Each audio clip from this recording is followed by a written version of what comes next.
Hey everybody, welcome to the course. I am John Merritt from Born to Produce. We are a Steinberg certified training center and you guys are going to learn to use Cubase by making a complete track from start to finish. You can follow along in all versions of Cubase, AILE, Elements, Artist and Pro. I'm going to play a quick sample of the track that you're going to make and then we're going to get right into it.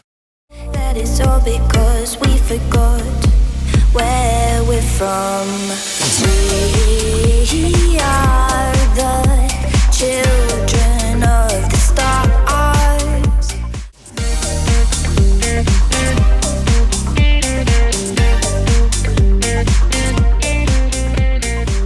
So this is going to be loads of fun and the first 4 lessons are totally free. So let's get on with it. So this is the Steinberg hub that you see when you first load up Cubase. On the right hand side you have projects that you can load, or you can start with a blank project, which is actually what we're going to do. And on the left hand side you have news, which will tell you some useful info like when there's a new update available for Cubase. So like I say, we're going to start with a blank project and it's best to tick the box prompt for project location and then we're going to create empty. And because we clicked prompt for project location, it's asking us where we want to put our project folder. So I'm just going to put mine on the desktop so it's nice and easy to get to. I'm going to create a new folder, call it Cubase Ultimate. You can call it whatever you want, hit enter and then select folder. So this is the Cubase project window and we're going to start bringing sounds in almost straight away, but first we want to very quickly check our sound card settings. So in order to do that, just go to the Studio tab, go to Studio Setup, and then we're going to click on VST Audio System, and we're just checking this box here. So if you have a dedicated sound card and you've installed the drivers for it, it will show in this list here. Mine's the ASIO Fireface. If you don't have a dedicated sound card, it's no problem at all. Just make sure that generic low latency ASIO driver is selected. Click OK and we're good to go. So this that you see in front of you is the Cubase project window and is where you spend perhaps 95% of your time in Cubase. So before I explain this in any great depth, let's actually bring something into our project so it all makes sense. So first of all, I'm going to go up and show the right hand zone just by clicking that little button there. And the right hand zone is really where you bring stuff into your project. And Cubase also comes with a whole load of sample packs, which you can get to by clicking loops and samples. So these are all the sample packs that come with Cubase. Now bear in mind that yours might look slightly different depending on which version of Cubase you have, but you should all have the GASE library. So let's click on that. And you can see here we've got a whole load of samples. Now these are all sort of drum hits, which we refer to as one shots. And when you click on these, you're probably at the moment not hearing anything. So in order to be able to audition these samples, we need to select autoplay down here. So that little button, just activate that. And then when we click on a sample, you'll be able to hear it play. You've also got a volume control. So this is perhaps just a little bit loud at the moment. So let's just turn that down and this will just turn down the volume of the auditioned samples. So what I want to start with, and what is always a good idea, is to start with the kick. So we then got a foundation to sort of build our track on top of. So this pack obviously has a load of different samples other than kicks, and there are a lot of them. So it's a bit hard to sort of navigate through. But luckily Cubase has some filters that we can use. So if we scroll down under subcategory, you'll find that there's a kick drum label. So click that and then all you're going to see is the kick drums that are in this particular sample pack. Now just bear in mind that Cubase does remember your filter settings. So if you're coming back later into the media tab and you're looking for a hat, you're going to have to clear the attribute filter. Otherwise all you're going to see is kicks. So if you click that, that'll clear it and then you'll be able to see all of the other sample types again as well. You can also just go up to the search bar and type kick. And then again, you'll see all the kicks in this particular sample pack. So the kick I want is actually towards the bottom here, and it is this one here, FCO1 UB1 Kick 2 UE. Nice name. But basically, it's a nice full, rounded and quite punchy kick, which should suit our sort of pop, housey kind of track quite well. So we found our sample that we want to use, we just got to get it into the project. Now, there are a couple of ways of doing this. One is just simply to click it and drag it into the arrangement. And this brings the sample in as an audio sample. I'm actually going to undo that by hitting Control or Command Z on my keyboard. And the second way of bringing it in is by right clicking and then going Create Sampler Track. which is what we're going to do. And you can see here Cubase has created a track in the main projects window, and it's also loaded the sample into our sampler control. Now very quickly, if you are using Cubase AI or LE, you won't actually have the functionality of this sampler track, but we've made a short video on a free plugin that you can download and install to use instead of the sampler track which comes in Cubase, and that will give you the same functionality. Just follow the link in the description about the free sampler track video if you're watching on YouTube, or you can find the video in the extra videos folder in the work files if you have bought the full course. And you can see in this sampler control window, we've got this keyboard down the bottom. So if I hit C3, you'll be hearing the kick at its natural pitch, as it sounds also in the media tab. If I play it up the keyboard, you can hear it's higher in pitch. And if I play it lower on the keyboard, that's right, you guessed it, it's lower in pitch. So just remember that C3 is the natural pitch of the kick. So obviously we want to get this kick into our projects window so we can actually start making a sort of loop. But first of all, I'm just going to very quickly describe how the projects window is laid out, because it's actually quite intuitive once you get used to it. So the middle of the projects window is where you bring in and arrange all the elements of your tracks, which you're going to see in just a second. And around the outside of the window, you have 3 zones, which you can show or hide by using the show hide zone buttons up the top here. So I can turn them all off if I want and have a completely clean project window, or I can activate them all as and when you need. The best way to think about the zones is that the right hand zone is where you find media to put into your project. The lower zone is where you can manipulate that media once it's in your project, and the left zone is where you have the overall channel settings for that media. So for example, in the left zone, we've got our kick track selected and we've got a volume control over here. So I'm actually going to just turn that down to about sort of anywhere around -9 is absolutely fine. Now the reason we're turning it down is we're going to be adding lots and lots of other things to our project, and we don't want the volume level to get so loud that it starts distorting on the output channel. So we just turn down the first element that we bring into our project. So now let's get a 4x4 very simple kick loop going in our project. So in order to do that, we need to actually draw in a MIDI segment. So first of all, let's zoom in a bit because we're a bit far zoomed out.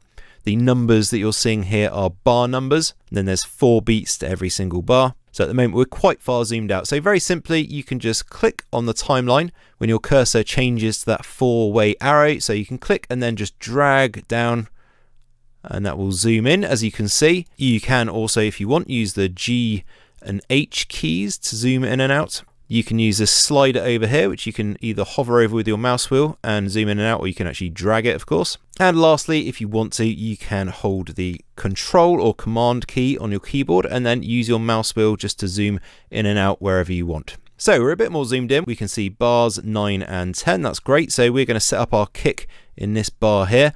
Now I need to draw in a MIDI segment. So to do that, I need to use either the draw tool, which I can access by going up to the top toolbar. I can right click in the project window to bring up the floating toolbar, and again I can select the draw tool from it, or if I want to use the keyboard shortcut, I can hold Alt or Option and it will just automatically turn my cursor or my selection tool into a draw tool. So and then I just draw like that, and we got one chunk of MIDI. Yippee! So very quickly, let's just actually call this something else because that's a bit of a mouthful as it is. So we just double click on the name, call it kick, and what we're going to do is we're going to hold down Shift and then hit Enter. That also has the effect of renaming all of the MIDI segments as well. And don't worry if you've got a different color to what you see here. You can easily change the color of a track just by hovering over the colored section here, holding Alt or Option, clicking it, and then you'll get this color palette here, which you can then choose any color that you like.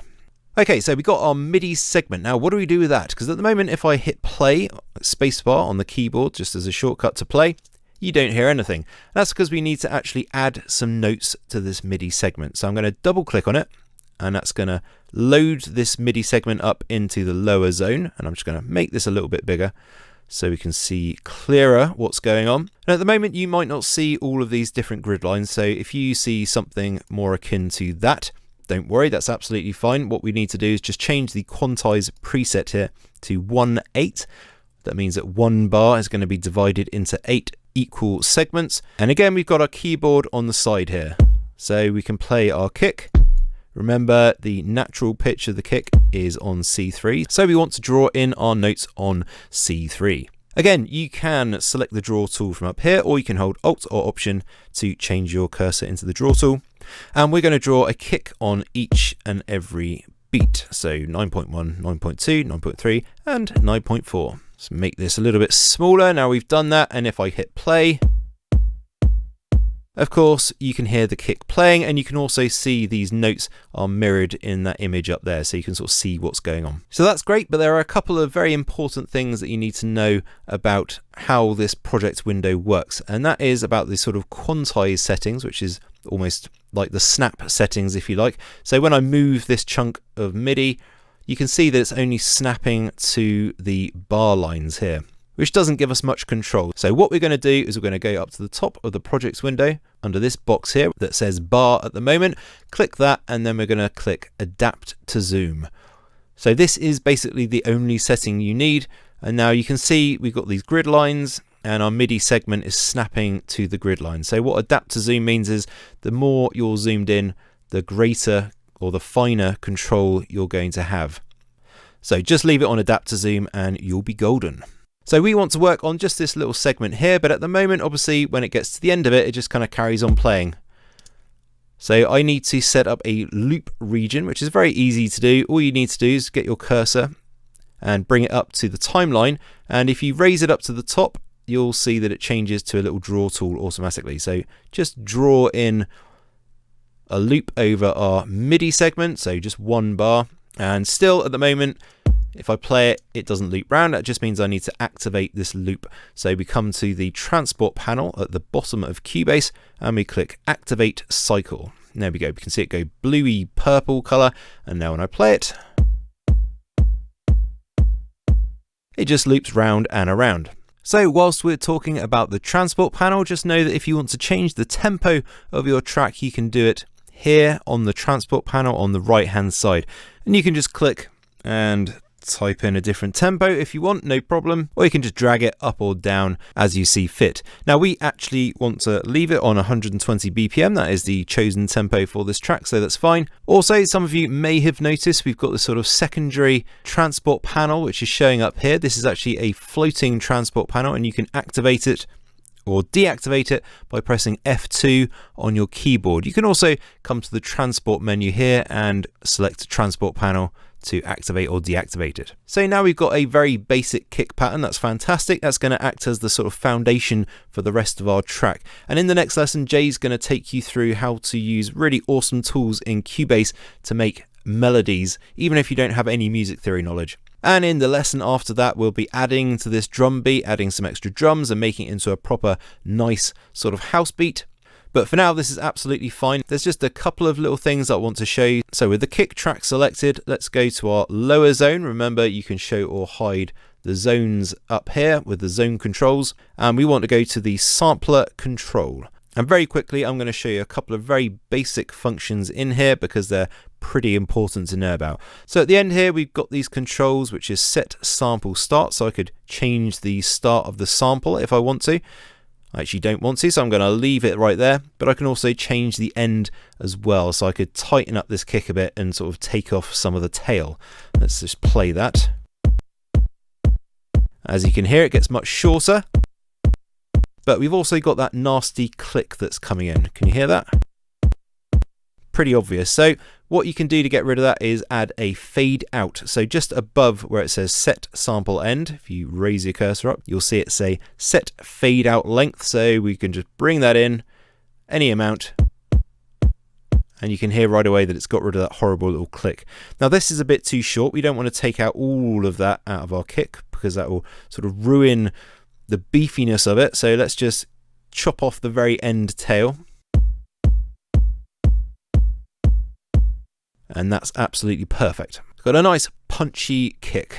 And later on in the tutorial, we will be going into a bit more depth about some of the controls in the sampler track. This is just obviously the first lesson, so I want to keep things really simple. So we're almost there and ready to put our melody on our track. But first of all, I need to copy this MIDI over so we've got 8 bars of this kick pattern.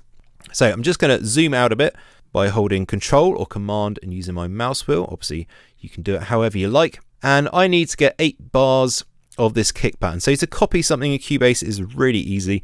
Just hold Alt or Option and then click and drag whatever it is that you want to copy. You can also select multiple items and then hold Alt or Option, click and drag if you like. You can also select an object, hold Control or Command plus D, and that will duplicate whatever it is that you've got selected. So now I've got 8 bars of my kick. Fantastic. Of course, I can set the loop region by just dragging these control points either side, or I can actually just select everything and hit P on my keyboard, which will automatically set the loop region over the selected items in my project. And the absolute final thing, of course, and is super important to music production, is to save it. So go to the File menu, go Save As. This will automatically take you to the project folder that you created, so you don't have to hunt it down. Let's just call this Lesson 1 and hit Save. So like I say, in Lesson 3 of this course, you're going to be building on this kick and actually making it into a proper drum beat and learning also how to edit in Cubase. But for now, that's good enough and we can start working on the soul of this track, which is the melody. So that's it for this lesson. Thanks very much for watching, guys and girls. We will see you in the next one.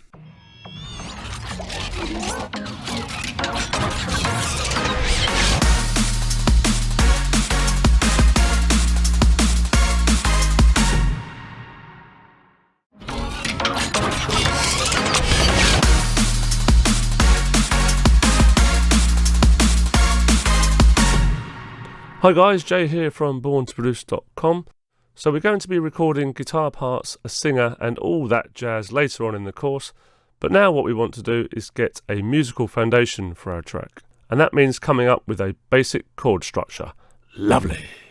Don't panic if you have no music theory knowledge at all. There are some really great tools for this built into Cubase already, and they're super easy to use. They're also really powerful, as you'll see, so strap in and let's do this. The first thing we need is an instrument to be able to play. For this, we're going to use a sample that comes in the work files of this tutorial. If you're watching this on YouTube and have not yet bought the course and don't have the work files, don't worry. In the description, you'll find a link to download the samples you need to be able to follow along. So download them, unzip them, and find an easy place on your computer to store them. Your desktop might be a good idea, for example, and do the same if you have the full work files. Now we just need to locate them, so let's go to the Media tab in the right hand zone. Just click the Home button to go back to the beginning and then go to File Browser, which shows you the file system of your computer, and navigate to wherever you have unpacked the work files. Mine is on the desktop. So click on your audio folder and you'll see all the samples there available. Now we want BTP HT1 Pluck 01C, which is this one here. This is from our very own House Tools 1 sample pack, which has over 700 megabytes of absolutely awesome and usable samples like this one. The link to that is below if you want to check that out. Okay, so we're going to right click again and create sampler track like you did in the previous lesson. And this time in the lower zone we're going to click chord pads. So chord pads is really great for just jamming and coming up with ideas, and it allows people who have no music theory knowledge at all to make really cool chord progressions.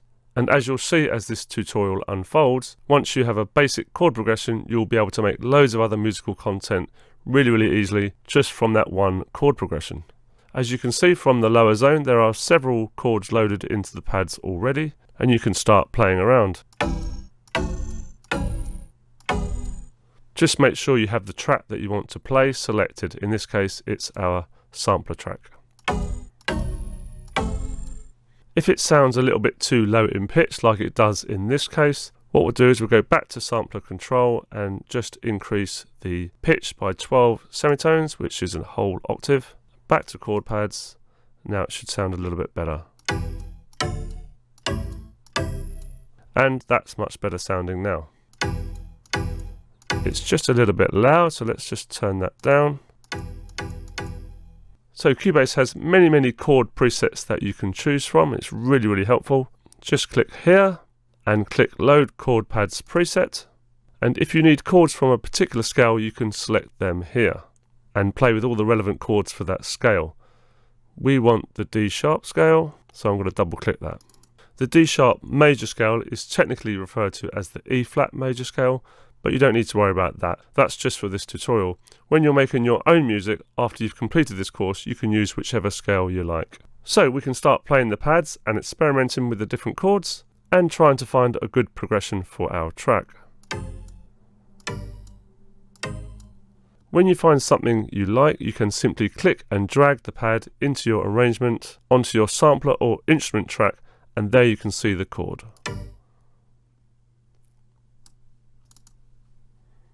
One tip for you, if you are totally new to making chord progressions and have no music theory knowledge at all, it's always best to start the chord progression with the 1 chord and end your chord progression with a 4 or a 5 chord. This just sounds better and helps the chord progression resolve properly. Don't worry if you don't understand what I'm talking about, this will all be explained to you later on in the course. Just know that in chord pads, the 1 chord is always this pad on the left hand side. But I will say this, whilst you don't have to have any music theory knowledge to be able to make a chord progression using tools like chord pads, it really does help. Not just because it will help you come up with better and more powerful chord progressions, but it will enable you to take a basic chord structure like the one we are making and manipulate it into something that is truly one of a kind, and that sounds amazing to listen to. If you already have some music theory knowledge, then you'll understand what I'm talking about, but if you're totally new to it and don't know where to start, I highly recommend you check out our Music Theory for EDM Producers course, as this will teach you right from the very basics right through to having a completely unique, full musical structure for your tracks. So definitely check that out if you're new to music theory and want to know more. So back to chord pads, there's a couple more options here that we can talk about and that are really useful. Click on this button to bring up the chord assistant. This gives you a proximity and circle of fifths helper chart, which shows you what chords are more likely to work with your 1 chord, which is at the bottom here. So for example, the ones close by are more likely to work with your 1 chord. Again, you can drag and drop your chords into the arrangement if you want to. So let's have a little play around with the proximity helper and see if we can get something sounding good.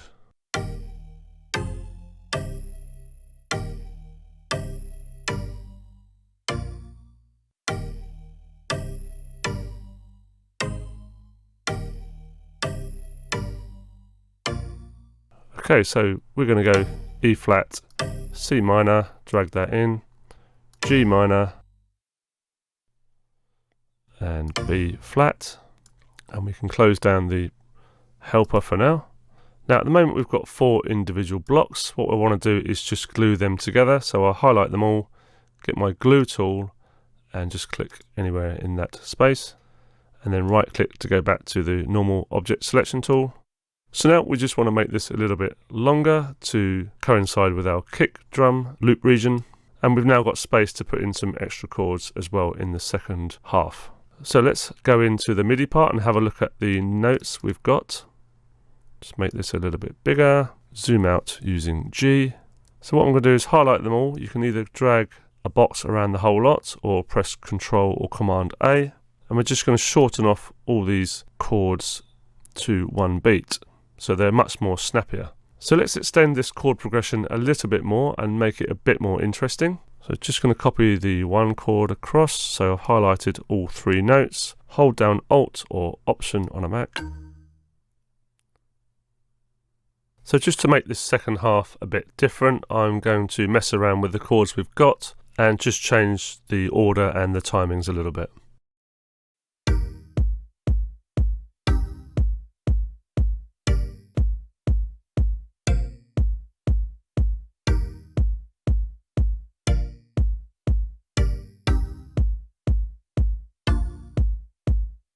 So just something to note that this chord is actually the same as this one, it's just being played an octave down. So the way to move a chord up or down an octave is just to highlight it, press Shift on your keyboard and either the up or down arrow at the same time.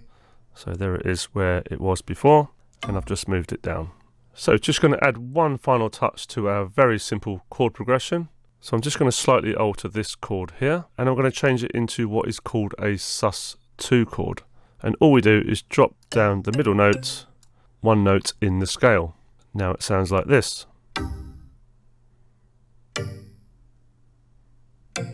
Now in this beginner's course I'm not going to go into why, that's all covered in the Music Theory for Electronic Music Producers course, so definitely check that out if you want to be able to write your own killer melodies.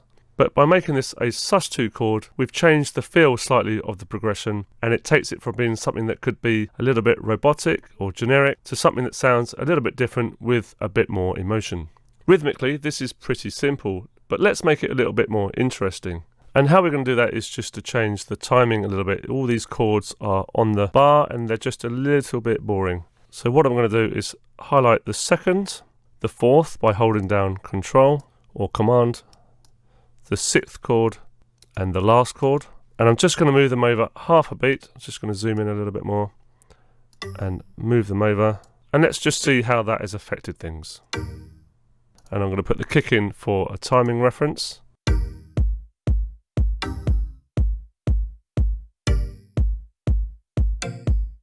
That's quite a big difference and it jazzes it up quite a lot. Okay, so that's it for this lesson. I hope you've enjoyed it. We'll be making many more musical parts from this progression and modifying them later on in the course. I hope this was helpful to you. Oh, and don't forget to save your project, as we don't want any computer crashing situations now, do we? See you later.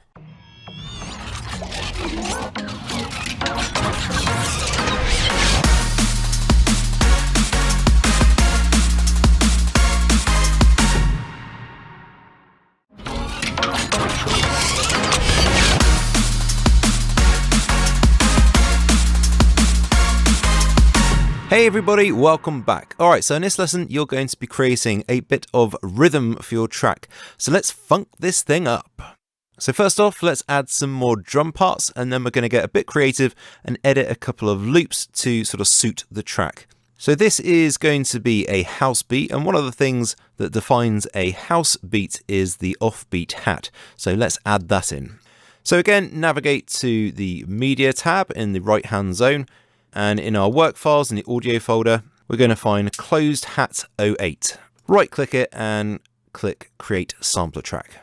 So just to make this a little bit easier, what I'm going to do is actually copy the MIDI from the kick. So I'm just going to hold down Alt or Option and just click and drag the kick down. Now, of course, it's still named kick, so I'm just going to quickly name this, just call it Closed Hat.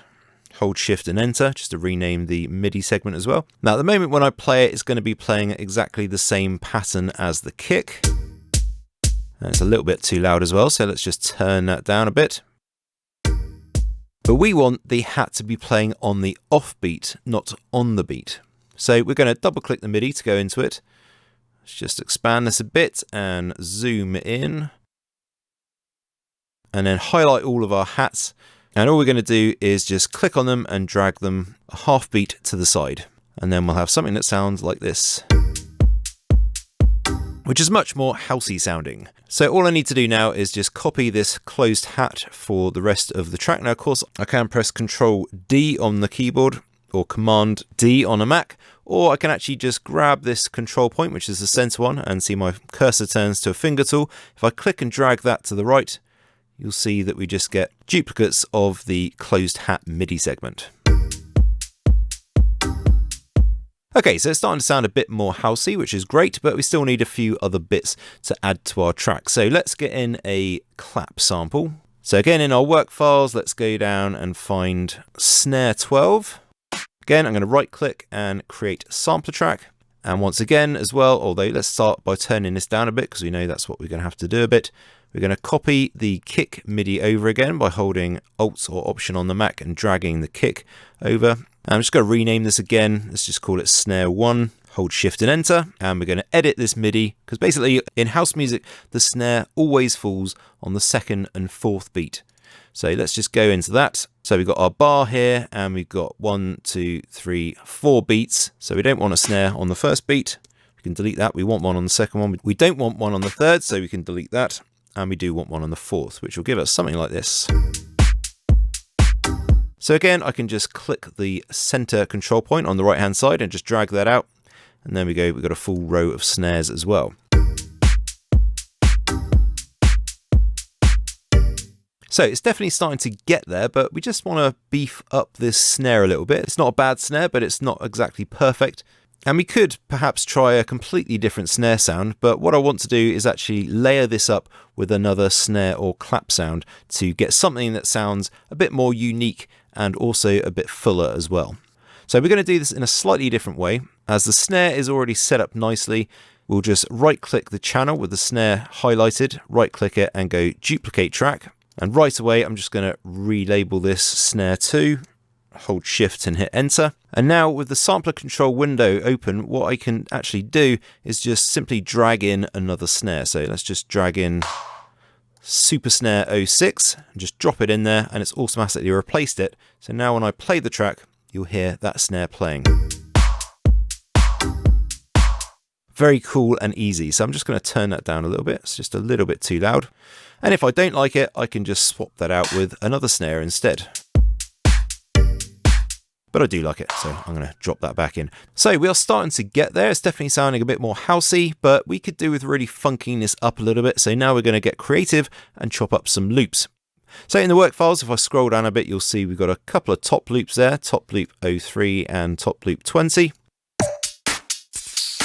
Now with loops, I can actually audition these as the track is playing, but first of all, I need to click this little button down here, Align Beats to Project. And now if I play the track and then click the loop, you'll hear that it's going to play at the same time, and it'll also be in time.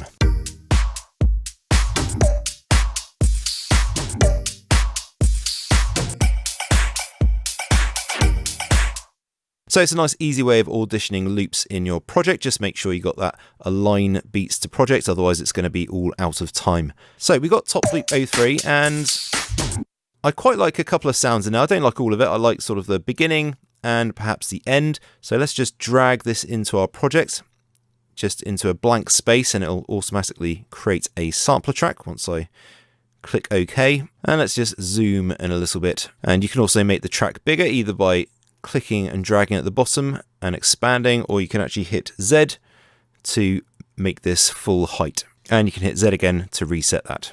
So like I mentioned, I only really want the first sort of hit here and the last hit. So I need to cut these out. So I've got a couple of options to be able to do that. I can hold either the Alt or Option key on the keyboard, and you can see that we've got this split tool. It looks like a pair of scissors, and I can use that and just click where I want to split. So now you can see we've got those two separated.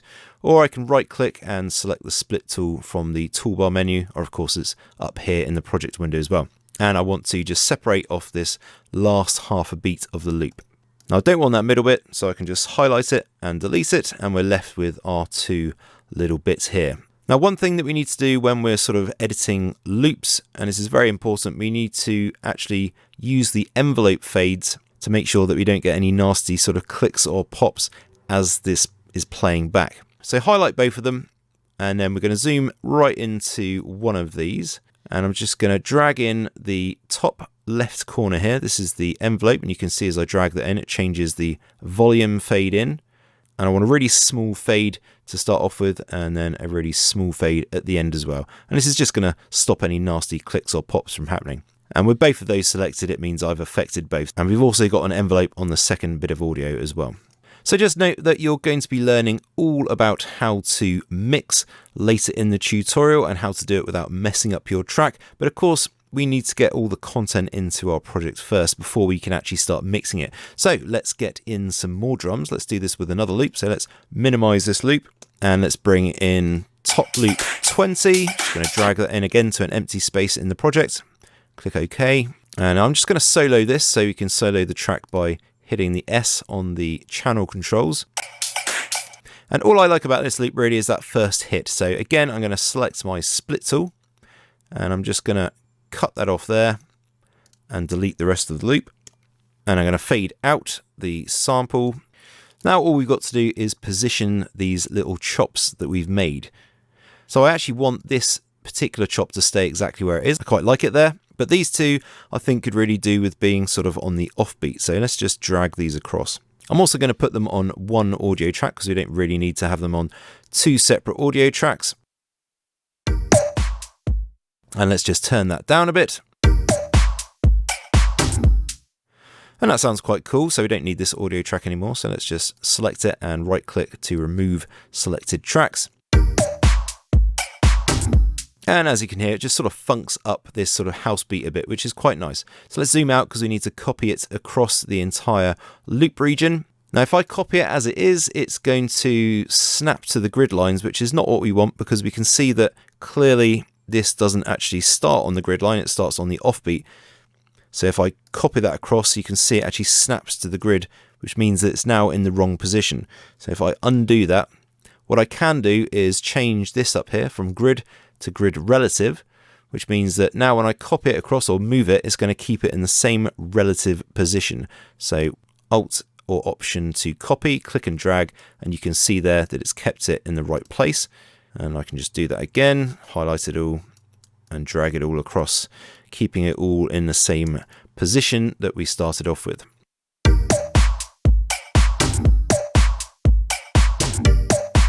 So there we go, we're starting to get somewhere. Now I'm just going to change that back to grid. And we're almost done, but there's just a couple of things to sort of really finish off this beat, and then we'll get to applying some effects to these sounds to sort of make them sit in our mix a little bit better. And now that we know what we're doing, this little section is going to be super quick to do. So I'm just going to zoom in a bit overall to this track, so you can do that using the vertical slider over here, just using a mouse wheel, just make these a bit more visible. And as I say, we're just going to flesh this out a bit, so I want to add in another hat. So at the moment we've got a small, very short closed hat as it's known, and I want to add a bigger open hat. So let's just duplicate our closed hat sample and rename this right away. Let's just delete the D and call this open hat. Hold Shift and Enter. And in the work files, let's find open hat 10. There we go. And we're just going to drag that onto the sampler control window. And let's just play that. And you can hear it's just a much sort of bigger, more open hat.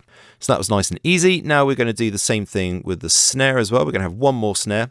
Now bear in mind that this open hat and the snare that we're adding, they're only going to come in certain sections of our track. We're not going to have them playing all the time. And this just gives us sort of more content to play around with as we're actually arranging our track. So let's right click and duplicate that as well. And I want to find Super Snare 09. This one, drag that onto the sampler control, and again we've replaced that now. So I'll just play that. And the whole thing is starting to sound much fuller, which is really nice. And just quickly rename this, let's call this Snare 3. Nice and original, hold Shift and hit Enter, and there we go. And last but not least, let's go and save our project.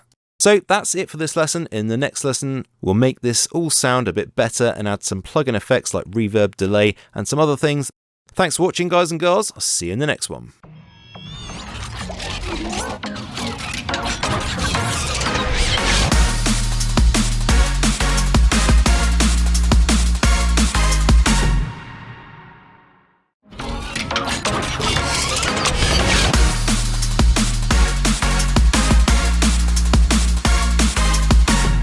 Hi guys and welcome back. So this all sounds good so far. We have a strong melody, we have all the drums we could wish for, but it's still not sounding very natural.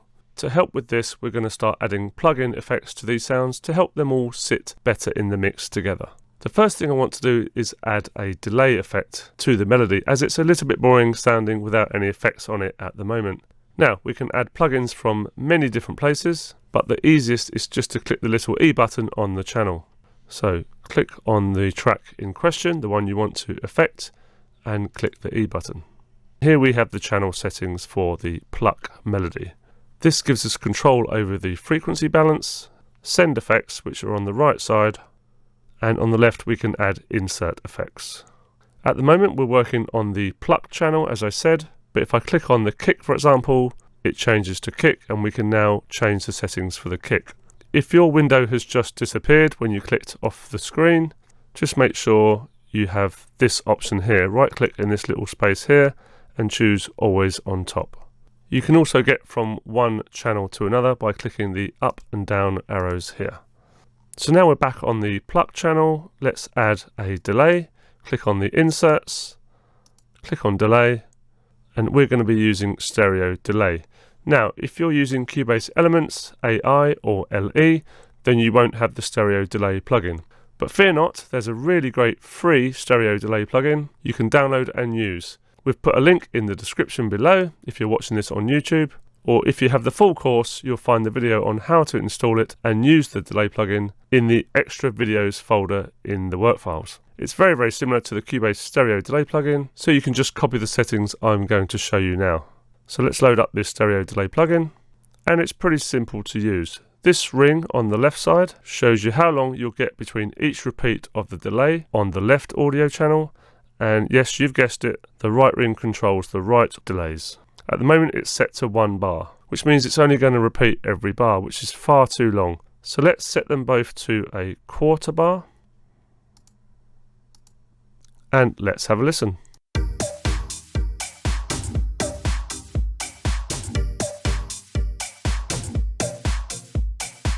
Now the delay effect is a little bit loud, as you can hear, so let's turn down the mix, which is this knob here. It's currently on 50, let's turn it down to about 20, let's say. You can do it on the slider knob here, or you can just double click and type in the amount you want. So type in 20, hit return. Doesn't matter that they're ever so slightly different. And let's make the left delay slightly different, so we'll offset it. And this is where you'll find that the stereo part of this delay really kicks in. So let's change this to 1/4 dotted, which is 1/4½, and let's have a listen. Now you can really hear the stereo effect kicking in now. We just need to lower the feedback amount on the left side. As this delay is a little bit longer, it now carries on for a little bit too long. So we'll change this down, maybe 40 or 37 or so. Have one final listen. Perfect. So one last thing we want to do here, but it's very, very important, and that is to tidy up the frequencies a little bit, which is a really good habit to get into. To do this, we're going to use the EQ, which is here. It's short for equalization, and when I play the project, you'll see the frequencies come up here. So these are just the frequencies of the pluck melody that we're working on at the moment. If this is all new to you, then just know that the left hand side is where all the low frequencies reside, and the right hand side is where all the high frequencies reside. And of course the mid frequencies are in the middle. And just to give you an example, I'm going to sweep the low cut filter. So I'm going to click on this button here and drag upwards whilst the track is playing, and you'll be able to hear that that will start cutting away some of the low frequencies.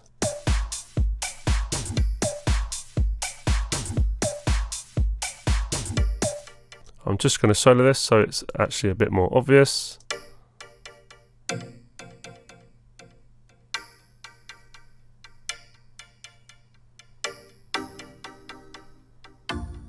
And you can hear the bass frequencies coming back into it as I sweep back down.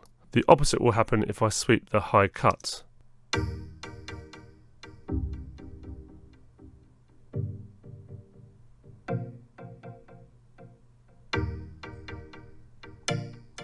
And I'm sure you've heard that effect before many, many times. And you can see from this particular instrument that the frequencies are mainly in the mid to high end. But we do have these lower frequencies that come in from time to time. The basic rule in mixing is this: only the elements that we want to sound bassy should have bass in them. So that's basically the kick, which we already have in the project, and the bass line, which we'll be adding very soon. Apart from that, most of the elements don't want to have much bass, if any at all. The reason is that you want to keep the low end as clear as possible, so nothing conflicts with the kick and the bass, which are very, very important aspects of any track and most styles. Don't worry if you don't quite understand this yet, it will all become clearer as the course progresses. So all we're going to do now is use this low cut filter to take out some of the very low frequencies, just the ones that are not needed. And to make the slope a little bit steeper, I'm just going to click on this 12 and make it 48. And now you can see the roll-off curve, which is taking away the low frequencies, is a little bit steeper. So don't go too much with this, because you'll take out too much of the bass. But we do want to take out just enough to make way for our kick and bass line. So just a little side note for anyone using Cubase AI or LE, you won't have these filter controls right here, but you can come up to inserts and add an EQ called Studio EQ, and you can set band 1. If you set it to cut, you can adjust it in a similar way on the Studio EQ plugin. It's not quite as steep, but it's okay. Okay, so that's the EQ done, and it's sounding much better. Now we need to add a bit of depth to the elements that we have, and we're going to do this with reverb. Now reverb is one of those effects that will go on pretty much every single element in a mix, but we're not going to put a reverb plugin on every single track. That would be nuts. There's a much easier way to do this. We'll basically set up one global reverb, and we'll just send as much of each element to it as we want. Again, don't worry if that sounds a bit complicated at the moment. It really isn't, and you'll see soon that it's a really great tool to be able to use. It's called a send effect. As usual with Cubase, there's a couple of different ways we can do this. The first is to right-click in the space in the project window and choose Add Effect Track, or you can go to plus and add effect track this way. So just choose the effect you want on your effect channel. I'm going to use RoomWorks SE, the most basic reverb that's available, and I'm just going to name it Main Reverb. And add track, and as you saw there, just make sure it's set to stereo. So just going to quickly close that down and just show you where it is. Just turn off the lower zone for a second. Come into the effect channel here, Main Reverb, click Edit Settings, and there it is, our reverb plugin on the left hand side. So just going to click the E button to get the settings up for the reverb. The first and most important thing to do when using a send effect like this is to set the mix to 100%. At the moment it's 40, so I'm just going to push that up to 100. This is because we only want to hear the reverb coming out of this channel, and we don't want any of the original signal getting through. I'll show you what I mean in just a sec. So let's just give this some basic settings. The reverb time, I'm just going to push that up to 2.7 seconds. It's not a huge reverb, but it's enough to give the sounds some kind of depth, so that's going to be really nice. So at the moment the reverb isn't actually doing anything as nothing is being sent to it. So let's send something to it and let's hear the result. So let's use the pluck. So just going to click on the pluck channel, and you can see we are now affecting the pluck channel. And just for a moment I'm going to bypass the delay effect so we can just hear the reverb. Now if you remember before, I mentioned the send section on the right hand side. We'll just click on an empty one, and here we have our options of where we can send it to. We're going to choose Main Reverb. So at the moment we're still not going to be getting any reverb. That's because we haven't turned it on and turned up the send amount. So let's do that now. And if you're still not getting any reverb, all you need to do is just unsolo it and solo it again. And doing that just makes sure that the effect down here gets soloed as well. So now we have the melody being soloed and the effect channel as well. And you can hear there's quite a lot of reverb on there, which you can adjust with the send level.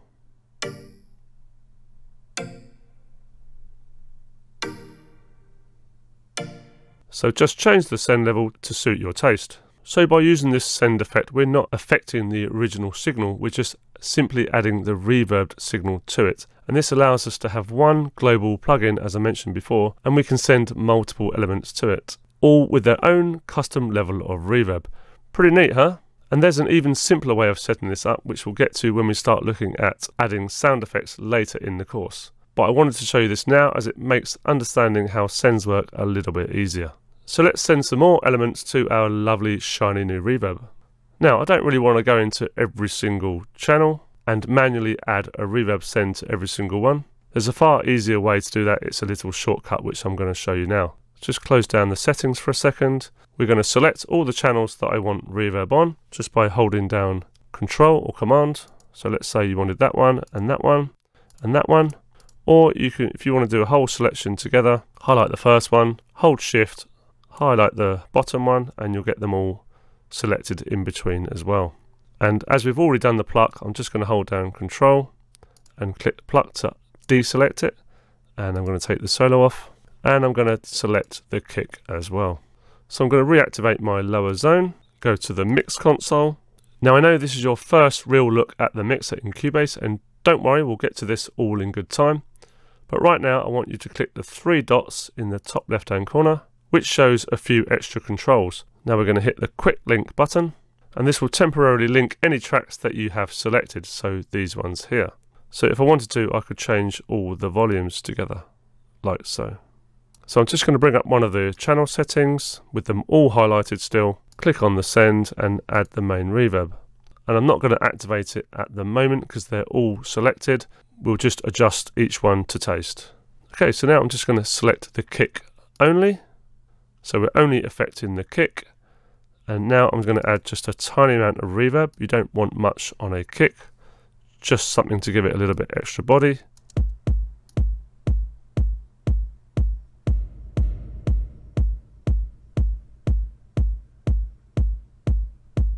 Maybe something around there. Just be careful, if you add a bit too much reverb to something like a kick, then it's going to get quite muddy. So just be careful on the send amount. Let's go to the closed hat. We'll solo it.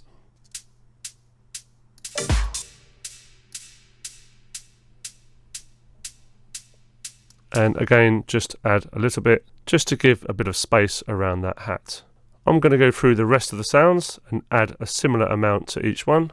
It's all very rough at the moment, but we'll be fine tuning this all as we go. And in the mixing stage, of course, we'll be doing it in a lot more detail. So it doesn't matter if it's not super accurate at the moment. So while I'm here, I might as well do the EQ for each channel as well. So if you remember, we took off the low end of the pluck melody. I'm going to do the same on each of these channels as well.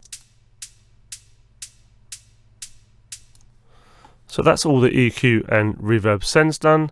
Now don't forget to come back to the pluck and reactivate the stereo delay.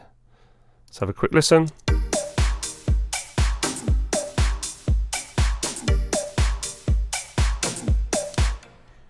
Okay, so I'm sure you agree that sounds a lot better than what we had at the start of this lesson.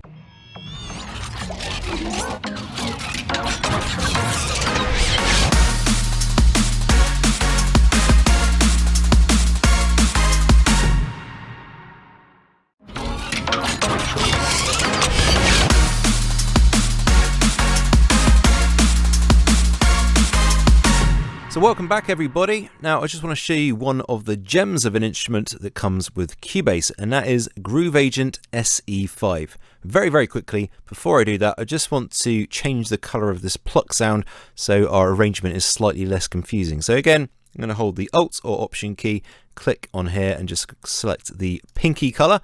And then I'm going to drag that up to the top of our projects as well. I'm going to hide the lower zone that we can see all of our musical instruments are going to kind of be pink, and the rest of our drums will be yellow color. Just makes things a bit easier to sort of navigate. And I'll rename this as well. Just pluck 1, hold shift and enter, and there we go. So remember, at the moment we are basically in content creation mode. So we're just making all of these parts and then we'll arrange them into a track very shortly. But just know this is really how tune creation works. So you start with one section, usually the section that ends up being the chorus, and you work on that and try different drums, come up with different melodies, try a load of different things out. Then once you're happy with those parts, you then start arranging your track.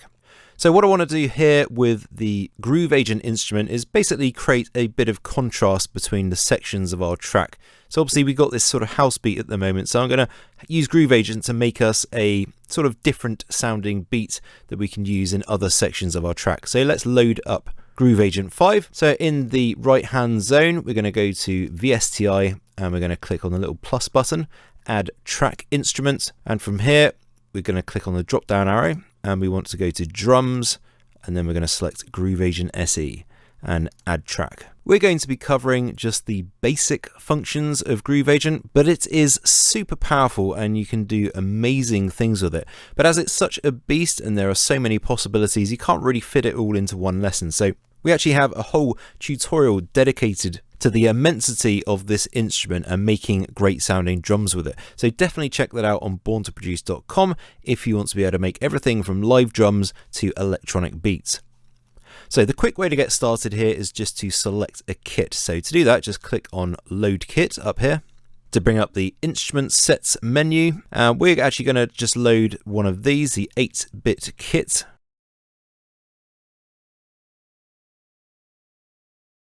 So double click on it and that will load up. Then we can close this window. And you can see here it's loaded in some samples. But if we go to the patterns mode, then we can see here we've got some sort of pre-made loops. So if you click and hold on these, you can hear the beats that are already put into Groove Agent for us. So I'm just going to move this off to the side a bit and I'm going to drag, so click on beat 2 and just drag that onto the Groove Agent SE track. And you can see here it's given us a load of MIDI, which is our drum beat. So I'm just going to solo that for a second. And you can hear the beat playing. So let's just close the Groove Agent window for now. You can always get back to it by clicking the little instrument, edit instrument button here on the channel. So at the moment this beat is pretty cool, but it's just a little bit too busy. So I'm just going to show you how easy it is to actually edit this beat and sort of change it around a bit. So double click on it to open it up in the lower zone. And we'll just expand this up a bit and I'll just zoom out a little bit so we can see the whole beat. So these are all the MIDI notes that are triggering this particular beat. And you can hear we've got the different samples on the different keys. So like I mentioned, it's a little bit busy, so let's just sort of tidy this up a bit. Now I'm just going to use the mute tool, so you can right click and select the mute tool. And I'm just going to mute some of these notes. So let's mute all of those kicks in the bottom. Let's also mute those. And just to tidy it up a bit, I'm just going to mute a few of these little elements. Let's just play that back. So it sounds much tidier, that's fine, but the kick that's playing here on G#1 really isn't that great, so I'm going to actually try and replace that now. And luckily in Groove Agent that is really easy to do. So again, I'm going to click on the little edit instrument button on the channel, and then we go to the instrument mode, and we can see here we've got all of the samples. Now we wanted to change the one that was on G#1, so that's this pad here. And I'm just going to simply drag in a sample from our media tab. So again, going to the right hand zone, media tab, file browser, and then of course we want our work files. And I want to find BTP HT1 Kick 03, which you can hear is just a bit meatier. So all I've got to do is drag this onto the pad in Groove Agent. Now just note that when you drag it on, you kind of get 3 different options depending on where you drop it. You want to drop it on the middle option. And now when I play that pad, you can hear our kick. And when I play the loop, you can hear that we've got our new kick in. Now it's just a little bit too loud, so let's just turn that down a fraction. You can get to the individual controls for each different pad just by clicking on the pad, and you'll see the sample for that pad and all the controls for it there. So you can change the volumes or pan or whatever you want. So let's just play that back.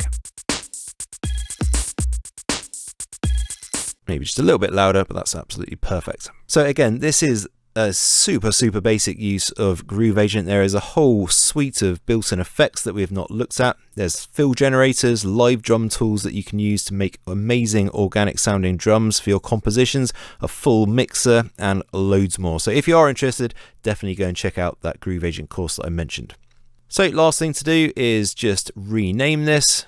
So we just call it Groove Agent Beat. Hold shift and enter. And also, as it's a drum, I'm going to change this so it's actually yellow as well. So again, hold alt or option and then just select the yellow color. So again, this beat is not going to be playing at the same time as our house beat that we've got. This is just to sort of create contrast when we move into a different section. So let's just move it off to the side here so it's not playing at the same time. And we're going to copy this across. I'm just going to hold Control or Command and hit the D key 3 times, and I can just drag my loop region over there. So we're working on this section. And all we're going to do is edit the MIDI in the last 2 bars just to sort of almost give it not exactly a fill, but just a bit of variation, because we're going to be dropping out of this into another section of our track. So I'm just going to double click on that just to make sure we're editing that one. And when we go into it, we've got this last bar here, and all I want to do is sort of mute the kicks. You don't have to mute them, you could delete them if you want. And I'm going to mute everything apart from basically this hat. And also just the last beat, I'll mute that as well. So we just got the beat playing for bar 23, and then on bar 24, it effectively just goes to the shaker. I'll just play that. Perfect. So let's just give that a quick save and we're good to go. So thank you very much for watching, guys and girls. In the next lesson, you're going to learn how to synthesize a bass line. See you later.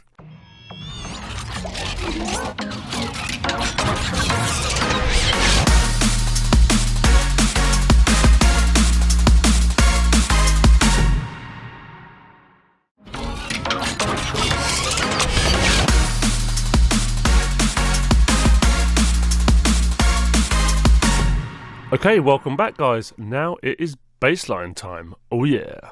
So this is the one thing that the track is really lacking at the moment, and that's a bit of juicy low-end goodness. So let's sort that out. You're also going to get a basic introduction into synthesis.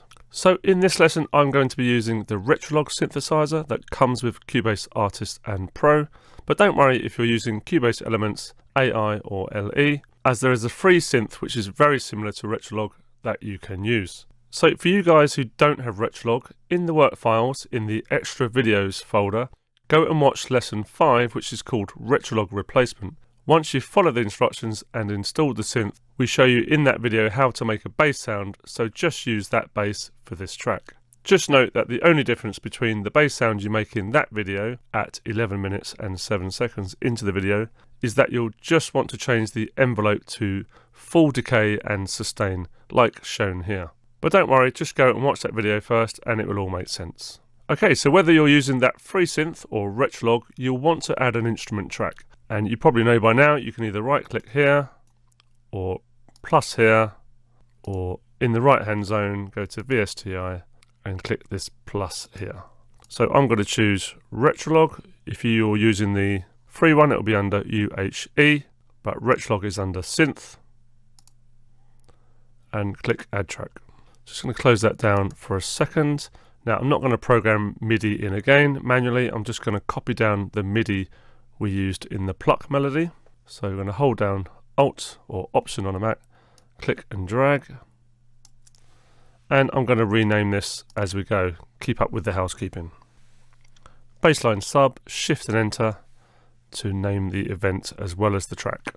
Okay, so I'm just going to go into the MIDI and change it a little bit, make this window bigger. So we want a really simple bass line here, as we're going to have a lot of other rhythmic elements in our track, like the pluck, the drums, the guitar, etc, etc. So if we had a bass line that was really rhythmic as well, things are going to sound a little bit all over the place and a little bit cluttered. So simplicity is a good idea here. So for the bass, we're just going to use the root notes of each chord. That is these lower ones here. So I'm going to delete all these other notes that we don't need. I'm going to hold down Control. So with them all highlighted, I'll just press the delete key. So we're left with just the root notes for our bass. So that's all of them done now. Okay, I'm just going to resize these bass notes so they're a little bit longer, and shift this one over so it's not half a beat early. And you'll see that I've left just a couple of gaps, one here, and a tiny gap there. It's just to help funk it up a little bit. But clearly this is not a bass sound, so let's sort that out now. So we're going to go back to Retrolog. So we click on the Edit Instrument button. Now don't worry if all this looks a bit daunting if this is the first time you've seen it. As with all things, there is a process to follow when using synthesizers. The most important section of the synth for the bass sound that we're making here is the oscillator section, and that is this section here, as this is where the actual sound is generated. There's 3 oscillators, although only one is active at the moment. You activate them with this button here, and you can see here that you have 4 main waveforms to choose from. So square wave, saw wave, triangle wave, and sine wave. I'm just clicking and dragging the mouse there to change. For really low bass, you probably want to be using triangle wave or sine wave. We're going to use sine, so I'll just leave it on sine. So you can hear that it's way too high in pitch at the moment, so let's take it down an octave. So let's take it down here in the main section. We'll try 1 octave to start with. Let's try 1 more octave down in the main section. You have also got an octave control on each individual oscillator, just for your information.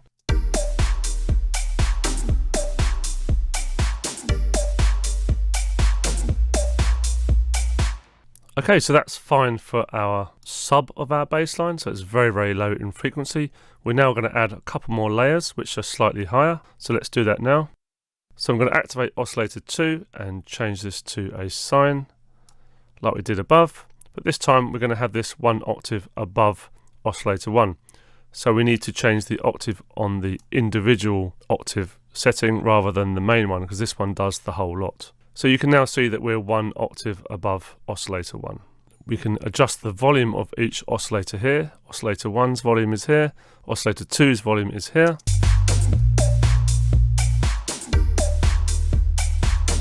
And we'll just turn down oscillator 2 slightly.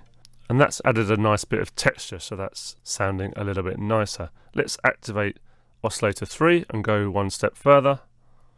We'll go sine again, and this time we'll go 2 octaves up. So they're all on different octaves.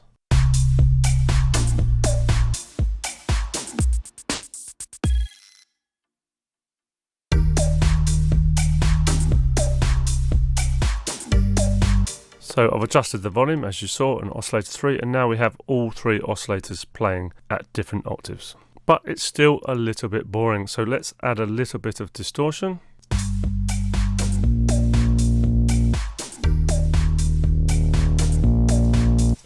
And that's added quite a bit of grit, and we'll add a tiny bit of resonance as well, just to add a bit of presence. Now it's all a little bit too growly at the moment, which means we've got too many high frequencies. So let's use the cutoff.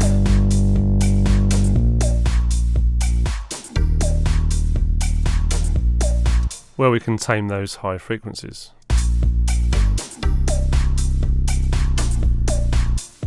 And now that's sounding much, much better. So one more thing we want to add to this to make it even more interesting is we're going to go to the effects page and add some reverb and delay. Now, as it's a bass sound, we want to do this in a very, very subtle way. So we're going to turn the mix right down,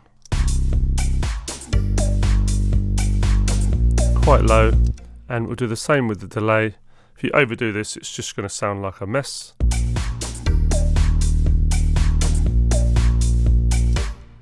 And you can hear that that's added quite a bit of body. So let's turn off both of those and compare them. And you can hear that it thickens it out quite a bit. Let's play the rest of the track and adjust our bassline volume.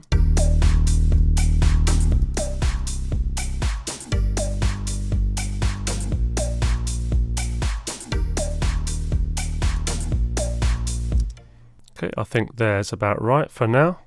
Now, I'm not going to go into any more detail about this synth because that is a whole separate tutorial in itself. There's so much more to this synth than what I've quickly shown you here, from making screeching leads to making big fat analog bass sounds to nice bell arpeggiators and everything else in between. If you do want to know more about this amazing synth and learn to design your own sounds, then check out our Retrolog course, as it's really, really in-depth, tons more detail, and you'll be designing and making your own sounds in no time. So that's it for this lesson. Thank you very much for watching. In the next lesson, John's going to be talking about the concept of low-end mixing and why it is so important to get it right. See you later, guys. Bye-bye.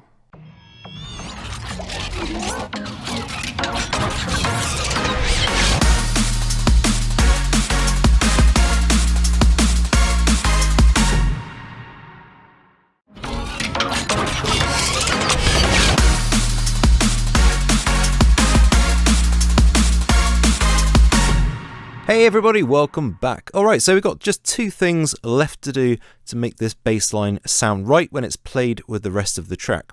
So we're going to be getting into mixing in much more detail later in the course, but I want to introduce you to the concept of low-end mixing and why it's so important to get right.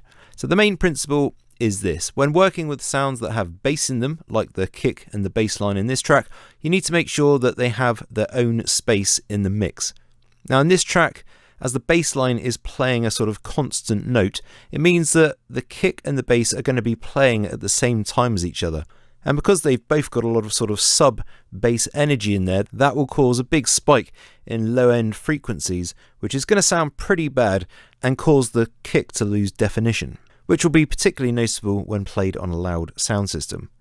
So also, we have to pay attention to the pitch of these bassy elements, because even though it may be hard to hear, bass actually has a pitch, and if you get two conflicting bass notes, then it's going to sound bad, just like two wrong notes on a piano would sound.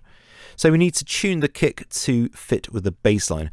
Now in this track, it's actually pretty easy to do. All we got to do is go into our kick MIDI, select all of the kick segments, double click, and then in the MIDI editor, we're just going to hit Control and A or Command and A on the Mac to select all of the events, and we're going to just press the down key once to move them all down one note. You can also just click and drag them if you like, no problem. And that's it for the tuning. So the next thing to do is make sure that the kick and bass are not really playing at the same time. Or if they are playing at the same time, we need to make sure that the bass line gets dipped in volume whenever the kick plays. And to do this, we use a trick called sidechain compression. So I'm going to add a compressor to the bassline channel. So I just go into the channel settings, and in the insert slot, just pick an empty one, and we're going to go to dynamics and select compressor. And just a quick note for any of you using Cubase Elements, AI or LE.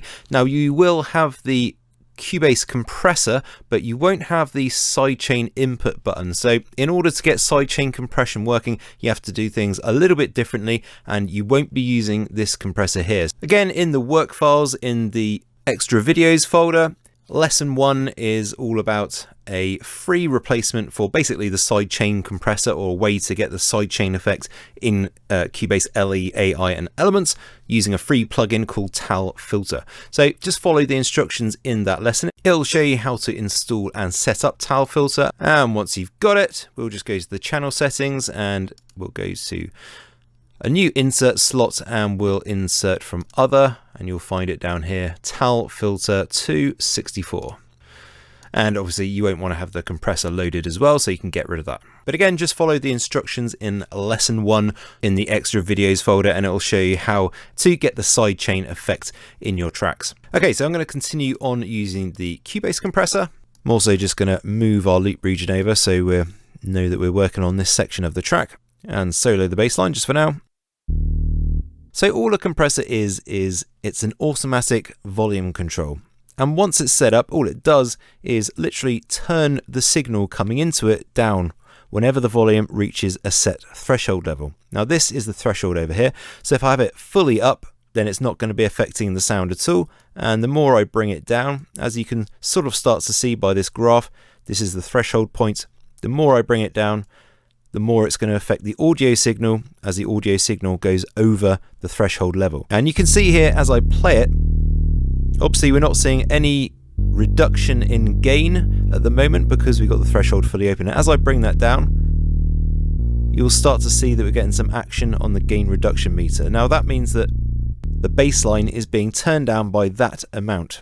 So normally a compressor uses the signal of the track, just like this, that it's placed on, in order to know what it needs to turn down and by how much. But what we can do is activate this thing, which is the sidechain input. So we're going to activate that, and we're going to set the compressor so it looks for an input signal from the kick drum. So we do that by clicking this little down arrow here, go to add sidechain input, and then from the list we're just going to select our kick.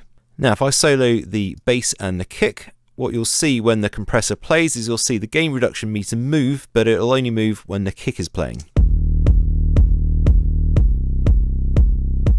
And you can already hear the bass line just getting that slight pumping effect. So I won't go into too much detail about how compression works, as we've already made a video about it. But if you want the simplest possible explanation, then go to YouTube and type in Born to Produce Compression, and you'll see this video here, which will tell you all about how compression works. So for now, I'm just going to give you the sort of quick and dirty settings. So we're going to set the ratio to about 3.8. thereabouts, attack to as low as it will go, which is 0.1. We'll have no hold, and we're going to set the release to 69 milliseconds. Then let's play that. And I'm just going to make it a bit more extreme by lowering the threshold so you can really hear it pumping away.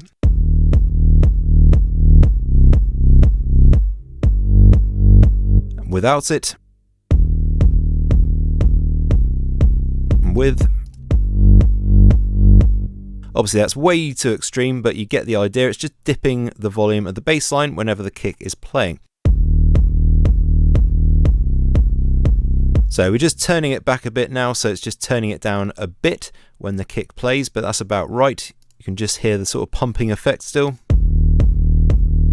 but it's not too overly prominent. So that's it for this lesson. Thank you very much for watching, and we'll see you in the next one where you're going to add some extra elements to your track.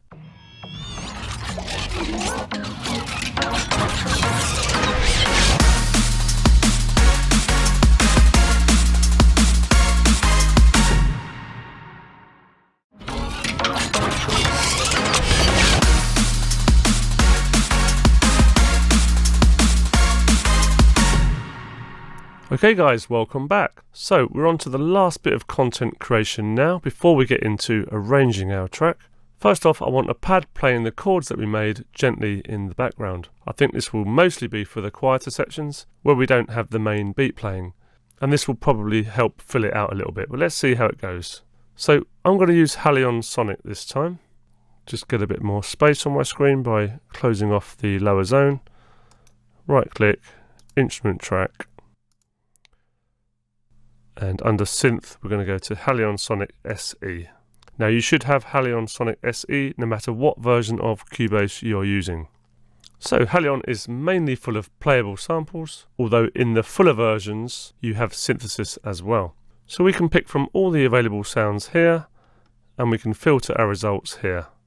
So let's filter this down to just pads. So I'll click Synth Pad, and we can double click and press the keys with the mouse or your MIDI keyboard, of course. So let's try First Contact. This one's got some chords already loaded in, so we can use those.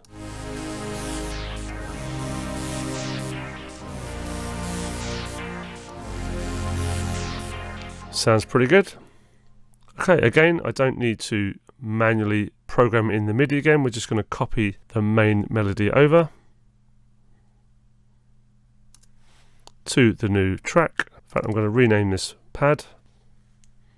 Just zoom out a touch. And this time I want longer notes as it's a pad sound. So all I need to do is press Ctrl A and start extending these notes out a bit. But you'll notice that some of them are now overlapped. So we can just delete that one there, so it's not overlapped anymore. Just highlight them again and just extend it once more, so they're all covering one bar. Let's have a quick listen. So let's move our region over, because we're working on this section here.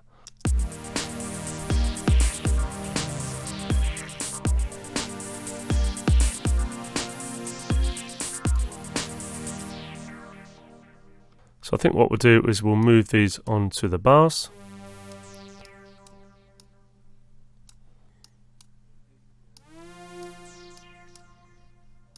Rather than having them on the half beat early.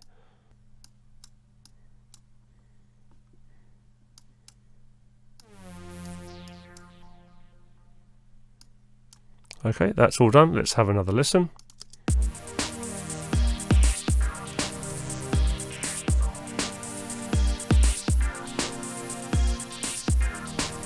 Okay, that now sounds better. Let's see if we can make it sound a bit better by adjusting some of the settings. So let's go into Halion. And it's a little bit bright at the moment, and we want it to sound a bit deeper. So let's change this cutoff so it reduces the high frequencies.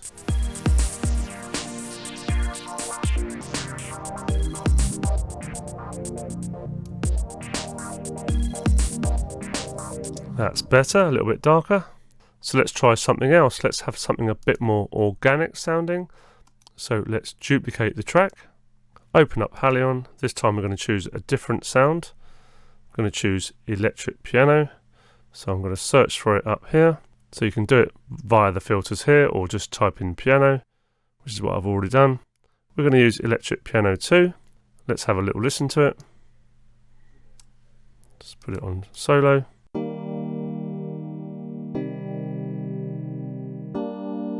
Okay, it's not the greatest piano you'll ever hear in your life, but you know, if you were using a basic synth here which is the lowest version, this is the basic version, So, that's what you have to work with. You're free to experiment, of course, if you want to try some other sounds yourself. So let's put this back in the mix and get the volume right.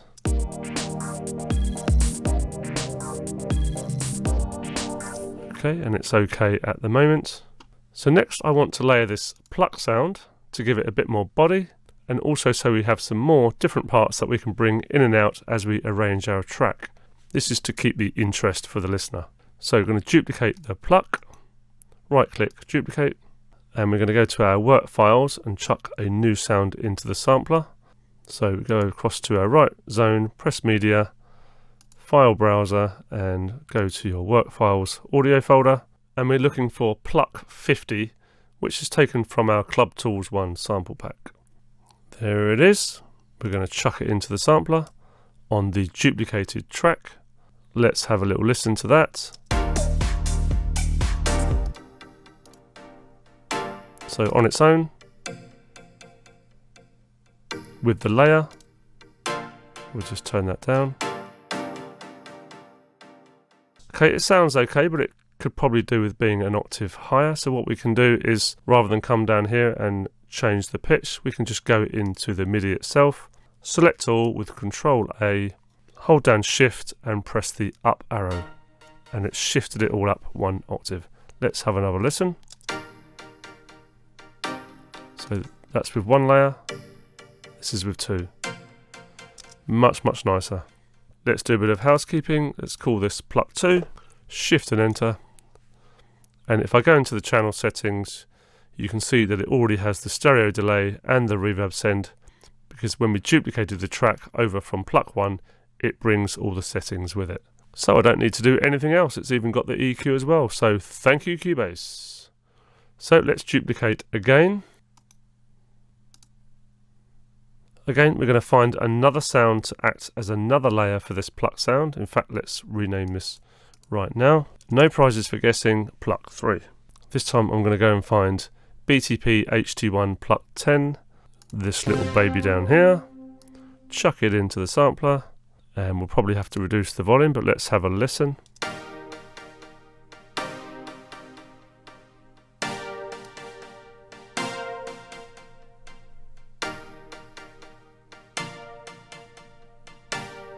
It's just a matter of finding the balance, not too high, not too low.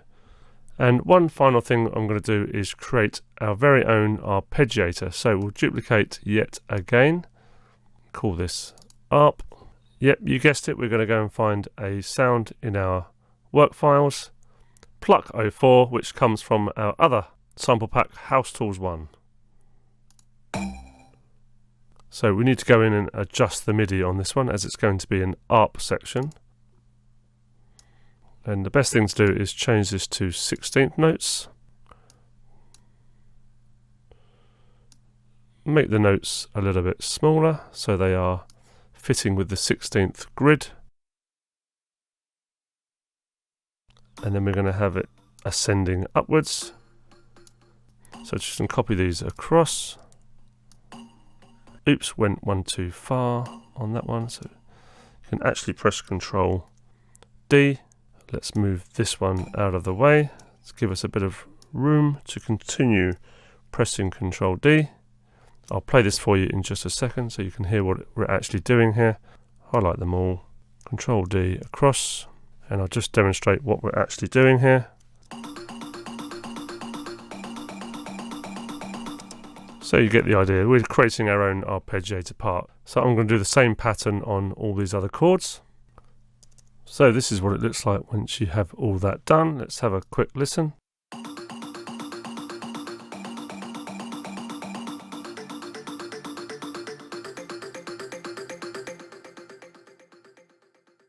Okay, let's see if we can make this sound a touch nicer. Let's take off the top end.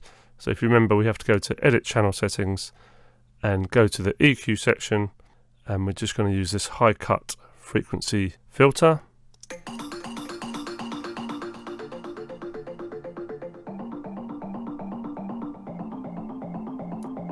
Maybe something like that. Let's just make this slope a little bit steeper, and we'll have a little mess around with these filters. So I want to loop this now so I can actually listen to what I'm doing. So make sure your event is highlighted, press P to change the loop region and press play.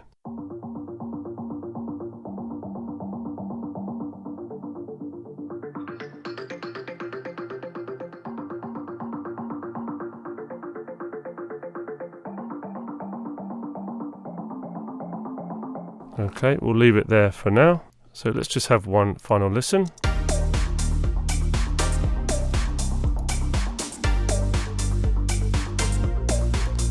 And we'll have a quick listen to the second section as well. Highlight everything. So this time I'm going to show you something else. I've got my area that I want looped. I've got it highlighted. This time press Alt P, and not only will it loop it, it will actually play it for you as well.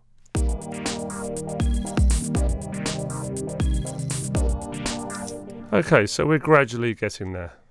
And that's it for all of the main content for this track. In the next lesson, we'll start to arrange all of this content we've created into a proper track. And once we have that, we'll be recording the guitar and the vocal. So, again, hope it's been useful. Thanks for watching, guys and girls, and I'll see you in the next one. Bye bye.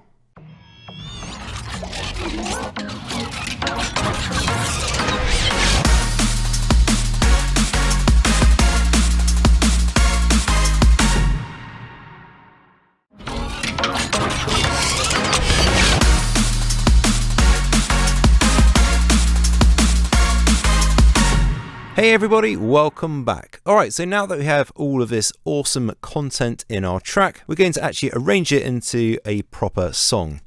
So we're going to build like a shortened version of this track as A, we want to keep this fairly simple, and B, we don't want the song structure section of this tutorial to drag. So this edit is going to be roughly about 2 minutes 30 in length when it's finished, so kind of basically a short radio or pop edit. And the way you want to approach song structure is to think of it as if you're telling a story, and a good story always generates an emotional connection between the story and the reader or watcher if it's a film. It will also have ups and downs, intense parts and relaxed parts, and will give a sense of tension and then release from that tension. So this is exactly the same when it comes to making good music. Now what we're going to do here is sort of lay out the groundwork for the guitarist and the singer to be able to come along and record. So we want to get this song into a good state where they can feed off the energy of the music and do their thing. So I'm sure most of you will be familiar with the sort of verse-chorus structure of songs. So a traditional song might have perhaps an intro, a verse, chorus, a verse, and then a pre-chorus and a chorus. And that's just one example of how you could do it. And if you can, try to think of it in terms of energy or how energetic a particular section is. You could say, well, the intro is going to be very low energy, the verse will have a bit more energy, and the chorus will have the most energy. And you could consider that a whole sort of cycle, and then basically you'll repeat that energy sort of curve. Now normally when making music you probably don't have the musical structure all figured out, but in this case, to help you guys and girls follow along, we're going to draw in the structure so we know what our goals are. And luckily in Cubase there is a very handy feature called the Arranger track. So to get that, we're just going to right click over here, add track, and we go to Arranger. Now this Arranger track is only available in Cubase Elements Artist and Pro, so I'm afraid if you are using Cubase LE or AI you won't actually have it, but you can always refer to the one in the video that I'm going to put down. So we're just going to use this to mark out the sections of our track. So let's draw in a first 8-bar segment, again by holding Alt or Option, clicking and dragging, and then what we want to do is actually name this. A is in a particularly descriptive title, so we're going to call this verse. To do that we need to come up to the info line and we can rename it here, but just in case you can't see the info line you need to come across and in the settings in the top right hand corner of the project window it's got setup window layout, click that and then you can show or hide the info line by ticking this box. Once it's shown and you click on this section here we can then name it. So let's just call it verse 1, hit enter, and then I'm just going to copy that across and rename it pre-chorus. I'll change the color as well, so with it selected we can come up here to the color palette and let's just make that a orange color, and again I'm going to copy that across and rename this chorus 1.1. so you'll start to understand why I'm labeling it chorus 1.1 in a bit, but just know that there's going to be 2 parts to this chorus. just to keep the track sort of interesting. So I'm just going to call them chorus 1.1 and 1.2.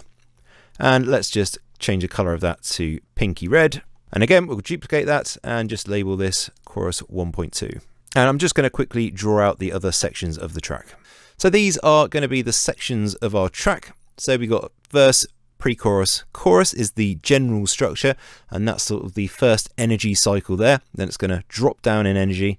And we've got our verse, pre-chorus, a chorus suspense. And again, you'll understand this more as we get further down the arrangement path, but this will be a version of the chorus, but with sort of low energy compared to the full chorus. Now, don't worry if you're not fully understanding this. It will all start to make sense as we progress. And we are only covering the very basics, really, of song structure here, as it is a big topic to explore. So if you are interested in really getting to grips with song arrangement and the absolute power it can have over the listener, then definitely check out our brand new song structure masterclass, as this covers every aspect of song structure and arrangement in any genre, and will really help you take your tracks to the next level. Okay, so let's start actually arranging the elements that we've got. So I'm just zooming out a bit there vertically so I can see everything. And I'm going to select everything we've got and drag this up to chorus 1.1. I'm also going to drag our drums, piano and pad. In fact, I believe that should be named piano. And I'm going to copy that to verse 2 because that's where we're going to have that come in. And there's going to be a slight sort of change in tonality where we switch from this regular drum beat to the groove agent drum beat. So from this to this. And I'm going to copy everything that we've got in chorus 1.1 to 1.2 with just a couple of minor changes. If you remember from earlier, we were talking about when to sort of bring in and out certain drum elements. So hat, our open hat, and also snare 3, which I'll pop down here. And I'll just make them slightly different colors just so we can sort of differentiate between these. So I'm just going to change them to that sort of browny orangey color. And these I only want coming in at the start of chorus 1.2. And for the start of our track, we definitely want to have this start off really nice and gently. So we're not going to have any drums to start off with. We're just going to start with our pad sound. So I'm just going to move that over to the very start of our song and copy that over so it's filling up the full 2 sections. We'll also bring our bass line in the pre-chorus, and we'll also bring our kick in the pre-chorus as well. So let's just copy that across. So I'm just going to turn off my loop cycle and let's just play it and see what we got. I'll probably skip through a bit because it's going to get a bit boring at the moment as there's not much movement happening.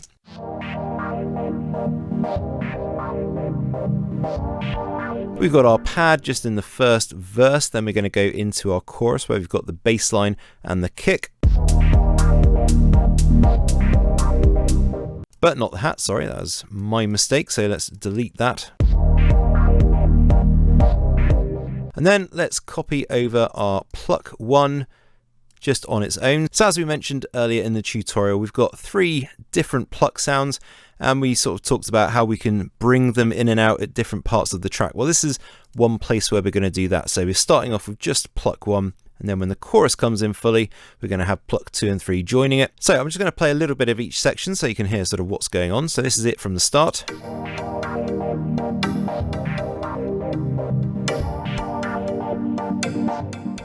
Then in the pre-chorus, we're going to have our bass line and kick joining.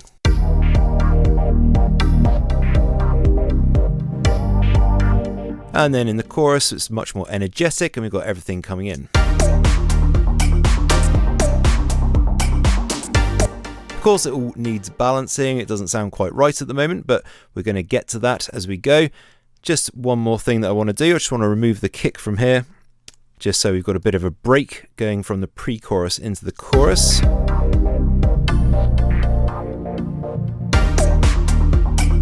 And also, just one more thing, I'm just going to copy across this little sample from our loop that we made and pop that right there, just as like a little intro.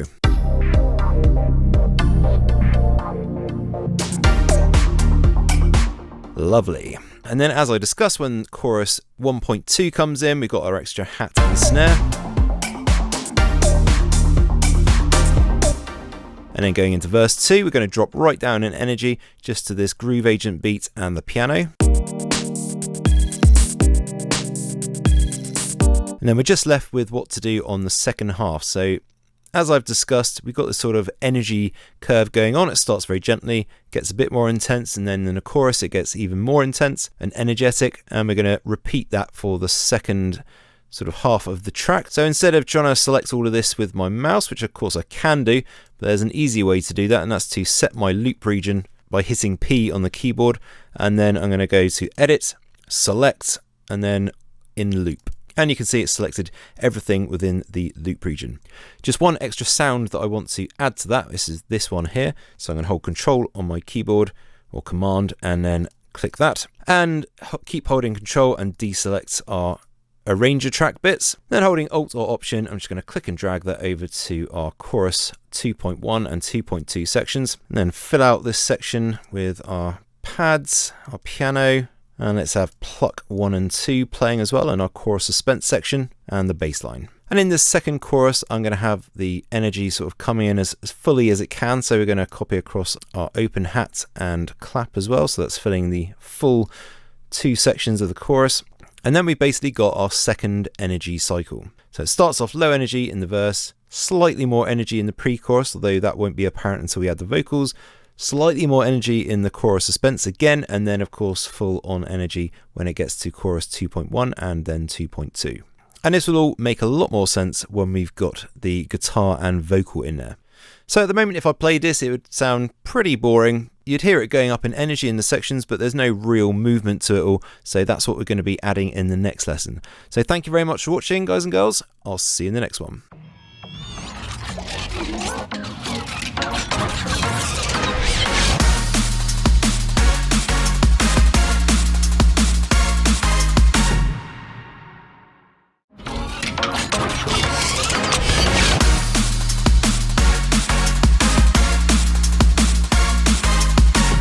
Hi guys, and welcome back. So in this lesson we're going to start adding some pizzazz and movement to the track, and we're going to do this by adding some sound effects, and this will really start to add a sense of tension and release and help the track move along and help the transition between the different sections. See, rather than having the sections sort of crash together like this, or abruptly change I should say, we need some elements in here to help the transition from one section to the next. The most obvious one that is used a lot is the crash cymbal. Crashes are great because they can give a big impact to the beginning of a section, or we can use them a bit more gently in the middle of a section. And this will just help move the track along and keep the interest. So I'm going to go to my right zone, go to Media, same as before, Work Files, and I'm looking for Crash 13. There it is. Just going to bring this into an empty space, and Cubase will automatically create an audio track for me, and there's the sample in the project window. So I'm going to place this at the start of most main sections. So I'm going to move this over to the start of the chorus 1.1, as that's a major section. Going to put it over to 2.1 as well, which should be bar 65. So I'm going to copy this across with Alt held down, and we'll have it at the very end of the track as well. Let's just have a little listen, see if we can get the volume correct. It's a little bit loud.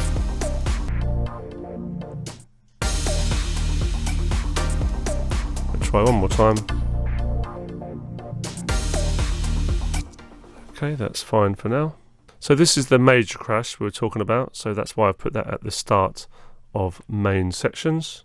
And let's now add a smaller crash which we can put halfway through. So let's look for BTP HT1 crash 12. Again, drag this into an empty space. Cubase will create the audio track again. Just zoom in a touch, and I'm going to use this on the second half of the chorus, which is 1.2. Let's have a little listen to this in comparison to the big crash, but let's first of all turn it down. And I'll just forward it on a bit.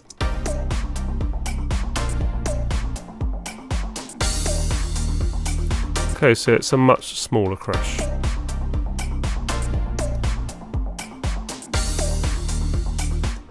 Okay, and let's use the same effect over on 2.2, which is on 73. And I think we'll just turn this down just a touch more. Have a listen.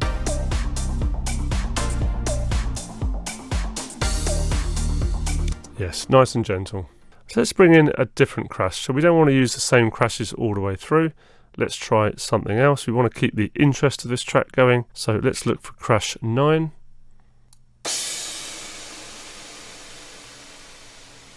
Bring that in. That's quite a beefy one. And I think we'll bring this in at the start of verse 2. So we're going to definitely turn this one down a bit. Let's have a little listen.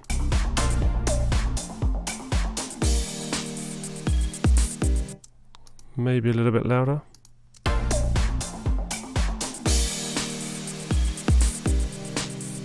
Okay, that's pretty good. Okay, and let's do something funky with this. We're going to use a reversed copy of this as well. So let's first of all copy it. And we're going to chuck it onto a new track. So basically just drag that down onto a blank area. And reverse crashes are really great as a lead-in to another section or another crash. So let's reverse it. So there's a couple of ways you can do this. You can hold down Alt and right click and go to Processes and Reverse, or you can come up to Audio, Processes and Reverse. It's the same menu, just in a different place. Now you should get this window come up, which is asking us if we want to affect all of the Crash 09s or just this one in particular. So click New Version, and if you don't get that dialog box, I'm going to show you where to change that in the preferences. So go to Edit, Preferences, go to Audio, and just make sure on this bit here on Processing Shared Clips, you've got the Open Options dialog. That's best to have it ask you each time. And that way you get the choice and as to what you're doing at that particular moment in time. Okay, so there's our reversed crash. You can see it's now the opposite of the normal crash. So let's see what this sounds like leading into this crash 13. Now it's not quite snapping to the grid because it's snapping, well, it is snapping to the grid. It's snapping to the left hand side of this audio part, not the right. So we've got a gap at the moment between the end of this audio part and bar 25, and that's not going to sound right. So what we need to do is zoom right in and turn off the grid so we can actually get it as close as possible. Let's zoom in even more. You can see that we're a little bit out there. That's pretty good. So just going to put snap back on because that is how we normally have that particular control. We normally have snap on most of the time. Zoom back out and let's have a listen.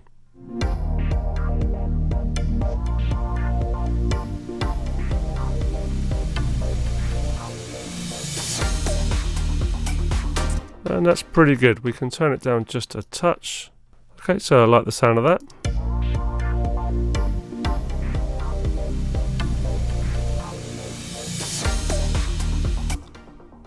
Nicely leads into the new section from the pre-chorus to the chorus. Let's just name that Reverse Crash, and we're going to use this later on as well.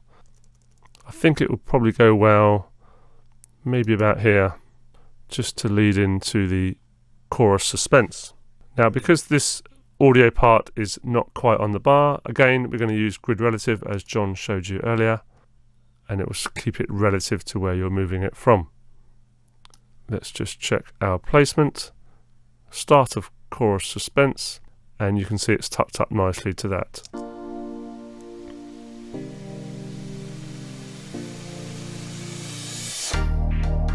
Perfect. So that's a nice build up to chorus suspense, but as we're going into the final section of the track where we have the most energy of all, we need a bigger build up. So we need something in here just before chorus 2.1. So let's go to Media. You can either go to your work files or you can go to Loops and Samples. This particular one is in Kaleidoscope, but of course, as I just said, it's in your work files as well. Take off the filter, and if we type in Uplifter 20, it's this one here that I want to use, Uplifter 20 Noise RT. So let's drag this in to another spare place in the track, in the arrangement window, and it will create a new track. Again, we want this to butt up nicely against bar 65, so we're going to have to use our trick, turn off the snap. So I'm not quite sure of the placement yet, although I think the audio stops a little bit short, so let's just have a listen and we'll decide what to do with this placement.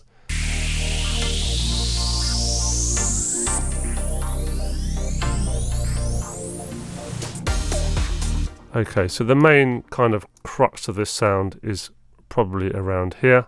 So let's move this over.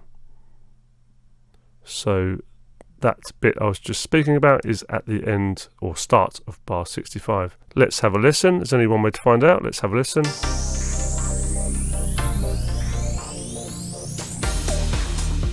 And that sounds pretty good to me. Might be a touch loud. Let's have another listen.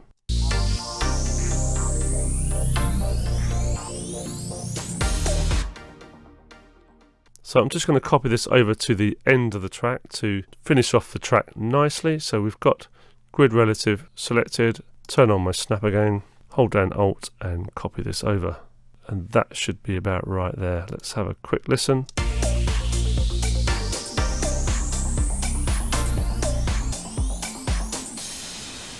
And that also leads nicely into the crash as well. Now, as this uplifter starts quite suddenly, I want to add an envelope fade, so I'm going to highlight them both, just put them both on the screen so you can see, and get the top left hand corner, and as John showed you before, we're just going to use an envelope fade in so it's not so abrupt when it comes in.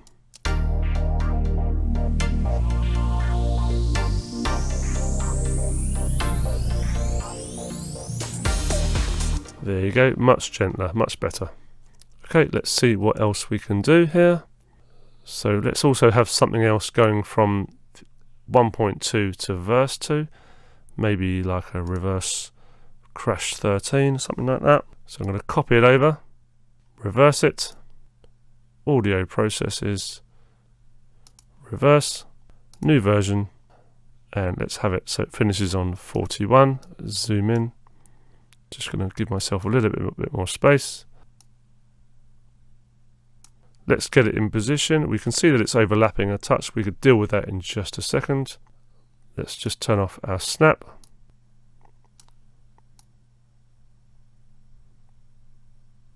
About there is okay.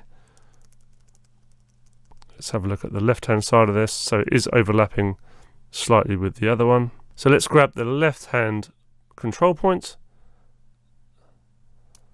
and just make sure they're not overlapping. Let's have a little listen.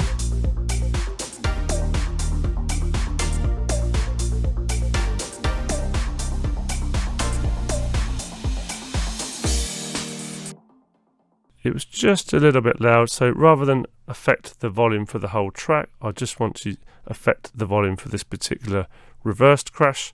So I'm going to use the middle control point at the top, which is volume, and just turn that down a tiny bit.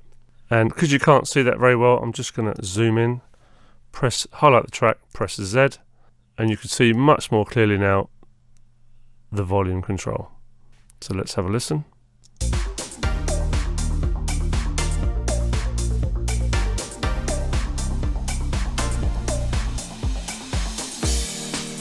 Okay, I think about there's okay. So press Z to undo the zoom, and what you'd have to do is every time you do that, it puts everything on one row. So just come over here, press the down arrow and go to zoom tracks 2 rows. So there's one more little trick I want to show you, one more trick up my sleeve. We're going to take the very first pluck noise, this one here. We're going to add loads of reverb to it and then reverse it. It's called the reverse reverb effect. So first thing we need to do is just cut off the first note. So hold down Alt, get your scissor tool. So now we have just the first pluck. You'll note that I've copied it because I don't want to affect the original one. And what we're going to do is go to the edit settings, bypass the delay for a second, just while we do this little trick. We're going to put the reverb on quite a bit. Let's just have a listen to that. Let's try a bit more. So there's quite a lot of reverb there, as you can hear, and that's what we're going to quickly bounce down to audio. So let's go to Edit, Render in Place, Render Settings. So what we need to do here is make sure we've got the signal path on, because we want the reverb effect to come out. We don't want the dry settings. And I want to name this as well, so I'm going to tick Use Custom Name. And I'll call it something like Reverb Reverse. And we can click Render. So what that's done now, it's created an audio version of this MIDI version here. And all we've got to do now is reverse it. Let's just show you what we've got so far. So that's the one hit with the lots of reverb on it. So audio processes reverse. Have a listen. Sounds nice, doesn't it? All we've got to do is move it over. Take off the snap. Try and line it up as best as possible. Best to do that by zooming in. And let's have a listen to this little effect. And with the pluck as well. Okay, what I've forgotten to do is take down the reverb that we put on before, and it was around about -11, I think. Put on the stereo delay again. This is for the original pluck. Let's have a listen with no solos. So what we'll do is, it's not quite sounding right, we'll just get the envelope and fade that out a little bit at the end, and we'll move it over a touch so it blends in a little bit. Have another listen. And that's blending a little bit better now. And it acts as a nice lead in. It's a nice little trick to lead in to like your first note or the start of a new section. All we've got to do is just make it a little bit shorter and use a fade in. And we're pretty much done. Pretty cool trick, huh? So I hope you found that useful, guys. That's it for this lesson. Thank you very much for watching. In the next lesson, we'll look at some really simple ways to vary the melody of your track and to help the different sections stand out, and more importantly, keep things interesting. So, all the best. See you later.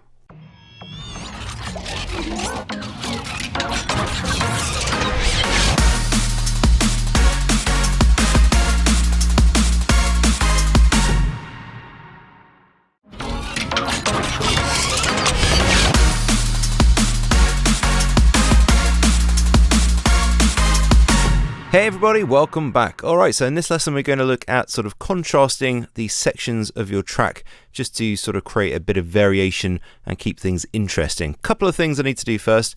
Now is we're just going to label the reverse pluck, and then we're going to copy it to a couple of other locations in the track. So I'm just going to click grid relative on my snap type, and then we're going to copy this over to the start of the chorus suspense, and then once more going into chorus 2.1. So that's that. And just one last thing as well, the filter on the pad is just, well, the pad is a bit too intense at the moment, so we're just going to change the settings a little bit. So we're going to go into the instrument settings, and to actually edit the instrument itself, we're going to click on edit, and then here we're just going to turn down the master cutoff filter just a little bit.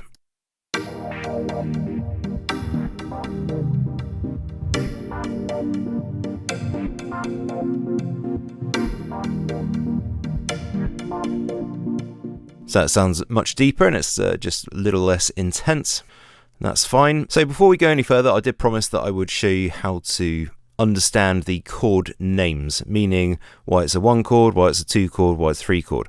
So if you're familiar with music theory, then this isn't going to be much help to you, but if you are completely new, then stick around. It's not going to take very long. So I'm just going to use the pluck MIDI here. Actually, let's just glue that back up together. So I'm just going to select both of those parts, because one of them obviously we snipped to make the reverse pluck sound. Then I'm just going to select the glue tool and glue them back together. So knowing the chord names is super simple. We know we're using the E flat major scale as that's the preset that we used in chord pads. So if you Google notes in E flat major scale, and you'll see normally there's these images. We can just click on images in Google, and these ones by basicmusictheory.com are usually really good, and they show you all of the notes in the E flat major scale. And just to make this a little bit easier for ourselves, I'm just going to copy these notes into Cubase as a reference. So here we go, I've just drawn these into the MIDI editor and I've just muted them just so we're not going to hear them in our track. So these are the notes in the E flat major scale. So the chord number is always based on the root of the chord. The root note being the lowest note in the chord.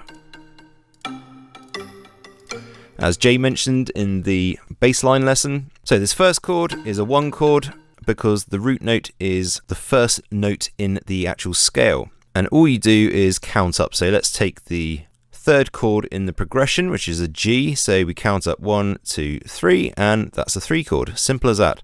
Let's go for the next one. So that's A sharp. So that's 1, 2, 3, 4, 5. So that's a 5 chord. This one here, because the root note is C, we can count that up as well, even though it's actually sort of in a slightly different octave. It's 1, 2, 3, 4, 5, 6. So this one here is a 6 chord. It's as simple as that. And just a very quick tip for the newbies out there. If you want to make a chord, it's super easy to do. All you have to do is pick a note. Let's just build a chord quickly. So we're going to go for a 2 chord because it's 1, 2 from the first note in the scale. So we draw in a note, then we miss a note in the scale, draw on the other note, then we miss a note in the scale and draw another note. And there we go, we've got a 2 chord. And that works for any chord in the scale. It's as easy as that to make a chord. So pick a note, miss a note, pick a note, miss a note, pick a note. Super simple. So let's move on a bit now and sort of make our chord progression a bit more interesting.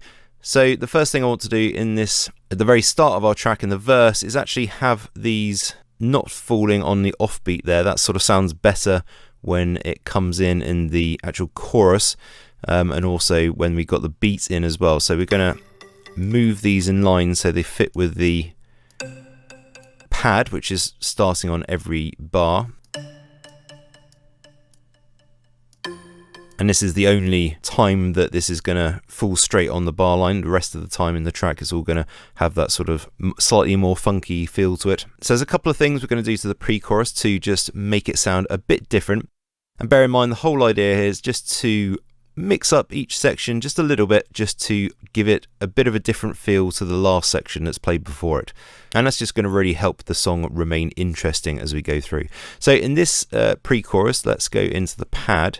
And what I'm going to do is actually remove all of the top notes, or the top 2 notes I should say. I'm just going to leave the root notes. So let's just delete them.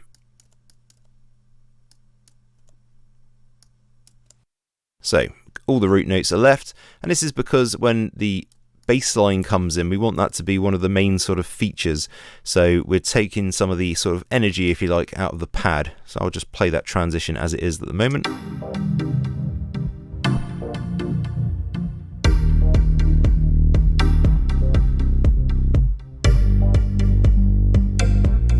So you can see how when the kick comes in and the bass line comes in, the focus sort of switches over to the bass line, but you can still hear the pad there. It's not like it's completely missing. It's just sort of less intense. So that's good. Now, one last thing that I want to do to the pre-chorus to make this a bit more interesting. Now, I'm actually going to select all of the musical elements in here. So the pluck, the bass line and the pad. And I'm going to double click and you'll see that we've got all of the MIDI for all of those parts showing in the MIDI editor window. So select both of these chords here, the 3rd and 4th chord in the progression, and then we're going to hold shift and drop it down with the down arrow. So both chords are playing lower.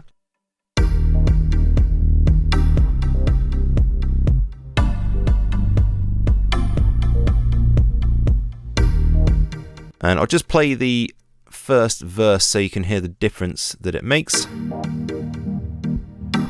The pitch goes up here, but in the pre-chorus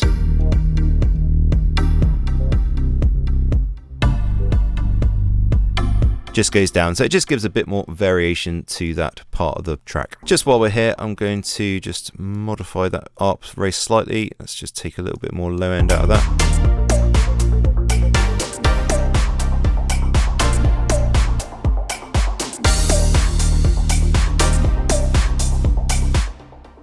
Make it a little less prominent and sit in the background a bit more. Now in the second half, what we're going to do is we're going to go into all our plucks, double click to edit them all at the same time in the editor window. And just to make this a little less confusing, because if you remember at the start of the tutorial, we changed the coarse pitch of pluck 1 in the sampler control. I'm actually going to go back and just reset that just to make this a bit more easy to understand. And then I'm going to go into all of the pluck 1 MIDI, double click it.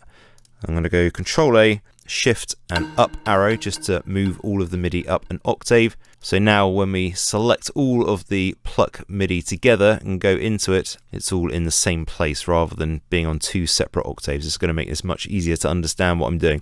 So I'm just going to do a trick here called inverting a chord. So all we're doing, we're keeping exactly the same chord notes, but we're going to just change the position of them. So we're going to take all of the center notes.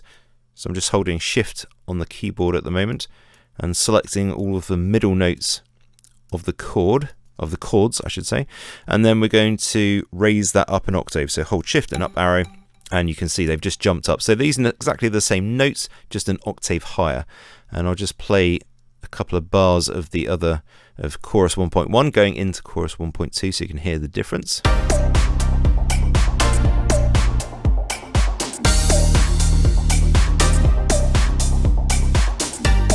And it just gives it a slightly sort of different feel, a little bit more intense, a little bit more energy. And again, it's just a bit of variation from chorus 1.1 to chorus 1.2, which is what we want. So let's see if we can make this piano just a little bit more interesting.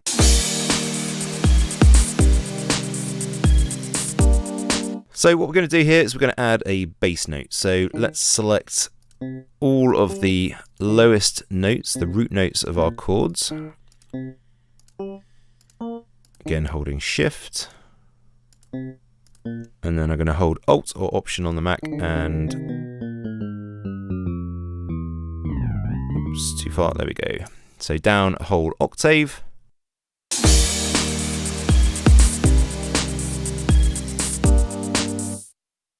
And that kind of thickens up the sound a bit, but I'm going to just experiment a bit here.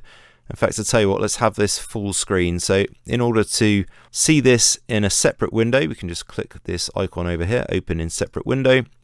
And there we go. Now we've got a nice full screen version. So we've got a bit more room to see what's going on. So I'm just going to play around, but what I want is a kind of descending kind of feel to this progression. So getting lower and lower. Change some of these notes, only using the notes in the chords. It doesn't have to remain the root note, doesn't have to stay the lowest note. Oops, looks like I missed 2 root notes there, so I'm just going to copy them down. So just giving it a sort of downwards feel.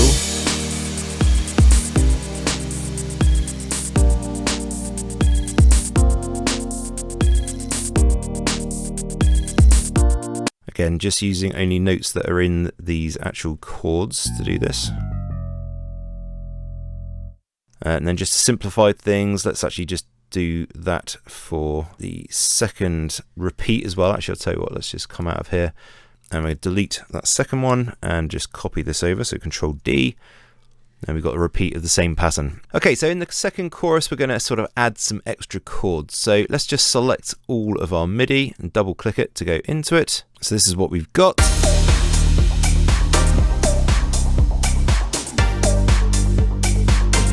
But I want this to be a bit more intense for the second chorus. So let's just start copying some notes across just to make this a bit more energetic. So let's put in an extra chord here. I think we want a 3 chord. So I'm just going to copy. Remember, we're working in 3 different bits of MIDI selected at the moment. So when we select a MIDI note, we actually want to select it like this, not by clicking on it. If you just click on it, you'll only get a note from one of those different instances of the MIDI. So you want to select it like that. That means all 3 versions of the MIDI are being selected. So let's have a 2 chord. And remember, to build a chord, all you do is skip a note in the scale and add a note, and then copy again, skip a note in the scale, and then add another note. So that's our 2 chord.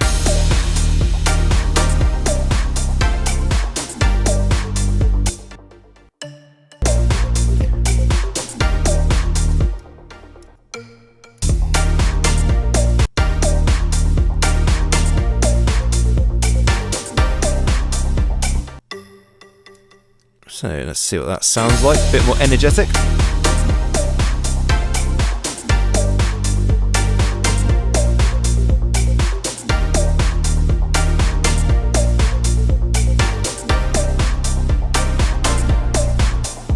Lovely, okay, that's not bad. So let's just delete what we've got in chorus 2.2, get rid of that, and copy our new sort of pluck progression over, and we're going to again go into it, and we're going to augment this in the second half. So once again, we're going to select all of the center notes of the chords like so, and then we're going to raise that up an octave. So we're going to invert the chords. Again, to give us that slightly different feel, I'll just play that.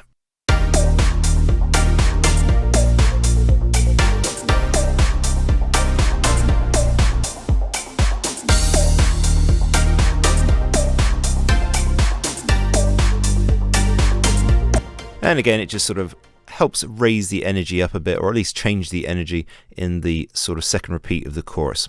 So what I'll do now is actually let the full track play through, just so you can get a really good idea of where we're at. So if you're not fussed, or you already have a really good idea of where we are in the track, then just skip on to the next lesson, where we're going to look at how to automate this and start really sort of breathing some life into the track. Thank you very much for watching, guys and girls. See you in the next one.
Hey guys, and welcome back. Okay, so in this lesson what I want to do is breathe a bit of life into this mix, and I'm going to do that with automation.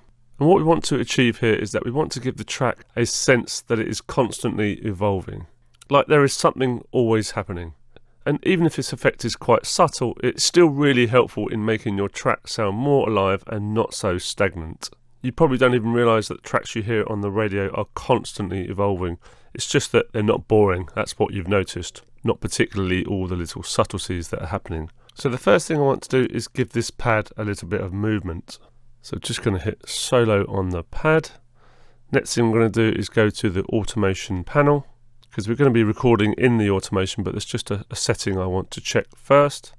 So come up to open automation panel or press F6 and go to settings and just make sure that reveal parameter on right is ticked. And you'll see why we've added that setting when we start the recording of the automation. What I want to do is raise the brightness of the pad as it plays. And so the first thing we're going to automate is the quick control cutoff filter. Let's bring up the instrument. Just going to move this off to the side so you can see when I start recording it, you'll be able to see the information appear just underneath the pad. So we're going to click right, and that's for right automation. This is the cutoff control we're going to be affecting. So I'm going to press play to play the actual song, move this control here, and it will start recording what I'm doing.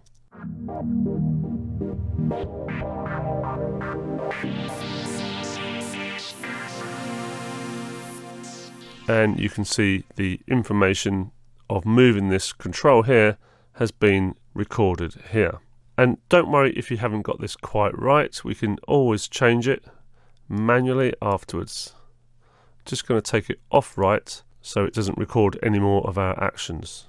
So we now have various different points on this automation detail that we can change, so we can modify this as much as we want. So let's say we wanted to have the effect go a lot longer, or a lot slower I should say. So we can just move these points like this. In fact, we don't need this one here, so we'll just highlight that point and delete it. Might not necessarily need that one either, but you can manipulate this curve quite a bit, and you can add in extra points if you want a bit more control. You know, you can do anything you want with this basically.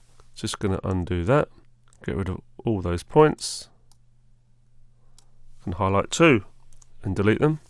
Center point, you can change to get a curve. So if you wanted to have it nice and smooth like that, you can put in 2 points and just have those two parts go up in a kind of square, useful for bringing things in for a section and taking them out again. So there's a whole host of sort of control points that you can manipulate this information with to help you achieve what you want to achieve. A couple of global settings are up here. You can activate write on all tracks if that's what you want to do, or you can suspend all read and write automation globally, so that's every single track. You can also click on the track itself, right click, you can hide automation, you can show used automation on the selected tracks, or you can show or hide all automation here. So let's just have a quick listen to this pad.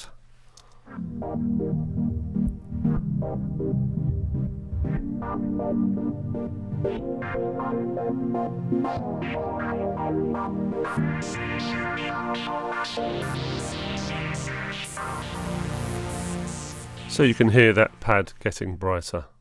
So another common place to use automation is filtering out the drums, for example, as in making them a bit darker as they go into another section. So let's just zoom out and I'll give you an example. So all these drums here at the end of chorus 1.2 could be filtered down so they sort of blend in nicely with the brand new drum part that comes in here on bar 41 of verse 2.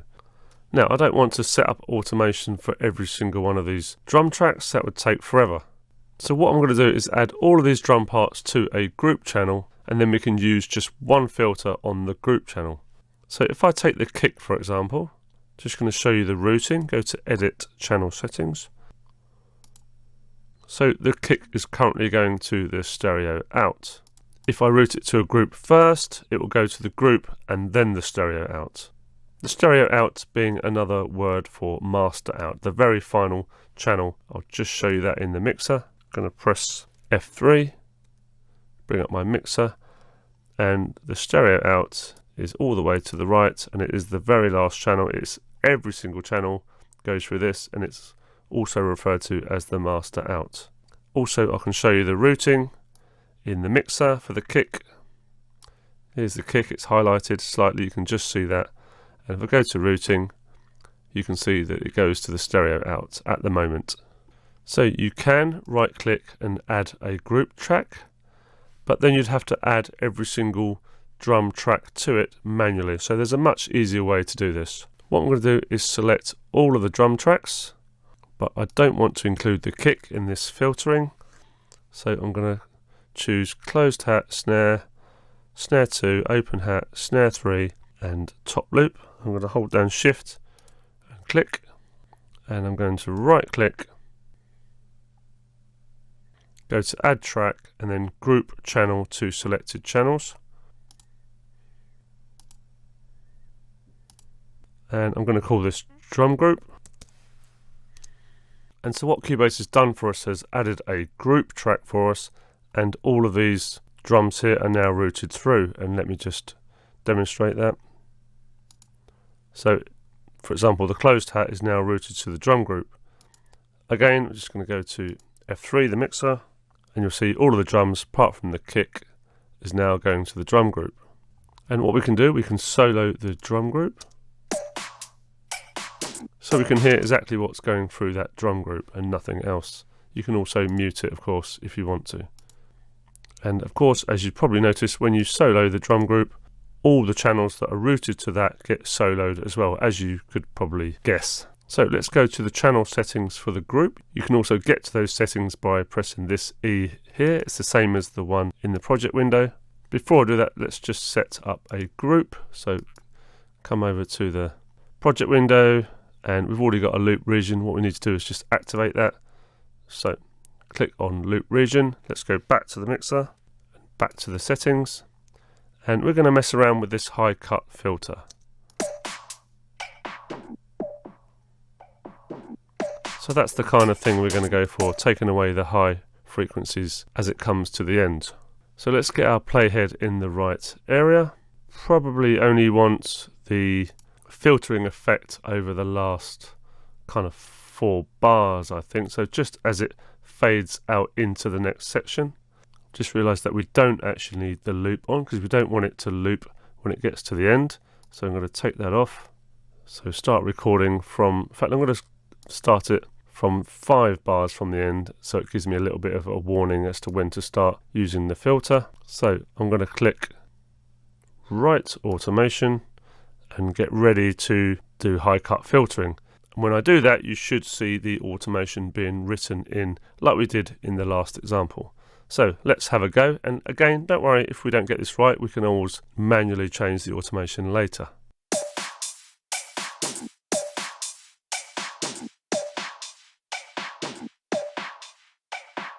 There you go. So just over the last 4 bars, we're slightly taking off the top end, and although it's hard to see, it is actually there, the information that we just recorded. Always good practice to take off right again, otherwise you'll end up recording more stuff that you don't want. See if I can highlight this so you can actually see what we've done. Yep, there it is there. It's hard to see, but you can see that it has actually been recorded. So let's have a listen. Take off the global solo.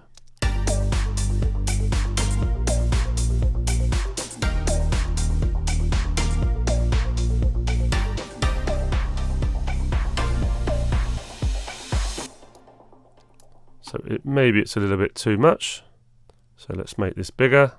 So I'm going to take off the middle 2 points, make this less severe, and just changing the color just briefly so you can actually see what's going on here. That blue just for some reason doesn't seem to want to work. So now we can see what we're doing. Maybe we'll add a slight bend as well.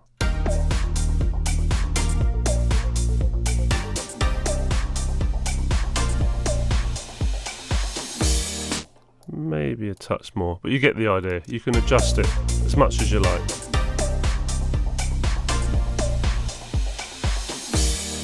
And you can see how nicely that blends in now to the new drums that are coming in on verse 2. And it will sound even better once we've got the vocals in there as well. So I'm just going to have a little listen through myself and decide where to put this filtering for the pad. And once that's done, we've pretty much got a full instrumental track to record over. Although, of course, in your own productions you can record anytime you like, if you're the person playing or singing. But we've done it this way as we're getting a guitarist and a singer into the studio, so we really need a more complete track for them to play over. So in the next lesson we're going to be having a look at recording in Cubase, so hopefully that is going to be interesting and useful for you as well. So guys, thanks for watching as always, and I'll see you in the next one. Bye bye.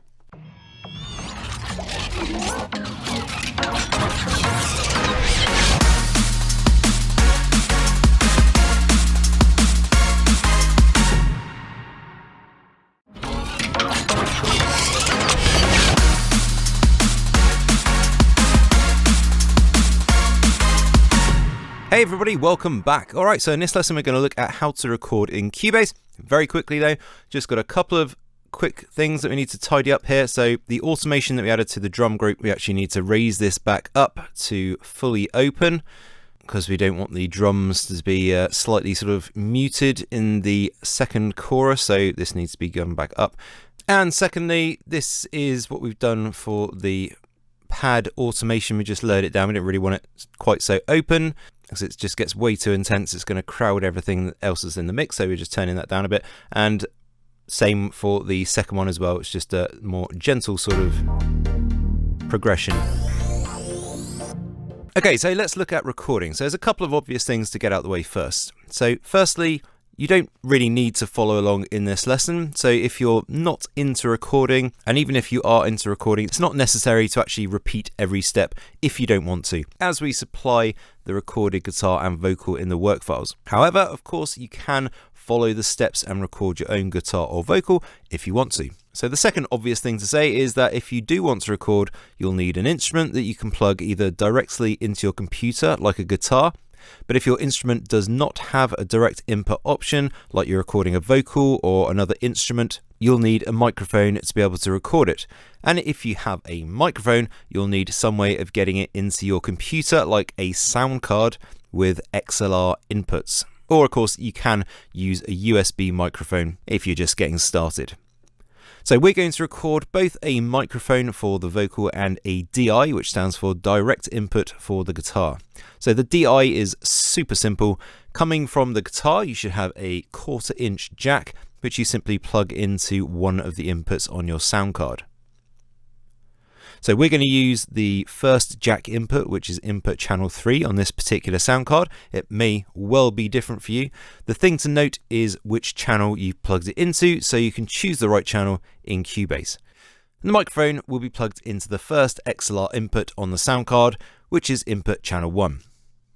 So it's as simple as that to get them connected. Just note that if you are using a condenser type microphone, your sound card will need to have the ability to provide what's called phantom power. So most sound cards that have XLR inputs will have this built in. Some have a button on the sound card itself, a physical button, but some, like mine, you have to activate in the software for that particular sound card. So this is the sort of mixer settings for my particular sound card. Now bear in mind that yours will not look like this at all. It will look very, very different depending on which sound card you have.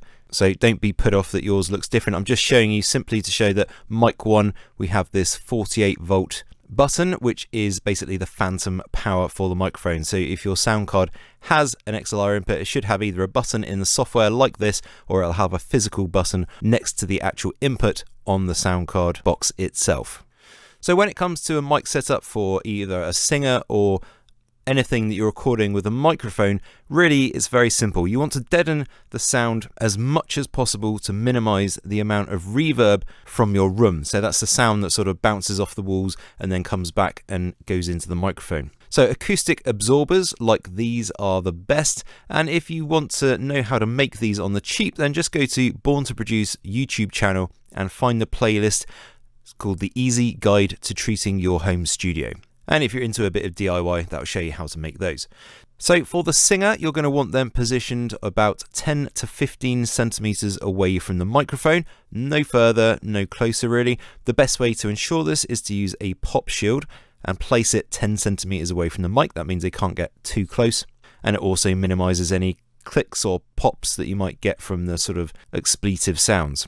So that's the quick and dirty version, of course. If you want to know how to record and process vocals to a full professional level, then definitely check out our recording and mixing vocals in Cubase 10 course. It's over 5 hours of tuition on how to get perfect vocals every time, and it also works exactly the same in Cubase 10 as it does in Cubase 10.5, so there's literally no difference.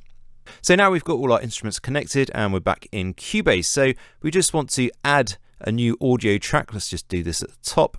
So add track, audio, or of course you can hit the plus button here and make sure you've got audio track selected, and we can select the input that we want. So first of all, we're going to set up the DI for the guitar. So let's just drop down our menu. So yours will probably look different to this. This is my sound card, so it's got the list of all of the possible connections. But the most important thing is to remember that we plugged our guitar DI into analog 3, into the input 3. So we're going to select that from the list. It's automatically changed it to mono, and we'll just name this guitar DI and add track. Let's just pop that up the top, and I'm also going to change that to red just to indicate that it's going to be a recording channel. Not that you have to do that, of course. Now we'll do the same for the vocals. So we're going to add a track, another audio track, and this time we're going to make sure the input is analog 1. Again, it's already made it mono, that's fine. And I'll just call this Vox, short for vocals. Add. And again, let's change that to red. So with the channel set up, there's just one more thing to check in Cubase, and that's the audio recording modes. So you can access the audio recording modes through the transport panel. So you can see at the bottom here, in the left hand side, you've got this button here, set up audio record modes. You can also access it through the transport panel. So you can go to transport, and then down here, we've got audio record mode. And very simply, you want to have it on keep history. This is the only mode you will use, as it means that you can't basically accidentally record over something. It will just keep absolutely everything. Even if you record over the top of another recording, it'll just basically overlay them both. So we're pretty much ready to record. All you have to do is arm the audio track, so it automatically arms it when you highlight the track, so you can see the record button lights up. Hit the monitor button if you want to hear the vocal in the headphones. Just note that you will need to turn this off in order to listen back to the recorded audio once you've actually recorded it. If you've got that active still, when you play back you won't be able to hear anything, so just note that you have to turn that off once you've recorded. So you also want to turn on the metronome as well. This is just going to help the performer keep to the timing for when there are no drums playing in the track, like at the start of the song. Let me just play that. And then you're basically ready to record. And to record, you simply make sure, again, the track is armed. You've got monitor on if you want to hear your voice, and just hit record. La la la la la. So you are free to record however you want, but my tip for recording is to do it section by section, get sort of 3 or 5 good takes, and then move on to the next section. So do the verse 3 to 5 times, move on to the pre-chorus, do that 3 to 5 times, then the chorus 3 to 5 times, etc., until you're happy with all of the recordings that you've got. So you don't have to do it this way, but when it comes to the next stage, which is comping, you'll find out that when you have recorded section by section, the takes are normally more similar than if you record the whole sort of track each time and then do it again and again. So it's easier to piece together one great performance. Just a note, the way Cubase records onto the track is slightly different depending on which version of Cubase you have. In Cubase Artist and Pro, you have what is known as lanes, meaning that when you record multiple takes onto the same audio track, each take will get its own lane within the track. This makes it easier to comp later on. In Cubase Elements, LE and AI, you don't have the lanes function, so when you record multiple takes in one go, it just sort of piles them on top of each other. Now don't worry, this will all be explained and you'll find out how to deal with both of these in the next lesson. I just thought it was important to point that out so when you record you don't think something's wrong. So we're going to record the guitar and singer now, and like I say, we're going to get about 3 to 5 takes for each section, And we'll see you in the next lesson, where you will learn how to take all these different recordings and make one great recording out of it. Thanks very much for watching, guys and girls. See you in the next one.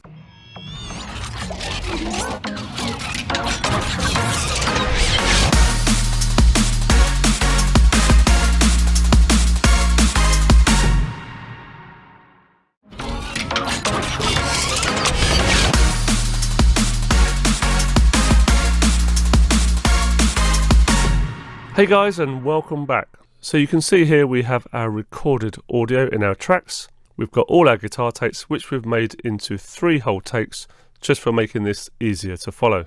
Same with the vocals down here. Plus we've got some extra bits that we recorded, like some ad-libs and some oohs, all going in the pre-chorus, that we've also just added together into one track, which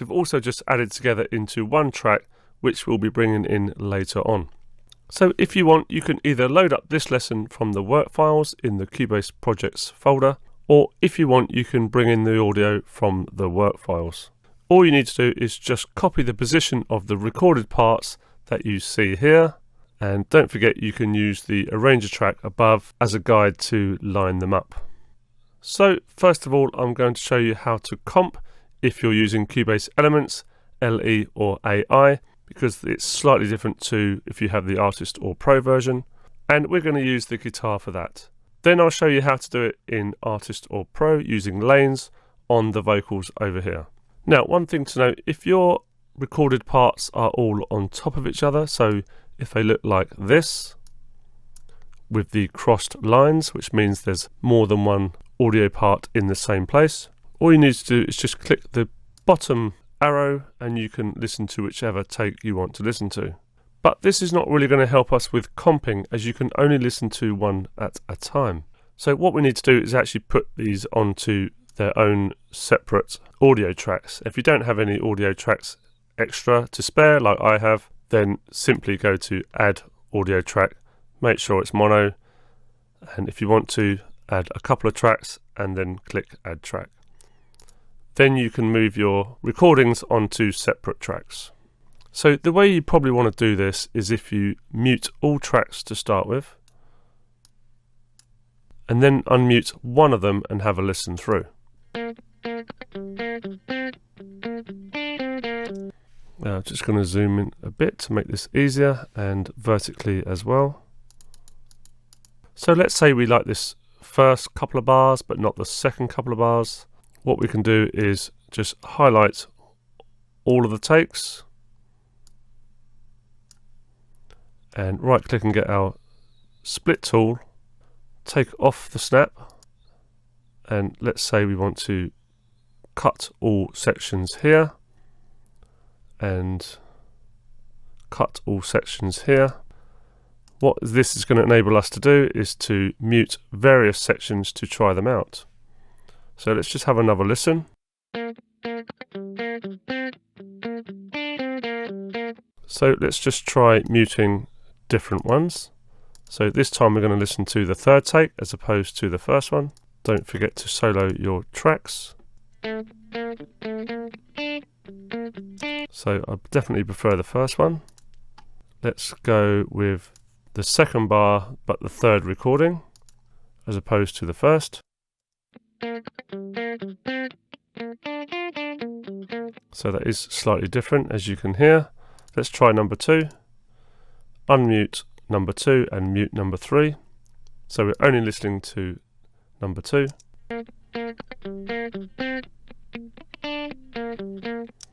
And still not quite as good as take 1, so we'll stick with take 1. And this is how we do this all the way along. It's best to sort of cut it up into sections. So we'll do the same again.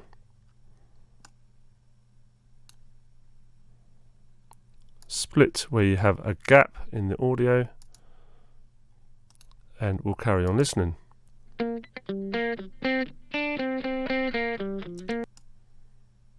Let's mute number 1 and listen to 2. And quite like that second one there of guitar recording 2, but I didn't like the first bit, so let's mute that one and try recording 3. So it's going to go with number 1, I think.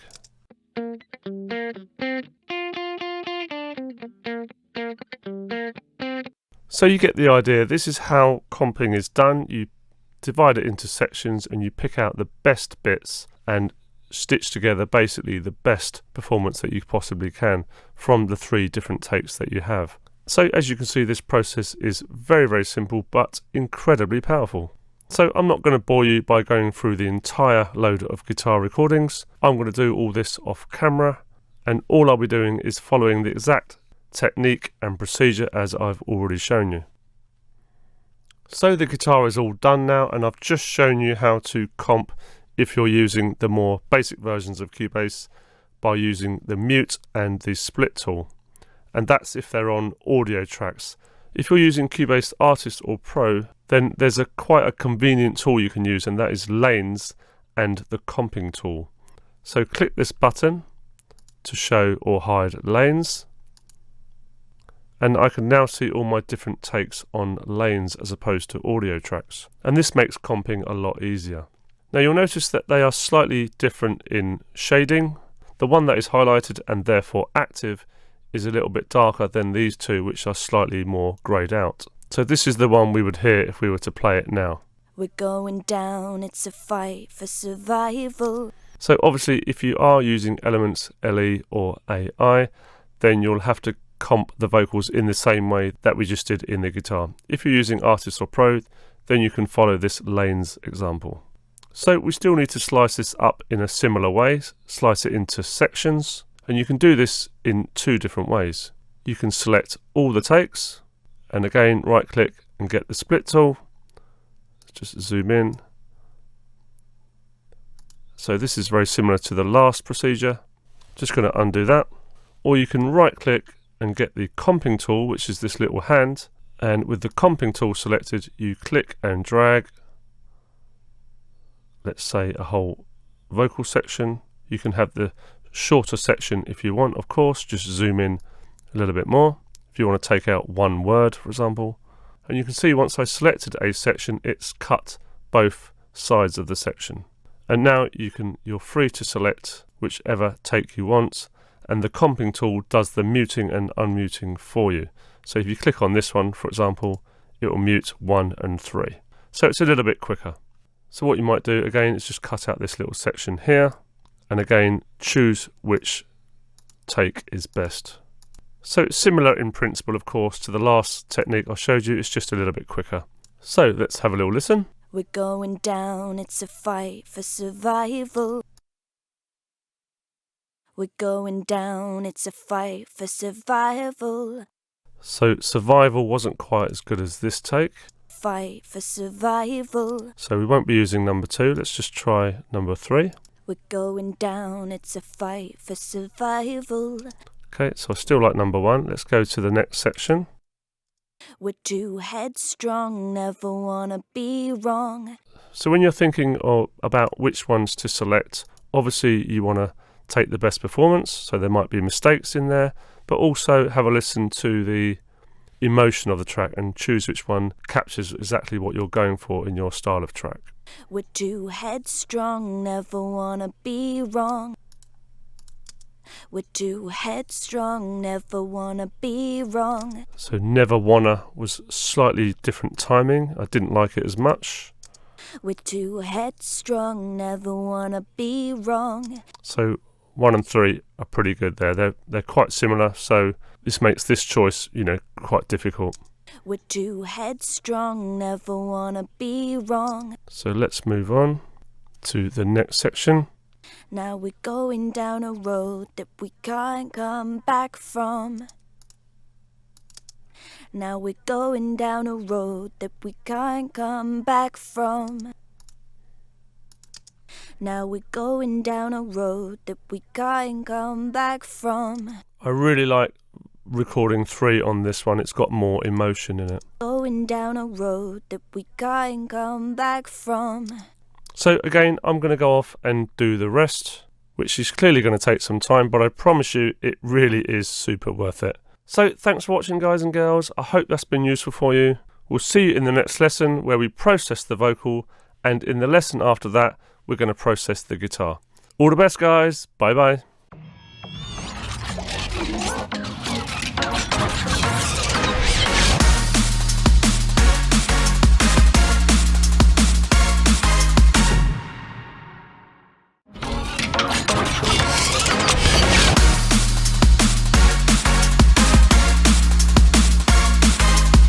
Hey everybody, welcome back. Alright, so we've gone through and comped all the parts of the vocal, so we're going to add effects to the recorded parts like compression to even the signal out and reverb to give them some space in the next lesson or two, but for now I want to show you some of the ways you can make the vocal performance even better. So there are really two things you can do. One is timing correction and the other is pitch correction. So timing correction can be as simple as cutting one word out that's sung too soon or too late and then moving it into the correct position. So before I show this, I'm just going to do something that's going to make our job a little bit easier. So take our comped vox and highlight it all, and this is going to work regardless of which comping technique you used. And then we're going to hold Alt or Option, right click, and we're going to go render in place. I'm just going to check the render settings. So we want to record as one event, so make sure that's selected. We want the dry channel settings, and let's just name this Vox Comped, and the file path should always default to the actual project folder, so that should be fine. And then just click render. And you can see just underneath it's given us a nice clean, complete vocal take. So I don't need our original sort of recordings, our 3 different recordings, so I'm just going to delete that entire track. There we go. And then we're left with this. We're going down, it's a fight for survival. We're too headstrong, never wanna be wrong. Now we're going down a road that we can't come back from. The damage is being done. But this last phrase is just a little bit late, it sounds like. So I'm just going to timing correct it a bit. So it's better to turn your snap off for this.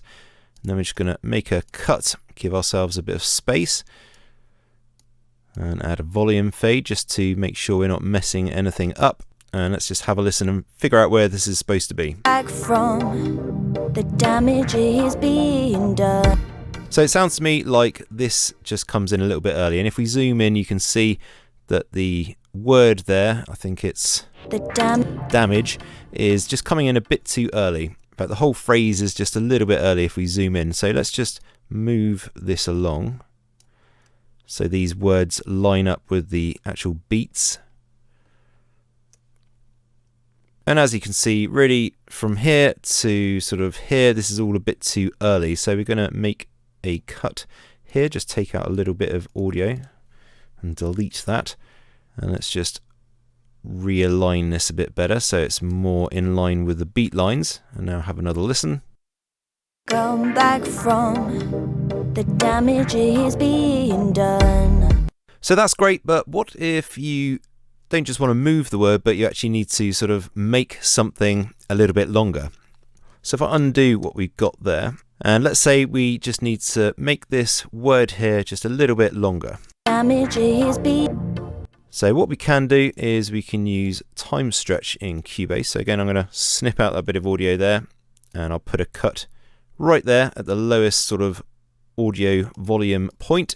And then we're going to change our cursor to sizing applies time stretch. So if you come up here and hold down your mouse, you'll see you get a few different options for the selection tool, and we're going to go on sizing applies time stretch.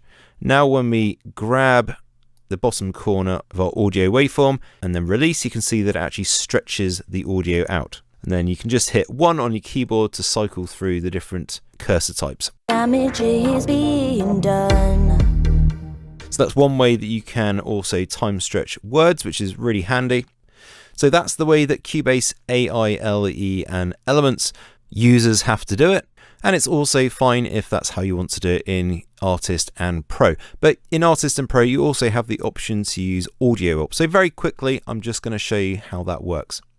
So if we double click on the audio to bring up the audio editor, and then just click to expand it into its own separate window, and we've got this audio warp option. Remember, this is only in Artist and Pro, and I just need to activate free warp. And then when we zoom in, we can basically drop these little what are called warp markers. And this enables us to actually move the audio around in a time stretching kind of way. So I'm just going to undo that quickly. What you need to do if you are using Cubase Artist or Pro and you're using warp markers is put a warp marker in where you want to actually time stretch the audio, and then always put a marker in at the point where you want that to stay stable. So I'll just show you what I mean by that. So let's say we want to warp this a bit. So it will just sort of stretch the audio between the warp markers, meaning that any other audio won't be affected by it. So we can just sort of snap that better to the grid.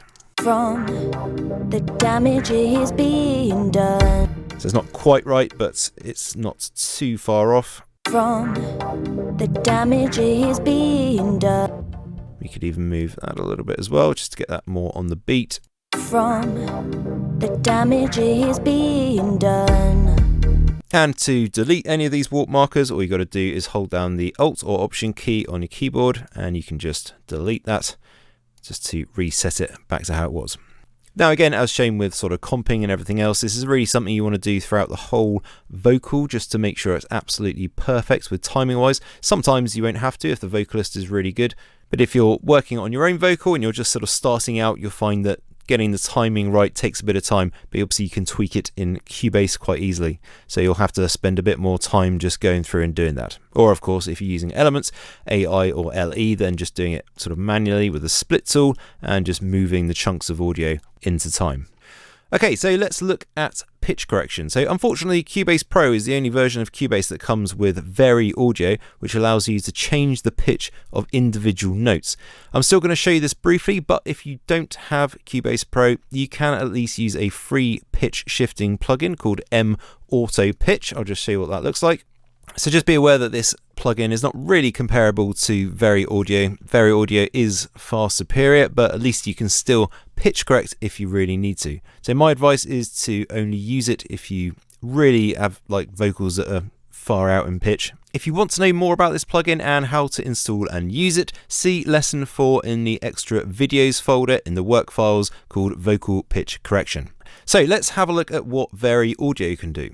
So again, I'm just going to open this in a separate window, and we're going to click on Vary Audio here and activate Edit Vary Audio by clicking this button here.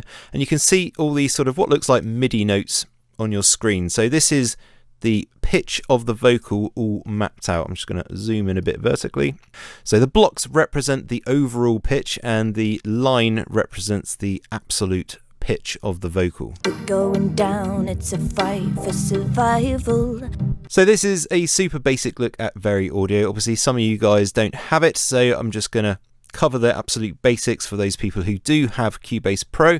But in Vary Audio, on each segment you see, you've got these control points. So the top one will straighten the pitch of a word. So if it's a bit too sort of wobbly and all over the place, you can actually straighten the pitch. You've got to be careful with this because it can sound a bit strange. Let me just give you a demonstration. We're going down, it's a fight.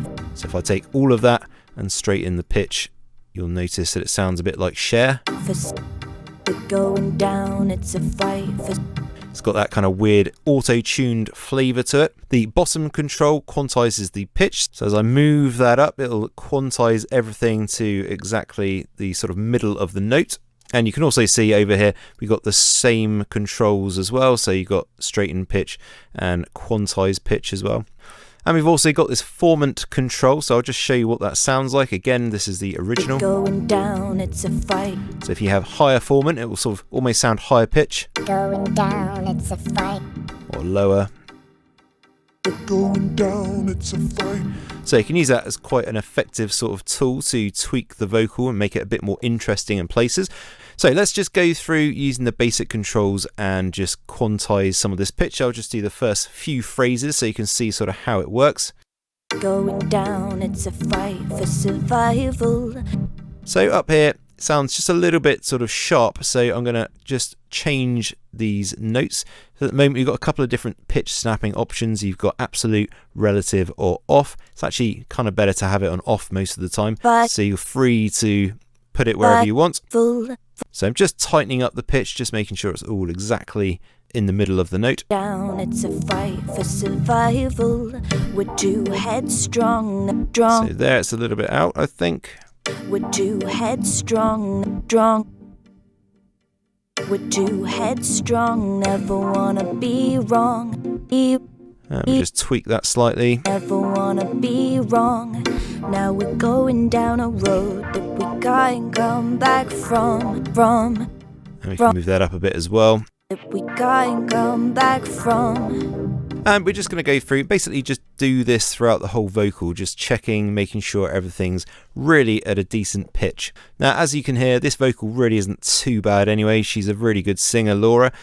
So if you're using someone who's a bit less professional, or more amateur, I should say, just starting out, then you might well find that the vocal pitch is much more sort of all over the place, so you're going to have to do a lot more correction to it. So just remember that with pitch correction, unless you're going for a really over processed sound, it really is better to try and keep it natural. So just pitch correcting like this rather than using the straighten pitch curve, because that can make it sound a bit like sort of Cher's singing it or something. And the same goes for the M Auto Pitch plugin as well that I mentioned.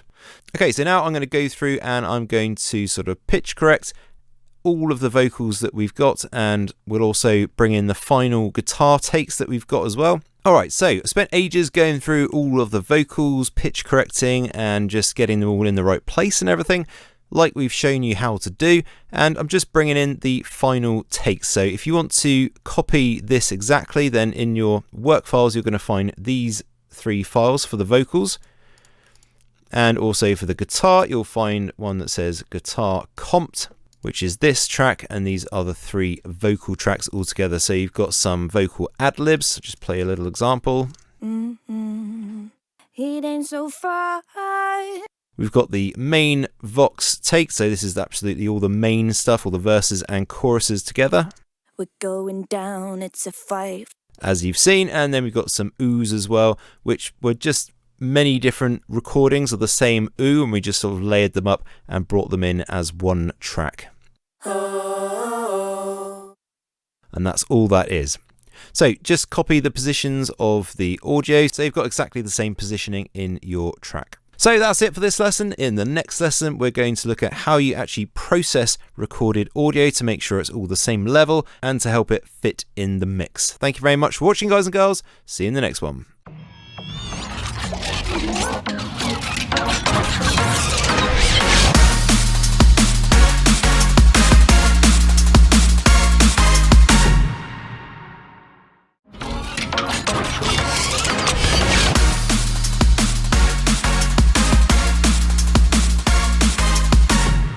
Hi guys, and welcome back. So in this lesson we're going to be processing the guitar. So we're going to be doing some EQ, compression, adding a bit of delay, reverb and a bit of mild distortion as well, just to funk it up a bit and make it cut through the mix a bit more. So let's highlight the main guitar track, which is this one here, and go to the settings. We've got our region highlighted, although we do need to just bring this in, and let's work on 33 to 41. Let's solo our guitar. And you can see there's quite a bit of low end frequency in this signal which we don't need. So the first thing I'm going to do is use the low cut filter, and don't forget, if you haven't got these filters here, you can quickly go to EQ and Studio EQ. So you know how to do this by now. Let's select a steeper slope and start bringing in this low cut.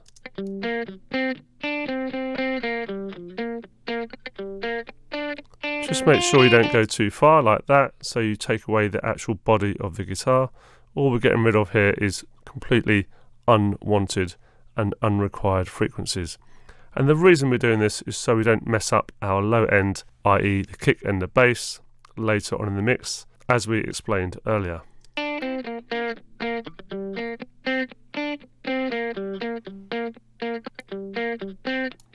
So I think about there is fine. It also sounds a little bit harsh, so I might take off some of the top end.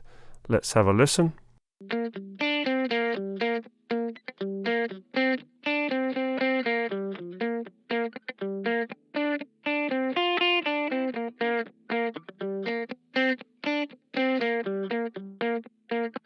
Just a touch off the top end, just to take away some of that harshness, and that's with a gentler slope. And you may have noticed I was bypassing this to see what it sounded like with this on-off button here, just to check what I was doing.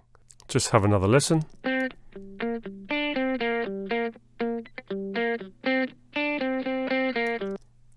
Might just adjust the slope slightly.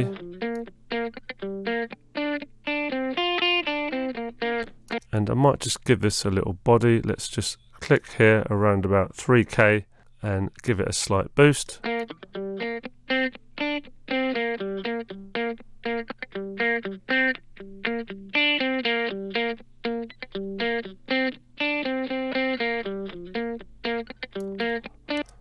And although we're taking off the very high frequencies, we're just maybe giving this a slight boost at around 3.5 kilohertz, just to make it a little bit more present. Let's have another listen, and we'll bypass the EQ completely by using this button here.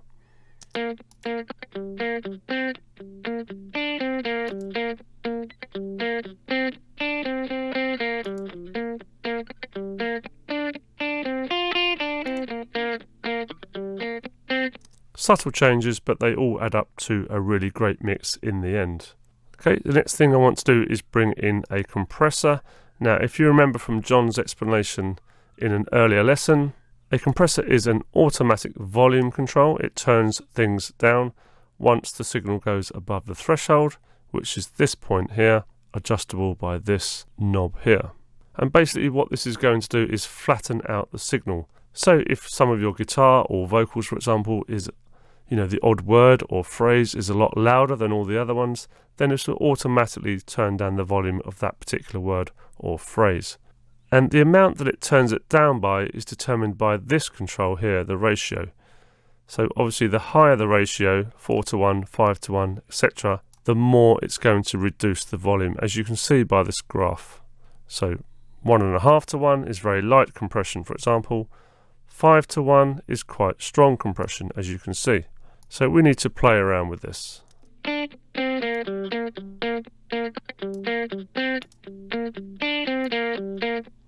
We also need to play around with the threshold, as this determines at what point in the signal, in which volume of the signal, does the compression start to kick in. So the lower that you have the threshold, then the more of the signal is going to be compressed. So this is quite an important control as well.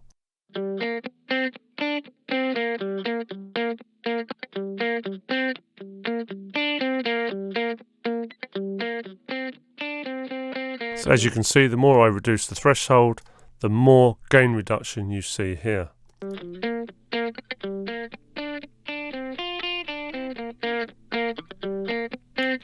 We also want to change the attack and the release to very, very quick. Now, just very, very quickly, the attack is how long it takes the compressor to start working after the signal has gone over the threshold, and the release is the opposite, how long it holds on to the signal after it's dropped back down.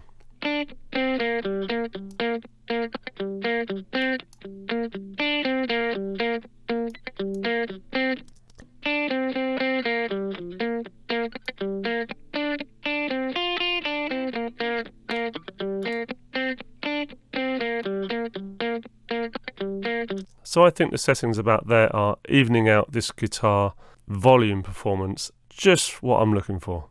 If you have a look at the audio itself, this is before processing, of course. We've got a spike here and some spikes here and a spike here, and it's going to flatten all of these out. That's basically what we're doing here. So now I want to add a touch of saturation to the sound, and saturation is kind of like a very subtle overdrive. It's like a musical distortion, a distortion that sounds quite nice. So Cubase has got its own distortion plugins. We're going to use a very simple one called the Tube, and it simulates tube saturation. So we've got a mix control here, so we don't have to have 100% mix. We can blend in some of the dry signal as well. Just in case the effect becomes too much, you can drop down the mix to 50% or whatever it is you want to do. And you've got a drive knob here, which is going to add more and more saturation.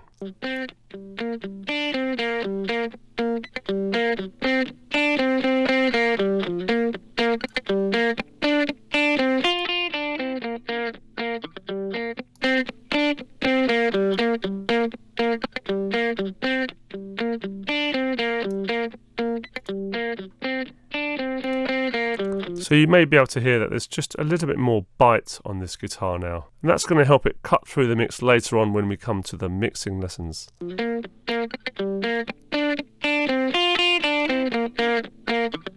it's just a bit too much when I add the mix, about 70 to 50, so I might even go a bit lower.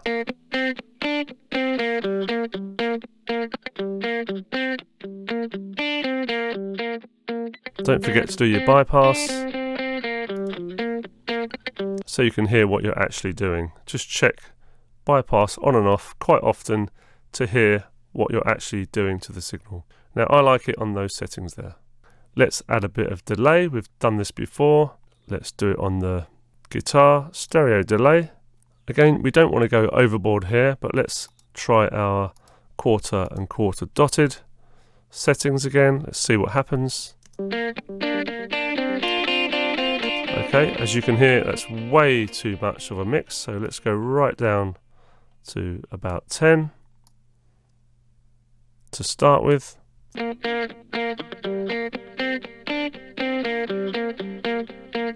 Still quite a bit. Let's go down to 6.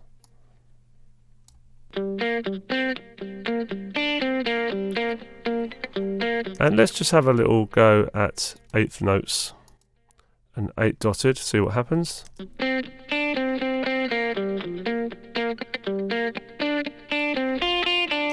And I think that's better, they're shorter delays.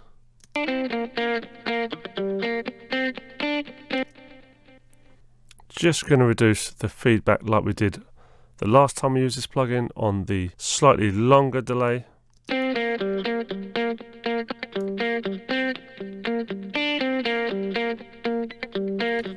And as you can hear, that's giving that not only a lovely sounding effect, it's giving it a bit of space around that guitar as well. So I'm really happy with that. Let's also add a little bit of reverb. Not too much. We use the send like we did before.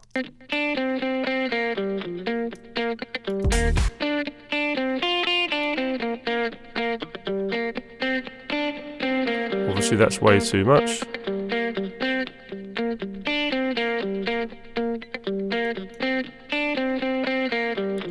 Obviously you just need to add it in a little bit just to get a bit more space around it, but don't go overboard, unless that's the effect you're going for, of course.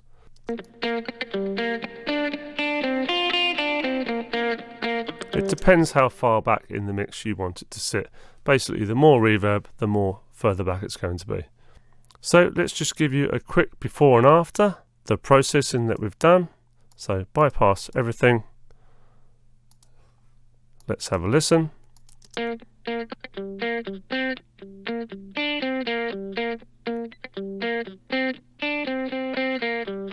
Sounds pretty dry and uneventful now, doesn't it? Put the effects back on.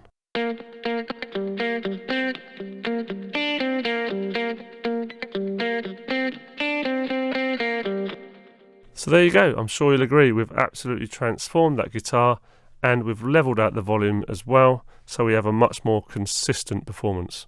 So thank you very much for watching. I hope that's been useful for you, and we'll see you in the next lesson where we process the vocals. See you later, guys. Bye bye.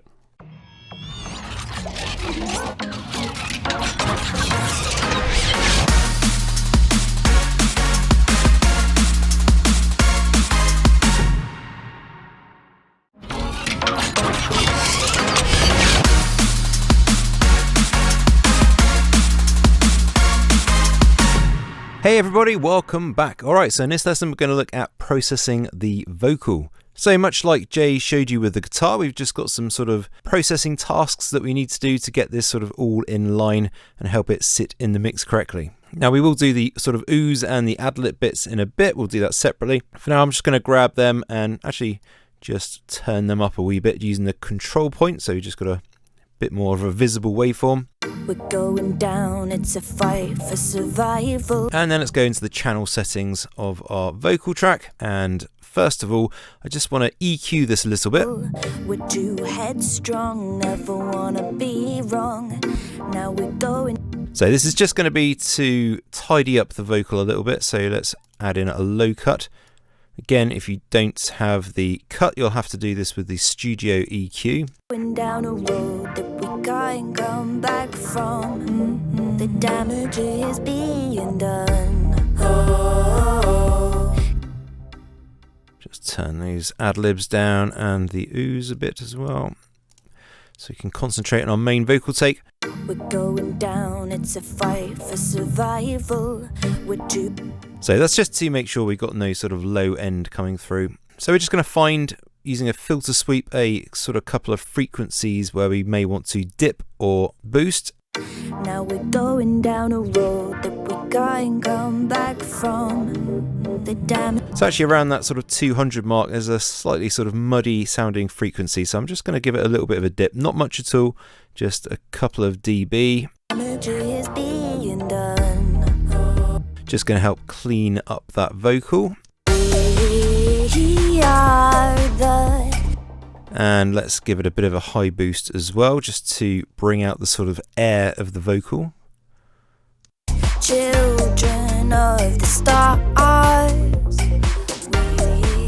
We are the children of. And let's try and find another frequency that we might want to either boost or dip. We are the children of the stars. We are. So around about the 2K mark, there's just quite a nice sort of frequency there. So I'm just going to have that boosted a little bit. Children of the stars. And if you want to hear the difference between what we've done and it bypassed, you can just press this button here to bypass the equalizer. We are the children of the stars. So you just got a slightly more present, slightly cleaned up vocal just by doing this to the EQ. And this is a fairly sort of standard EQ for a vocal. You do have to treat each vocal on its own merits, so it might not work exactly the same way, but generally speaking, this is a pretty standard sort of curve that you might use for an EQ on a vocal. So the next thing we want to add is the compressor. So the compressor, as I'm sure Jay explained, is there to level out all of the peaks in the recording. So you can see that we've got the vocals all over the place volume-wise, some bits being quite loud, some bits being sort of very quiet. And what we want to do with compression is basically level all of this out. So the sort of bits here, like in the pre-chorus, Do you even want to see? Sound reasonably the same volume as what's going on in the chorus, like here. Are the So we're going to do that with compression. So let's load up our compressor, Dynamics compressor. So for setting up the compressor, we're going to use one of the quieter bits of the vocal performance. So we'll use the first verse. We're going down, it's a fight for survival. Now, vocal compression, we normally have a ratio between sort of 3 and 4. I'm going to go for the higher end, so around about 4. As I want it to be fairly heavily compressed. I'm going to have a low attack of 16 milliseconds, no hold, and the release we're going to have quite quick, so let's try that down about sort of 60. We're too headstrong, never wanna be wrong. Now we're going, And the threshold, let's just adjust that so we're getting we're going down. a little bit more on the gain reduction meter. It's a fight for survival. It's a bit too much. Headstrong, never wanna be wrong. Now we're going down a road that we can't come back from. And we'll just try that in the chorus as well, make sure it's okay. We are the children of the stars. We are the children. So you can hear when I bypass it, it suddenly gets louder. That's because the compressor is turning all of these loud bits down. It's making it all a bit more level. And that's about right. I don't want to change that anymore. I think that's about perfect. So the next plugin I'm going to add to this is a sort of slight warmer, almost distortion type plugin, and it's in all versions of Cubase. It's under distortion and it's called Da Tube. And if I play it as it is, you'll hear what I mean. It gives a sort of crunchy, almost distorted sound if you use quite a lot of it. We're going down, it's a fight for survival. We're too headstrong, never wanna. So clearly that's a bit too much, so we're going to just set it up maybe about sort of 50 percent drive, and we're going to use the mix to just mix in the right amount. Now all we're trying to do here is just add a bit of sort of body, a bit of warmth to the vocal. We're going down, it's a fight for survival. We're too headstrong, never wanna be wrong. Now we're going down a road that we can't. So if you can hear that, it just adds a little bit of warmth and a bit sort of more mid-range body to the vocal. So that's actually fine as it is, no problem, don't need to do any more with that. Let's also add a bit of reverb, so let's send this vocal to our reverb group, so main reverb, activate the send, and start about there. We're too headstrong. Solo and unsolo, so we can hear what's happening with the reverb. Never wanna be wrong. Now we're going down a road that we can't come back from. The damage is being done. And that's not bad at all. So there's one more plugin that I want to add, which is another almost like a saturation plugin, stroke distortion plugin, which is called Quadrafuzz. Now this is only available in Cubase Artist and Pro under the distortion section. I'll just show you that. So this is Quadrafuzz. Now there is a free alternative called MB Drive, which I'll also quickly show you, HYMB Drive. Now this is actually a really good free alternative to Quadrafuzz, and again in the extra videos folder in the work files you'll find a video showing how to download and install and then use this. So it's also a multi-band, basically sort of saturator or distortion unit, and you can get really good results out of it. So I'm just showing you that. So if you don't have Quadrafuzz, you can install that and use it.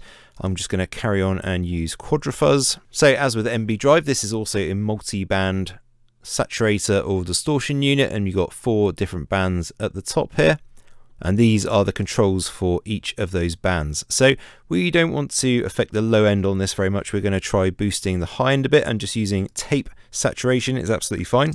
We're too headstrong, never wanna be wrong. Now we're going down a road that we can't come back from. The damage is being done. So you can really hear that it just adds that sort of sparkle to the high end. It just really brings it out, makes it more present. Fight for survival. We're too headstrong, Bypassed. never wanna be wrong. Now we're going down a road that we can't come back from. So that's really nice. It's just a very simple process to do, and we only need to use basic settings like that. The only thing that's happened now with our vocal track is because of these, we've got like a high boost, we've got Quadrafuzz adding a bit more sort of sparkle to the high end. So now we've got just a little bit too much of the very sort of high end frequencies. Now I don't want to start EQing this, because some of these frequencies that I'll be removing are actually really sort of nice. So what we're going to do is use something called a de-esser. So this is a very common thing to use on a vocal if it's a bit too sibilant, so it's got too many S's, and I'll show you what that is. It's under the dynamics processing, and you've got de-esser. So what this is like a sort of focused compressor, so you can tell the de-esser which frequency you want to compress, and as I've mentioned, compressors turn things down, so you're basically turning down a certain frequency range whenever it comes up or whenever it becomes present in the audio signal. We're going down, it's a fight for survival. And you can see the red bar there dipping, that's it turning the volume down. Now we only want to affect the sort of S's, which is a sort of very high frequency, so this is probably a little bit too much. Usually the reduction amount would turn that down to about 2.1, 2.2. Fight for survival. We're too headstrong. So listen to that bit where she goes headstrong. On strong, you can hear the S. We're too headstrong. So that's with the de-esser, without. We're too headstrong. It's much, much brighter. So we're just using this to sort of curb that sibilance. We're too headstrong, never. Probably even a little bit too much, so let's just change that down to about 1.7. We're too headstrong, never wanna be wrong. And that is about perfect. So the last thing I want to add to this vocal to finish it off is a delay. So again, I'm going to use the Cubase stereo delay. If you don't have that, use the HY delay as we showed earlier. And let's set the delay, let's go for 1/8 on the left and 1/8 dotted on the right. We're going to be having the mix very low, roughly about sort of 9 or 10. So you don't want it to be too prominent. And we'll try that. We're going down, it's a fight for survival. We're too headstrong, never. That's not bad. Let's just turn down the feedback on the right channel because it's got a longer delay, so it sort of outpaces the delay on the left-hand side. And then they fade out at the same time, so that's perfect. So let's just have a listen to that in the mix. Never wanna be wrong. Now we're going down a road that we can't come back from. The damage is being done. Can you see? Do you even wanna see? So I'll say the delay is actually still just slightly too much, so we're just going to knock that down a couple of percent. So let's go down to 7% on each side. You can just type it in if you want. That is, we are the children of the stars. We are. And that's sounding pretty good. And you can really hear the compressor having an effect there because all the vocals sound nicely the same level. So this is really going to help when we're mixing it later, so you don't have these sort of vocal bits suddenly jumping right out. Having it all nice and level means it's going to sit in the mix a lot better. So a couple of last things to do, and that's just add effects to the sort of ooze and the ad-lib bits. So let's just do the ooze first. So probably some of the processing is actually going to be very similar to what I've got on the vocal. So I'm just going to show you a neat trick of being able to copy the plugins across. So for that, we're going to use our mixer. So let's just go to the lower zone. We'll go to the mix console. Let's make this a bit bigger. By the way, you do also have a separate mixer window. You don't have to have it here. You can either click here to open in a separate window, or you can hit the F3 keyboard shortcut and you'll get a bigger window with all of the mixer settings and everything in. This is actually probably the easier ones to use because you've got all your sort of tabs at the top as well as all the faders and everything. So we'll use this one for now. Let's just make this a little bit bigger, and we want to see all the inserts that we've got on our channel. So I'm just going to click the inserts line here. And you can see there we've got all our plugins on the main vocal comp track. And like I say, some of these processes are going to be pretty similar, or we're going to want pretty similar settings on the ooze track and probably on the ad-libs as well. So what I'm going to do is I'm going to hold Alt or Option, click on one of these processes or the compressor on the main Vox comp, copy that across. I'll do the same with the tube, Quadrafuzz, the de-esser, and the stereo delay. So let's just have a listen to that. So the only thing left is to add a bit of reverb to that as well. So let's add that through the send, activate it, and then let's just balance that out. Now I want this to be quite deep sounding actually, so that's not really cutting the mustard for me. I'm going to put a separate reverb on this. Let's just put it after the delay. So again, I'm going to add another plugin, and let's go to reverb, and down the bottom we'll find Roomworks SE. And I want this to be a bit longer, so let's go for like a sort of 4-second decay time. And in this instance, we're not using it as a send effect, so we don't want to have the mix at 100. We want to use the mix to balance out how much reverb we want. Obviously, if we have it at 0%, you're not going to hear any reverb. And if you've got it at 100, you'll hear nothing but reverb, which is clearly way too much. So let's try about 20%. That sounds pretty good. You can hear the nice tail of it going off there. Maybe even a little bit too much. Let's change that. And that's pretty nice. So it's nice and deep and sort of in the background. And that sort of finishes off our vocal ooze.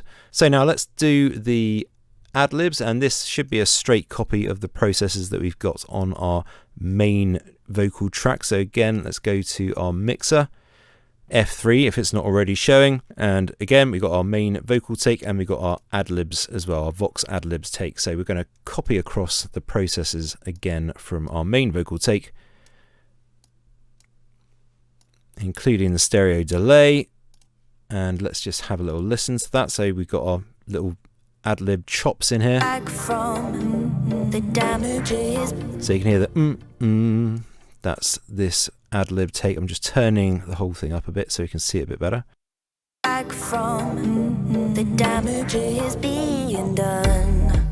And then there's some more later on. We got a long way to go, but we'll make it up.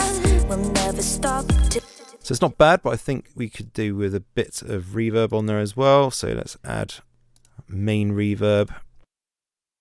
We'll make it up. We'll never A little bit more. We'll make it up.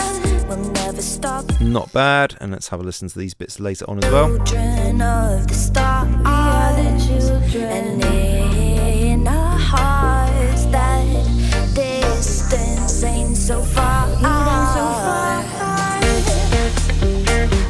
It ain't so far. It ain't so far.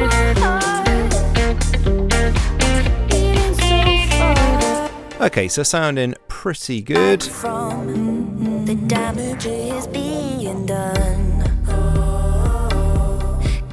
Just those vocal oohs are a bit quiet, but that's fine. This will all be addressed in the sort of main mixing video when we go through all of that. So just one last thing to do, and that is EQ out any unwanted low end out of the vocal oohs and the ad-libs. So again, we're just going to go into the vocal oohs channel settings, set the filter slope to 48 dB, and just filter out anything below 100 Hz. That's fine. Let's go to the ad-libs and do the same. And there we go. That should be absolutely fine. Let's just have a quick listen.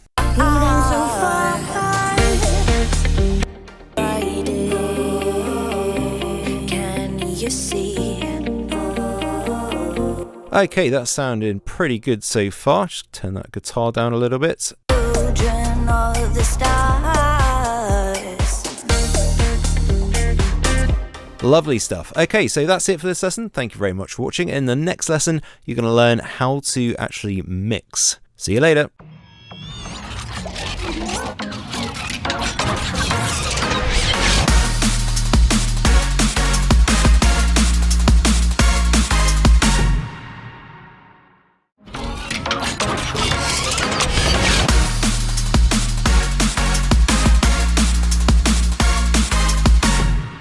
Hi guys, and welcome back. So we're almost at the end of the course, but there's a couple of really important things we need to do.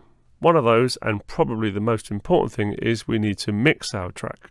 In this lesson we'll talk about what mixing is and why it matters so much.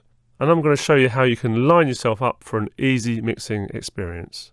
So mixing can be broken down into a few main parts: the balance of the elements in your track, the separation between the elements of your track, and the clarity of those elements.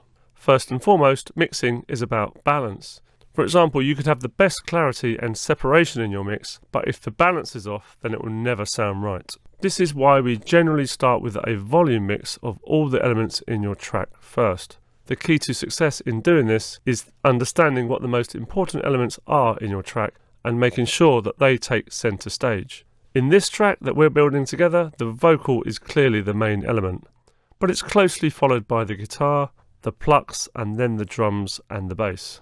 Believe it or not, the process of mixing starts right at the very beginning of the tune creation process, and it involves picking the right elements in the first place, so that they all work together and complement each other.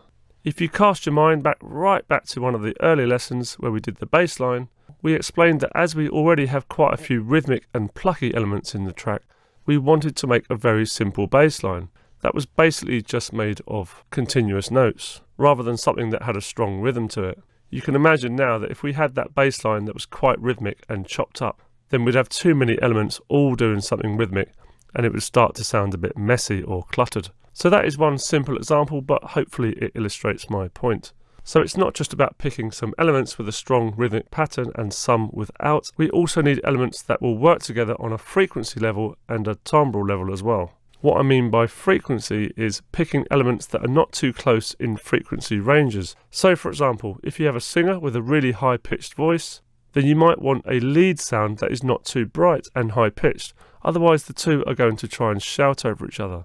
And you're going to lose your separation in the mix, and also clarity. In this particular scenario, you'd want to pick a different lead sound or change the existing one that you have, so it was not quite so high-pitched and had less high frequencies. I mentioned timbre, which is also another important factor in mixing, and therefore important to consider when picking the elements of your track. If you're not sure what timbre is, it just refers to the tone or the texture of a sound. You know how some sounds have a hollow quality, or they may sound really dense or airy or whatever, etc, etc. Well, that is the timbre of the sound. The reason that it's so important is that you could have two sounds that sit in the same frequency range, but they may still sound quite separate as they have very different timbres, or textures if you want to call it that. It's just one more thing that will help you get better mixes if you choose elements that generally have different timbres. And if you can put that together with frequency range and a balanced mix, then your mixes will sound good. Then, as you'll see in the next lesson, it's all down to final volume tweaks, adding the final sparkle with some effects, and making sure the mix is balanced. Now I know this is all a lot to take in right now, especially if you're brand new to making music, but in the next lesson, John is going to show you exactly how to mix this track, so you'll get to see all this theory put into practice, and it's going to make a lot more sense. If you're struggling with getting the mixing process to work for you, then be sure to check out our Mixing EDM Masterclass, as this is over 5 hours of lessons on how to get professional level mixes, and really does contain everything you need to know in a step-by-step instruction that you can repeat and use in your own tracks, so check that out. Okay, that's it for all the theory. Come back in the next lesson where John is going to put all this into practice. See you then. Bye bye.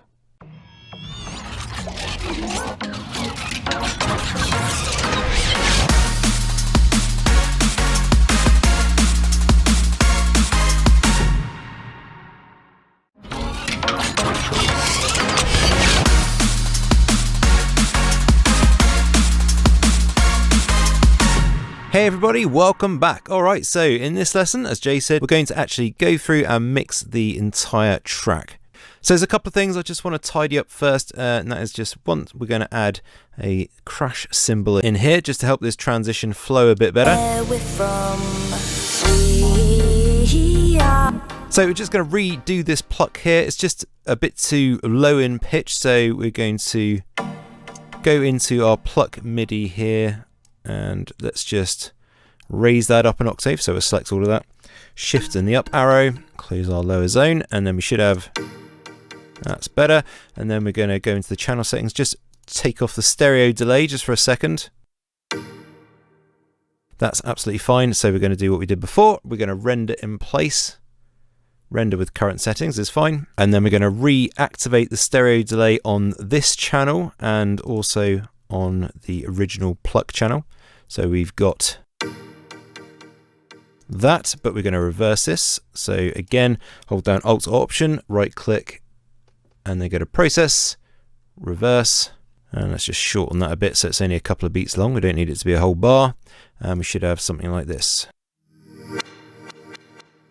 And then move it into position. You can delete the other one, so we're just going to select that track and right click and remove selected tracks. We're going down. So almost right, let's just snip off the end of that. There we go, perfect. Right, so let's go and change the grid to grid relative, and then we're going to copy it to where it's supposed to be. So that was one here just as the chorus suspense starts, and then one again when we go into the second chorus, and this just starts off our track nicely. We're going down, it's a fight for survival. And just turn that down a bit. Okay, so we're there with that. Now we've got to mix our track. So as Jay mentioned, everything really is about balance when it comes to mixing. Now we've already kind of added some decent effects to the vocal and the guitar, so they don't really need too much now. They just need to be balanced volume wise.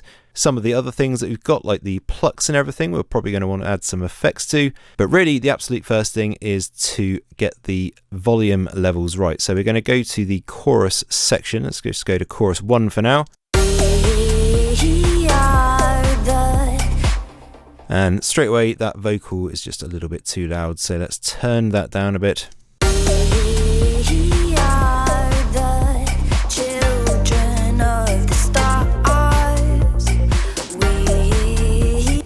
And let's go through the drums as well, because they're a bit all over the place at the moment. And we'll also just bring up the lower zone and go to the mix console, just so we got these controls here, which give us a bit more sort of fine control. Also notice how when I select a track in the project window, it also highlights it in the mixer window. So it's just a nice easy way of finding the track in the mixer just by highlighting it in the projects window.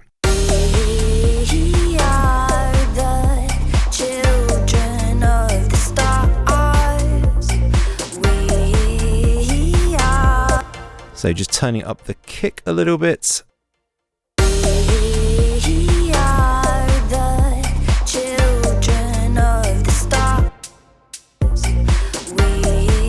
That's the closed hat sounds fine. Let's just balance these snares out.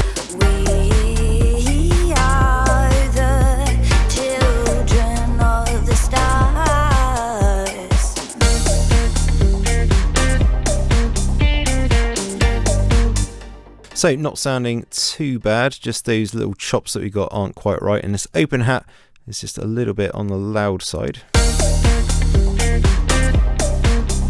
Not too much, only a smidgen, that's fine. So let's go to the top loop. So this is all of our loop chops that we made.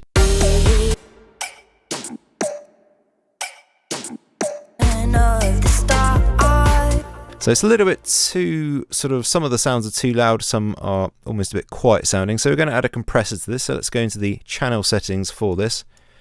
We're going to back off some of that low cut a bit as well, because we want some of that in there of the last hit in the loop. That's this one here. And let's add a compressor to this. So what we're doing is just evening out the volumes. And so let's set the ratio to about 3, no attack, no hold, and no release.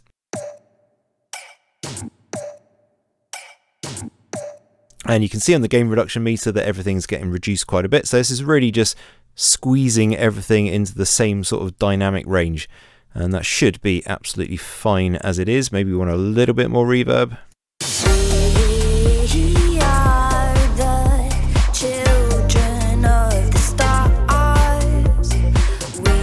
And that's sounding pretty good.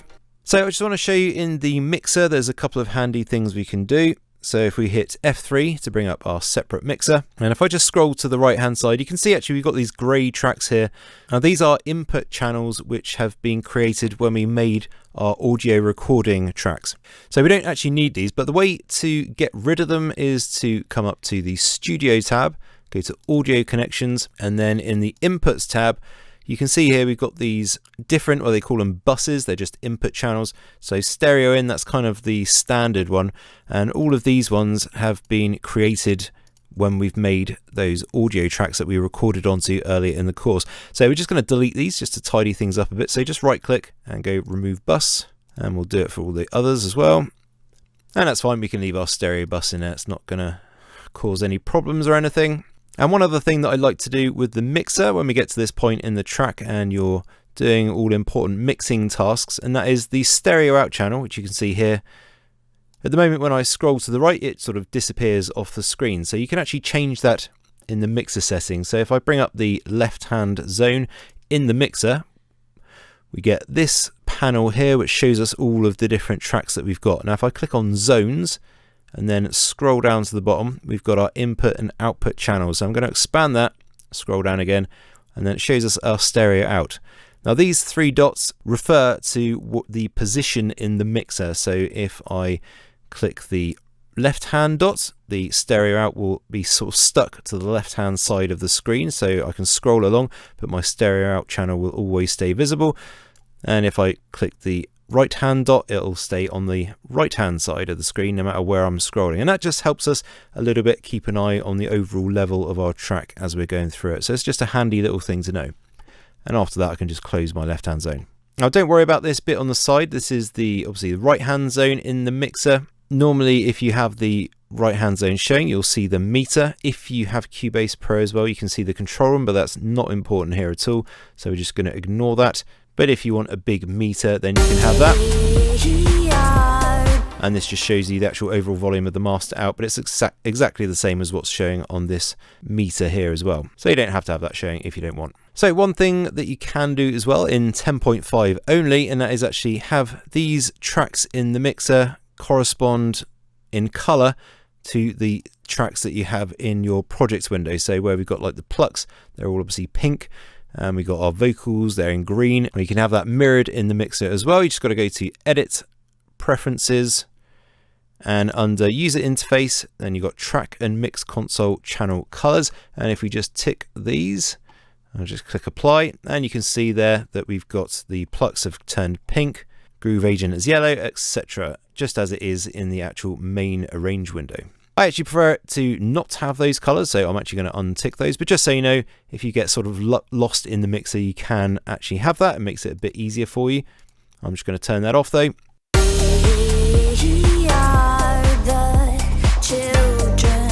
Okay, so the track's sounding pretty good. I just want to deepen the sound of this bass line just a little bit, so I'm going to just adjust the cutoff filter. So I'm going into the bassline Retrolog instrument, and I'm just going to tweak the cutoff a bit.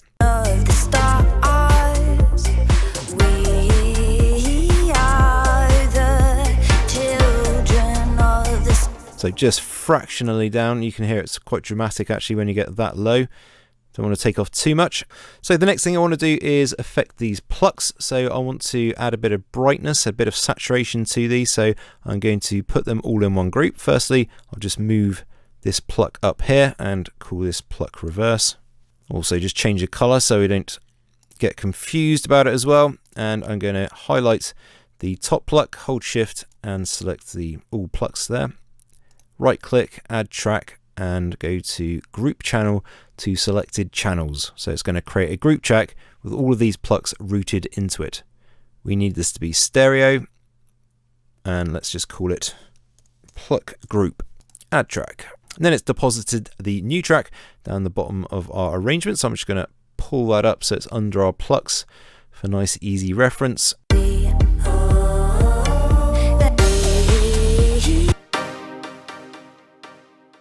And of course, when I solo the pluck group, then I can hear all of the plucks playing on their own. So first things first, I want to add a compressor to this.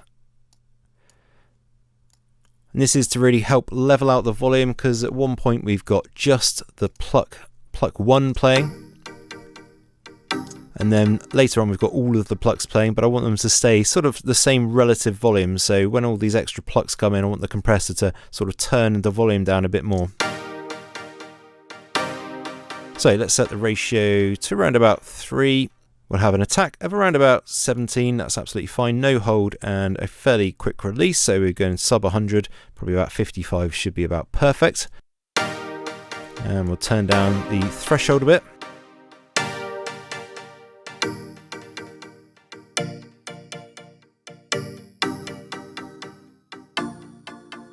And you can hear the difference it makes. It just sort of makes that pluck a little bit more snappy. So that's without, and then with.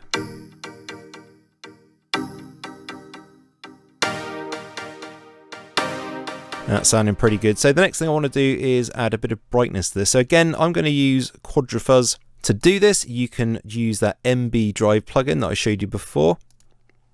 And in the MB Drive plugin, you're just going to want to affect sort of maybe the mid band and the high band a bit. In Quadrafuzz, I'm going to do the same thing, and we're just going to leave it on tape. I don't think we're going to want to actually distort the signal too much.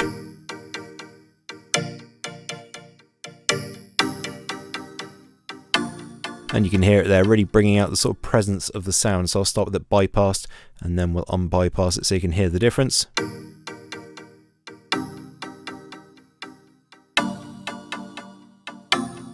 And that really fills out the sound and just gives it an extra bit of bite. Very nice effect, that. And MB Drive, you'll be able to do exactly the same thing. So let's just put that back in the mix and have a listen. So that's one of the most important things, is always to check what you've done when something's soloed in the mix and make sure it's actually working properly, because that's where it matters. We forgot where we're from. We are the children of the stars. We are the children of the stars.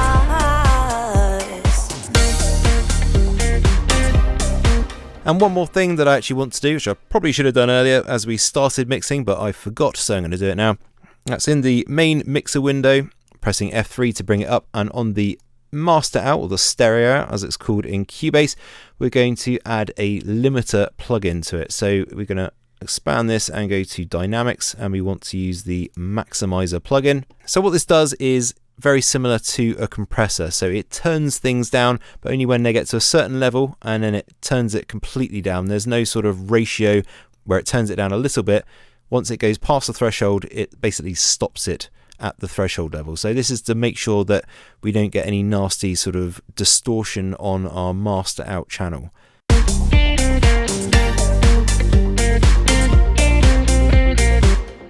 Now, I'm not going to go into too much detail about this here because this is really part of the mastering stage. I just want to have this on here just so that we don't get any nasty digital distortion, just to make sure that if the audio goes above the 0 sort of point on the stereo out, that we don't get any nasty digital clipping.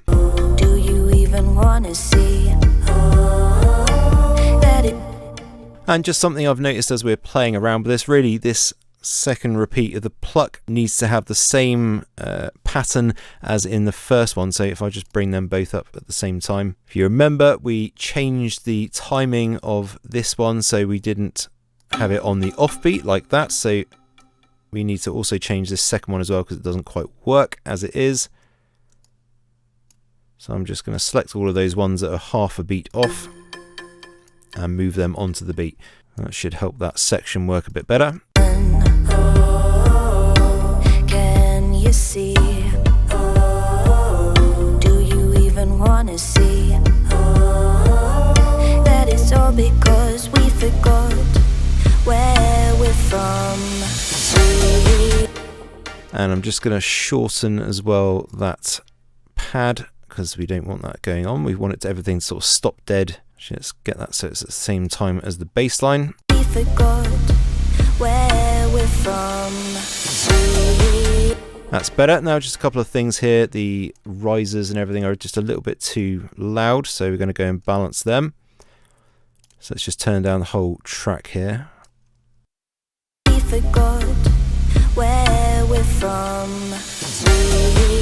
We are the children of... We forgot where we're from. We are... Again with the crashes, just a little bit too loud. We don't really want to have them quite like they were, just only a fraction too loud, but that's fine. Where we're from. We are the children of the stars. We are the children of the stars.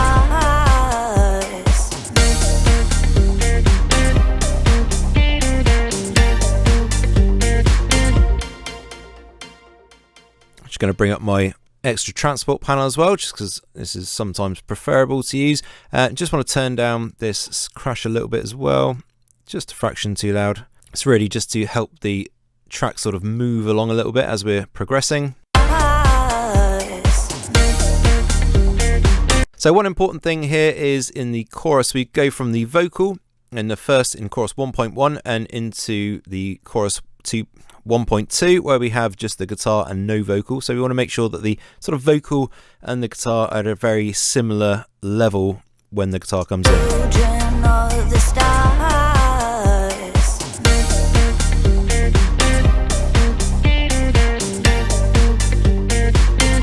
And that's sounding pretty nicely balanced, so let's move on a bit.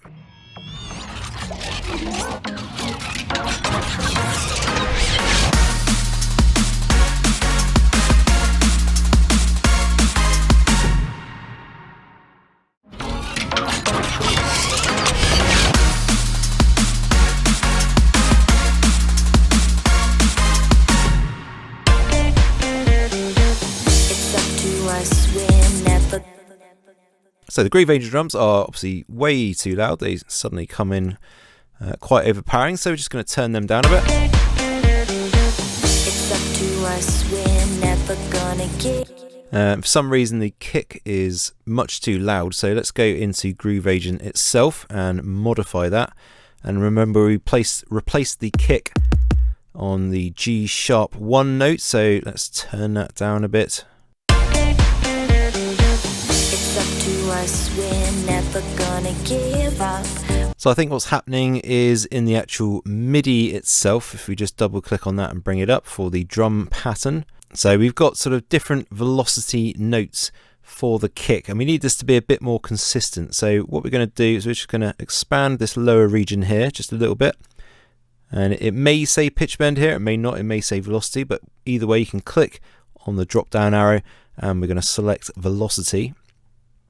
And this shows us all of the different velocities for the different MIDI notes, and they're represented as well by the colors. So you can see with the shaker that we've got a purple note, so it's down in velocity a bit, and if I turn that down it changes color again, or if I turn it right up then it becomes bright red. So the kicks are slightly different. You can see some of them are purple in color and then some of them are sort of a bit more red, and they are quite noticeably louder. So we just need to balance that out. I think it's only that one kick actually.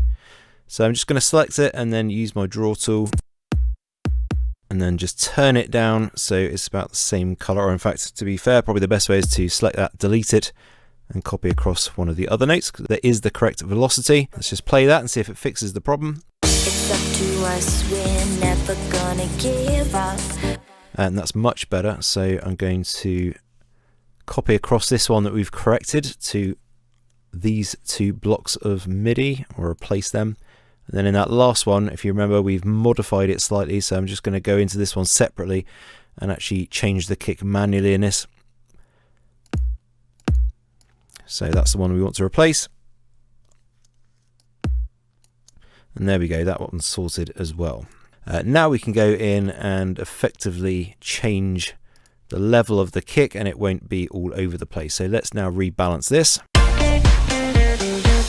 It's up to us, we're never gonna give up. We got a long way to go, but we'll make it up. And what we're looking for really is we've got a kick here, of course, in our track. Where is it? There it is. So I selected the kick and the groove agent beat, and we just want to compare the levels of the kick from here going into the groove agent beat, and we want to make sure that the kick here is basically about the same volume as the kick, as the normal 4/4 beat, this kick here. And relatively speaking, that's actually pretty good. So don't need to do any more to that. Maybe just add a fraction of reverb to the groove agent beat. So just send that.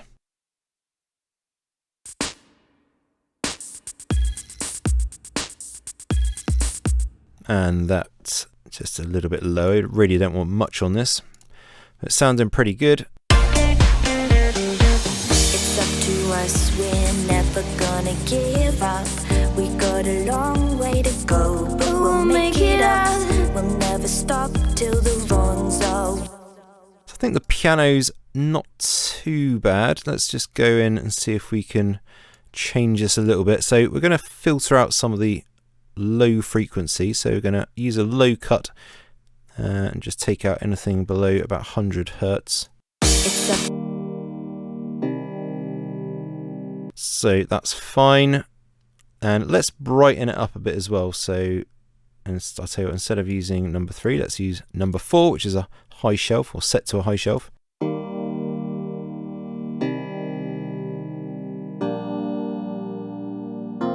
So that's without, and then with.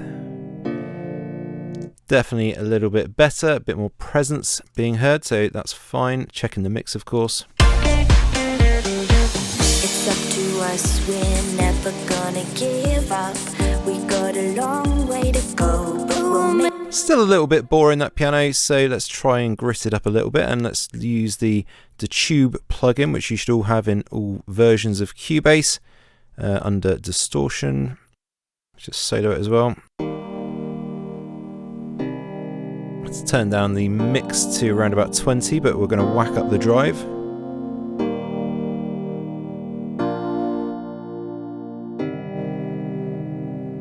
And you can hear how much sort of fuller sounding the piano becomes when we use that. So let's give that a whirl with the rest of the mix. It's up to us, we're never. Now, one thing I do notice is that our kick, the main kick, is just a little bit sort of dull sounding. So let's sort that out and make it perhaps just a fraction more punchy. So we bring up the channel settings for the kick. And first of all, we're going to add a compressor. So we're not going to be using the compressor to sort of level out the volume of a track because it's just a kick sample. It's being played. It's exactly the same level every single time, unlike when we record the vocal or the guitar, which is all over the place volume wise. But what we're going to do here is use it to sort of control the dynamics of each hit. So we can do many different things with it really. We can sort of bring out the tail of the kick to make it sound a bit fuller. We can add a bit of attack as well to sort of bring out the punch. So we're going to start off with a ratio of about 3, should be absolutely fine. We'll start with no attack, we'll start with no hold, and we'll start with the release right down on 74 milliseconds. Let's just have a listen. So all it's doing at the moment is sort of turning it down. Now in order to get a proper comparison here, when I bypass the compressor, I'm actually going to have to turn this up a bit. That's what the makeup gain in a compressor is for. So we're going to turn off automatic and we're going to turn up the makeup gain. So this will basically just balance out the volume.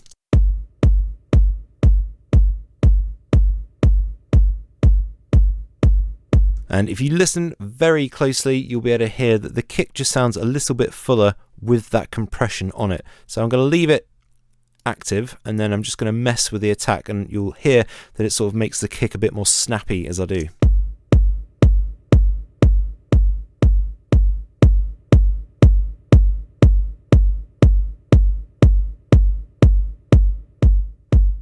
That's without, and then with.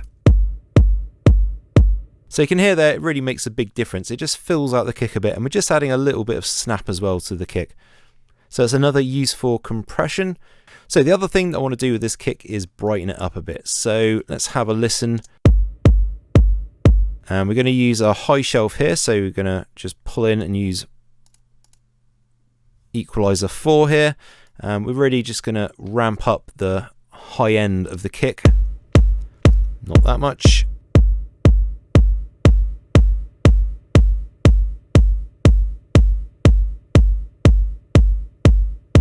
I'll just bypass that.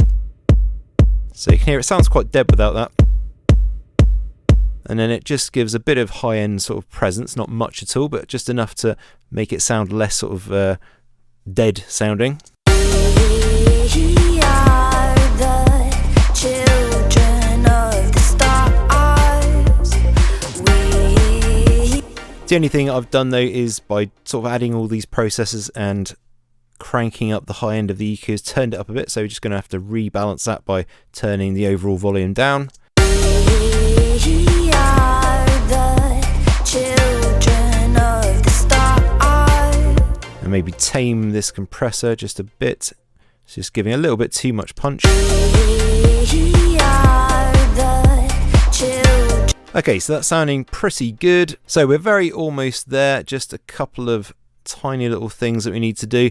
So this pad just still isn't quite working properly, so I'm going to use the EQ to sort of tame it a bit. It's a bit too all over the place. We're going down. So let's use a high cut. Let's change this to 48 dB and bring this down. We're also going to use a low cut on there as well. 48 dB, just to take out some of that low end. We didn't really want it in there. It's a bit making the mix sound a bit muddy. So one thing I noticed as I'm listening to it is in this last chorus section, we've got a bit of an imbalance going on. So I'm just going to play the whole thing so you can hear it, and then we're going to address the issues that are there. Distance ain't so far.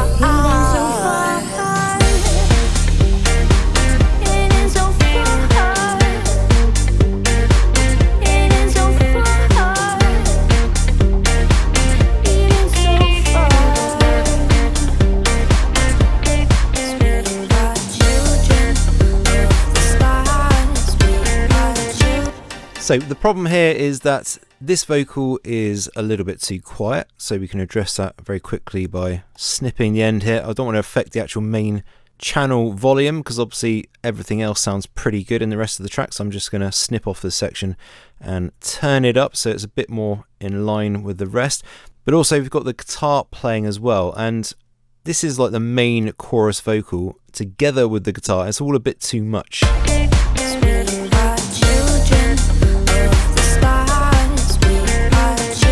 So what we're going to do is we're going to use a bit of automation just to balance this out a bit. So on the guitar, we're going to turn it down just for this section here. So let's zoom in a bit, and right where the vocal starts,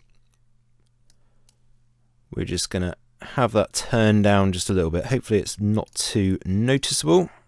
Have a little bit of a fade.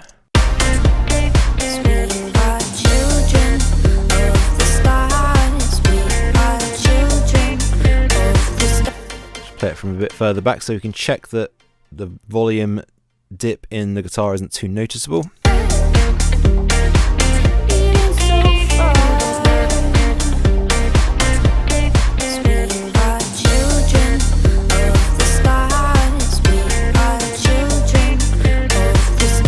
And that's sounding much better. So the attention of the listener is going to stay focused on the vocal, which is the most important thing. It's not suddenly taken over by the guitar, and it's just balanced out that section nicely. So it's little things like that that you have to watch out for. And again, it goes back to mixing, where we've picked sort of like the main element in our track, which obviously is the vocal, and we've got to make sure that the focus remains on that throughout. So if anything starts getting in the way, like the guitar did in this section, then we just got to dip the volume a bit of the guitar and make sure that the vocal is still prominent. So at some points in the mixing process, obviously you're probably going to want to have a bit of a break, give your ears a rest, and then come back to it, because often things will stand out to you that didn't before. Like I've just had a bit of a break and come back, and I think the vocals and the guitar could definitely do with a little bit more reverb on, so let's just go into them. We're too headstrong, never wanna be wrong. Now we're going down a road. Something like that is good, and I'm going to do the same. I'll just add a bit more reverb to the other vocal channels as well. I don't need to do the oohs because they've got their own. Now the guitar as well, I think we need a bit more reverb on that just to give it a bit more depth. So let's have a listen to it on its own.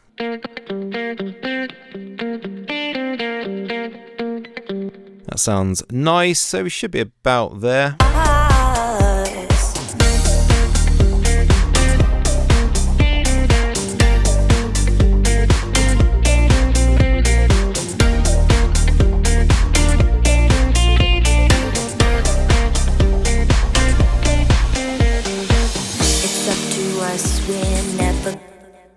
And just on the kick track, I'm just backing off the attack ever so slightly, so we're going down to 4.1 milliseconds, but it's a very minor change at the moment. So this piano sound is the last thing that I want to sort out, because it's just not sounding very good. I'm just going to solo it. And on these last sort of notes, it just sounds a bit discordant and not very nice.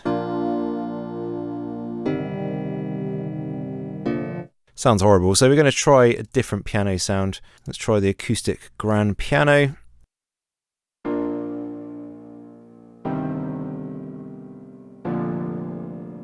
Play that in the mix, see what it sounds like. We'll never stop till the wrongs are righted and we stop the... So I prefer the sound of this definitely, but it still hasn't sorted out these last few notes. So I'm just going to go into the MIDI for this first segment.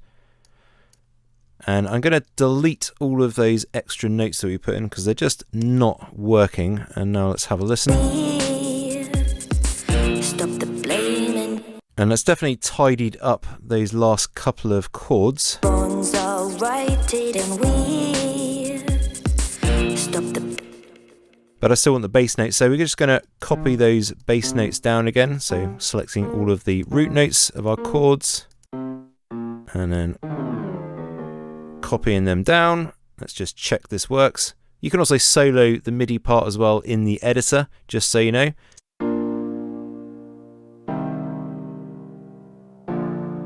And that sounds much better. So sorted, thank goodness.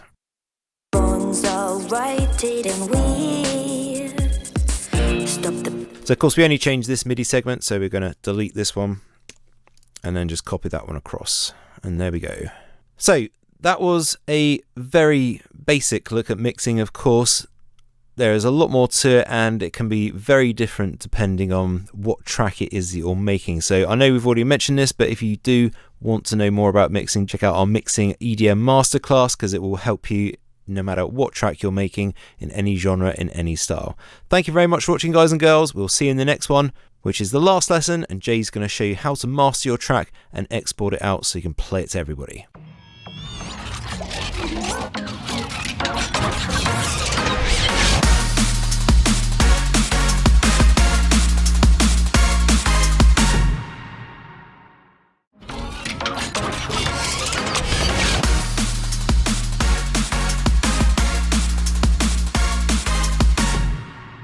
Hi guys, and welcome back. Now we've finally got to the last lesson, so well done for coming this far. This is going to be a very, very basic look at mastering and what we can do with the plugins that come with Cubase. Obviously, it's not as good as sending your track off to a professional mastering engineer who has years and years of experience and has the right room to do the job, but we can still get pretty good results by mixing out of the box. And I'm going to show you our tips and tricks right now. So we're going to be working on the main stereo out or the master out. So let's go to the mixer, F3. And we've got to be very careful on this channel because absolutely everything within our track is going through it. So whenever we make a change on this channel, you really want to be erring on the side of caution and doing things very, very subtly, because otherwise it will have a huge effect on the track. So just bear that in mind when you start mastering on the main stereo out. So the first thing that is normally done is EQ. So let's have a look. Let's bring up our studio EQ. So what I'll do is I'll activate the spectrum so we can see the graphical analysis of the frequencies, and we'll also have a listen as well. See if there's anything we can do to make this track sound a little bit better.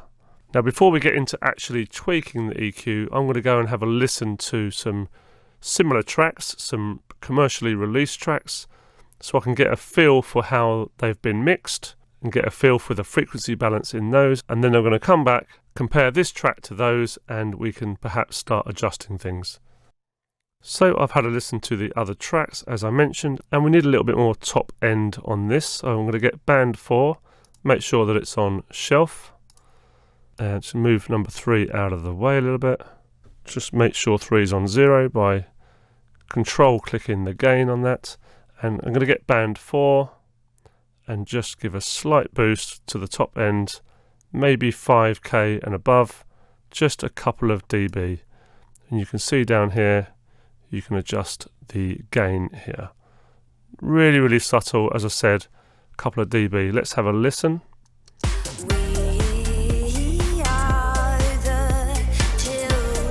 That's too much. That's too little. Let's do a bypass.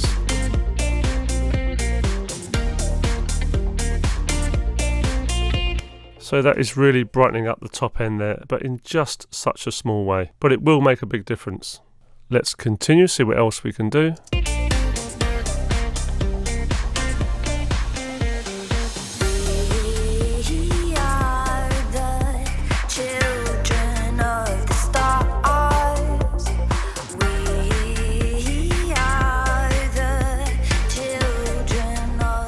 There's a nice portion of the vocals sitting at around 2k, so we'll just give that a slight boost as well. Don't forget you've got finer control down here, or easier control.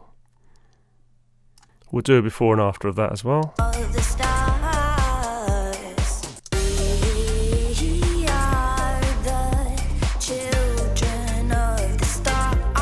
Yeah, it really brings out that vocal nicely. Let's see if we can do anything in the lower range of that.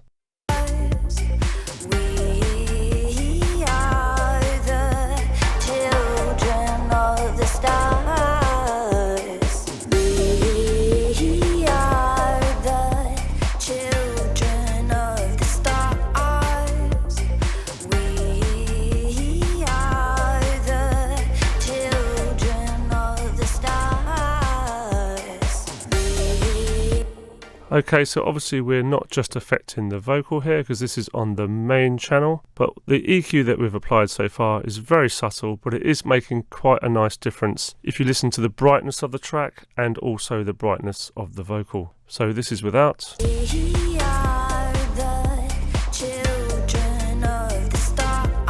And with.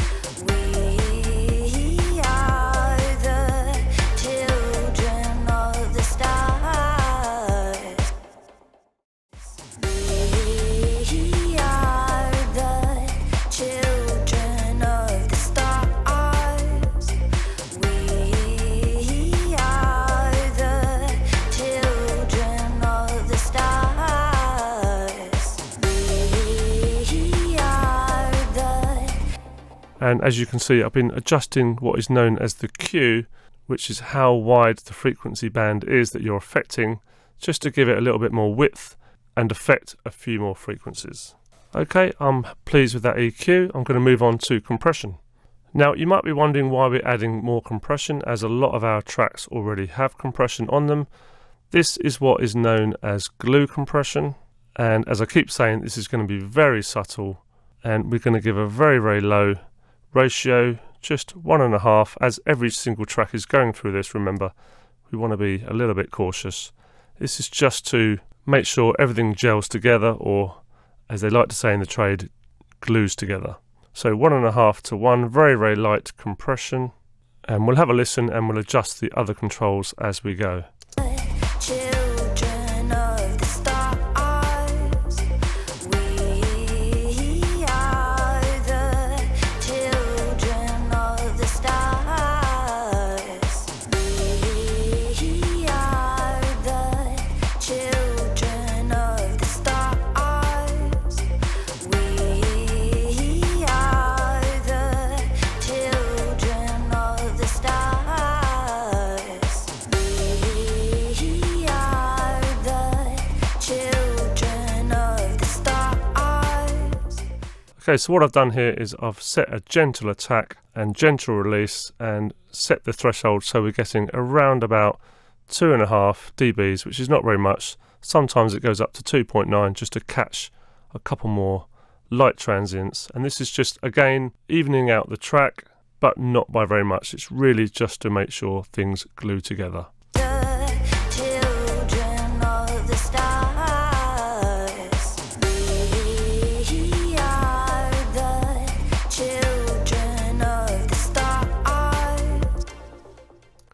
So as I say, this is a basic and quick look at mastering. Let's move on to the last stage in this lesson, which is the maximizer, which John has already put on the master channel. And this is more like a limiter, as he mentioned before. It's like a compressor with a very high ratio. But what we're going to use it for here is not only as a limiter, but also as a booster, or a maximizer as it's called. And that is to increase the overall level, but without it clipping. And that's the last thing we want. So what we do is just increase the optimize percentage button here. And we're going to try and get as much level out of this thing as we can. We are the children of the stars. We are the children of the stars. We are the... So you can see we've got it up to 33%, and we're just starting to get some gain reduction. Not very much, so let's continue a little bit more. Children of the stars.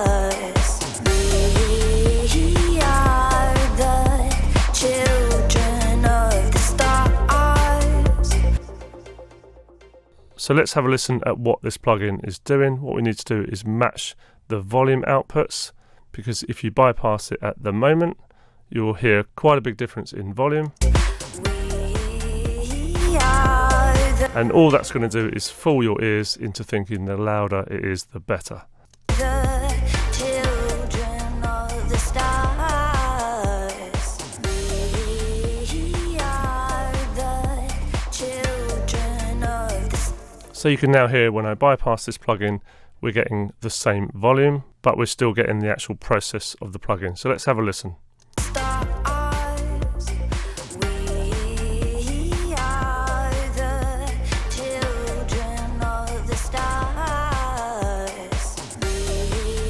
And you might be able to hear that the overall audio now is just a bit more fuller. We are the children of the stars. But we've not taken away the dynamic of the track, which is very important. So just going to put this up to 0 dB, control and click to reset the output, and let's have one final check. We are the children of the stars. And if you notice, our average level now is much greater. So that's pretty much it, guys. I really hope you've enjoyed making this track with us, and that you've learned a great deal and had so much fun with myself and John. If you really like this course and you like the style that we present in, then you're probably going to like some of our other courses as well. They're also start to finish. We have courses in genres such as techno, drum and bass, EDM, progressive house, rock, and many, many more. We also have courses in mixing and mastering, and pretty much you name it, we've got it. So don't forget to stop by the website www.borntoproduce.com to check those out. It's been an absolute pleasure teaching you guys. We really hope you've got a lot out of this course. Please don't forget to leave a review if you have time, and we'll see you in the next one. So from myself and John, all the best, guys. Bye bye.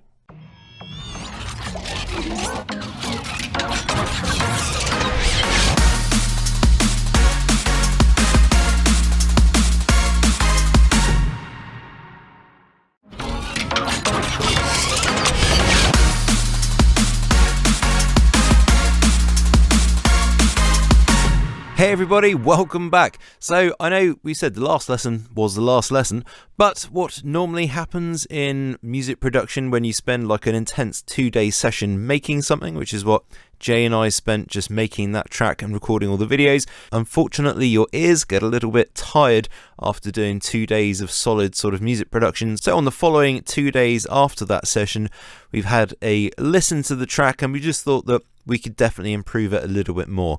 So again, this is all about just having fresh ears, completely fresh ears when listening back to your mix and just double checking things. So what we've done is we've just gone through and made these final adjustments, and then I'm just going to talk you through exactly what we've done just so you know what has been tweaked, so you can also copy it and put it on your track if you built the track from scratch as well. And of course this lesson is in the work files as well, so you can load that up and see what we've done as well. Alright, so let's just get started, and I'll just go through sort of from the top, or from the bottom I should say. So we'll start with the drums. So the kick has been modified a bit, so let's just go into the channel settings, and also be aware that obviously we make this tutorial with the beta version of Cubase 10.5 before it actually comes out, and they've just made one final tweak, so this is actually the last or the final version before it gets released. So now, as you'll see in your version of Cubase 10.5, the colours have somewhat changed on the filter slopes and everything, and on the sends as well. We haven't done anything to these sends, that's just the same as they've always been. They've just changed the colours for whatever reason to make it look a bit more snazzy or something. But that is the only difference, is visual, it's not technical at all, so it's exactly the same. The filter slopes work exactly the same, they're just a different colour, that's all. So all I've done to the kick is a tiny bit of EQ change here. So we already had band 4 giving it a bit of high-end boost. We just removed a tiny little dip of frequency. Let me just solo the kick. So what a frequency that just seems slightly muddy, so we've just sort of taken that out, and we've also given this a boost here, and I'll show you what that sounds like by bypassing the EQ band. But what this does basically is just give it a bit of a sub boost, so a very sharp peak at about 50 Hertz. This is a really cool way of just boosting the bass in your kick, but without actually sort of really muffling up the low end. So let me just start with a bypass and I'll add it in.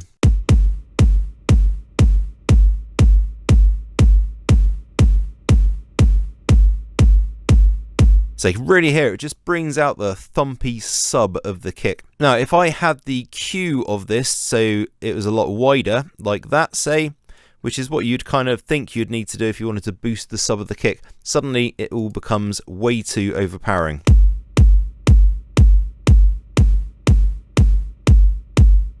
And you get much too much sort of overemphasis on the low end. When you use a really sharp peak like this, you get a much tighter punch to the low end. So it's a really neat little trick to use. Also, we've just filtered out the extreme lows of the kick, so using a 48 dB slope on our filter, so just taking out the absolute lows there. And quadrifuzz we've added as well, just to give it a bit of boost, so I'll just play that.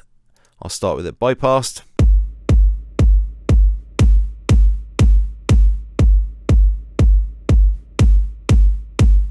And you can hear it takes it from what was a bit of a dead kick before and sort of really revitalizes it, adds a bit to the mid-range. As you can see, we're just boosting using tape saturation, so we're boosting fairly heavily to the highs and the high mids and the low mid frequencies.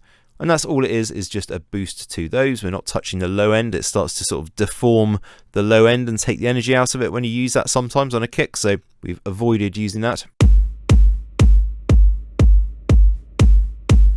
But again, it makes quite a big difference, and it just really helps that kick cut through the mix. So let's just play it in the mix. Where we're from, we are the children of the stars. So it sits a bit better for sure in the mix. Happy days. So let's move on to the closed hat. So all I've done here is just give it a bit of presence boost. I've also just turned it up a touch just to make it a bit more present in the mix. Where we're from, we are the children. Then we got our snares, so these have both had a presence boost, as you can see, up about the sort of 7-8K sort of mark and frequencies. But also what we've done is just very slightly panned these to the left and right. So we don't do much panning at all in this track. So some of the sounds already come with a slight stereo effect, like the pluck sounds and stuff from our sample packs. They all sort of have a slight stereo effect anyway. But we didn't really do much panning in the mix, and it's not 100% necessary on this particular track because we're also using stereo delays as well, which really helps sort of give the elements a sort of stereo presence in the mix. But just so you know what we've done, we've got snare 1 obviously and snare 2, and I've just panned them slightly away from each other. So snare 1's panned 32 to the right, snare 2 is panned 26 to the left. So nothing major, but it just adds to the stereo field of the mix a little bit and just keeps the snare sort of out the way. And again, with that presence boost, it just really helps them cut through the mix a bit better. The open hat, I may have just taken out a little bit more out of the body of this. So this is what it sounds like with the filter, and then without the filter. So really just having just the high end of that cutting through. That's all that's happened there. Snare 3, I've added a stereo enhancer plugin, which I think comes with every single version of Cubase, so everybody should be able to add this to the second snare that comes in. I'll just play that bypassed first, and let's just bring up the plugin.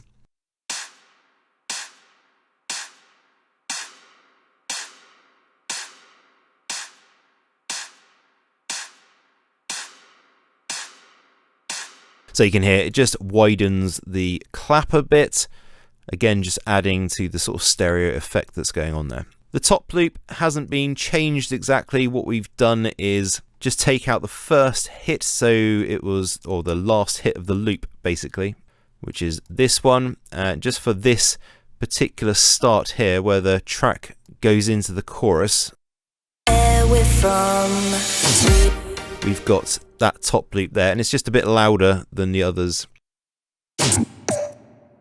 It's just to make this particular hit more pronounced as it goes into the chorus, so it actually acts almost as a kind of like a mini fill just to lead into the chorus.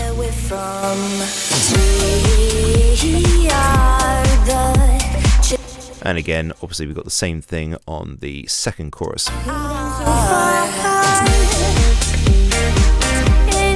So with the piano, let's go through that first. So I've gone back and have now added in, I'll tell you what, let's just show you the one of these. And I'll zoom out a bit so you can see the whole lot. And I've lifted up the entire sort of MIDI section. This is all before, this is like A sharp 2, so it was down an octave. And then all I've done is just used notes which are already in the chords, and I've just sort of given this one, like the first one, a bass note. The second one has a bass note. The third one, we've just used the center note and brought it down. So I wanted this sort of descending feel to it, so I'll just play that. It's up to us, we're never gonna give up. We got a long way to go, but we'll make it up. We'll never stop till the wrongs are righted, and we stop the blame and then it just repeats over. So it's just gives a slightly different feel to this sort of section here, the second verse. Now the bass line, I've just literally taken out the very lowest of frequencies, so it's starting to tail off just around the 50 Hertz mark. This is just as when playing the kick and bass together, it just sounded a little bit too messy, the low end, so I've just removed the absolute lowest frequencies.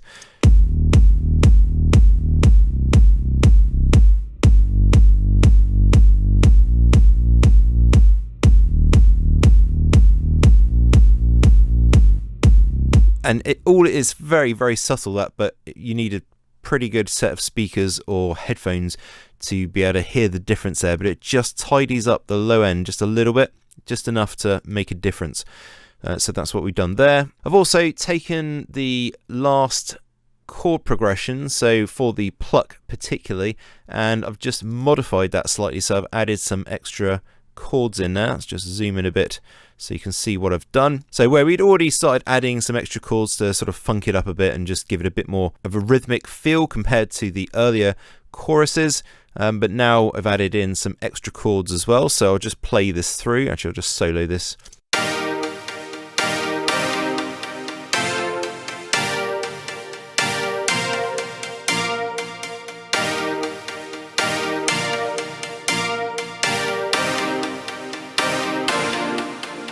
So if you want to, for the last chorus, you can copy these chords, or of course just load up the work files, and then the second part, so chorus 2.2, we've got exactly the same chord progression there, but again, we've just taken all of the middle notes and they've all been just raised up an octave, so all of the chords have had that done to them.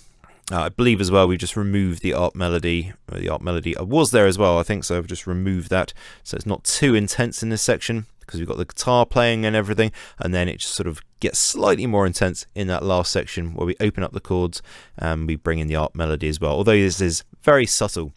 Speaking of the ARP melody, this has been modified, so it's a bit more pleasant than what we had before. Was a super basic ARP pattern, so I've just played with that a little bit and just made it a bit more interesting. It is very subtle, and in the background I'm just going to play that now. We forgot where we're from.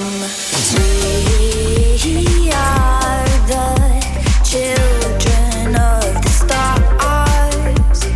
We are the children of the stars. So obviously I just turned it up there so you could hear what was going on, but when we go into the ARP pattern, we've got this. And you'll notice as well, been playing around with the velocities to sort of give this a more humanized feel. That was one of the problems with the existing ARP pattern that we had, was that it just felt too robotic, so I've just changed that. Now let's just zoom in a bit so you can see the whole pattern here. So each bar is basically exactly the same as the first bar, it's obviously just with the different notes. But you can see here we've got a bit of swing going on and a slightly different pattern. So instead of going 1, 2, 3 and then repeating 1, 2, 3, it's gone 1, 2, 3, and then we start on the next beat 1, 2, 3. So slightly different pattern, and it just makes it a bit more interesting.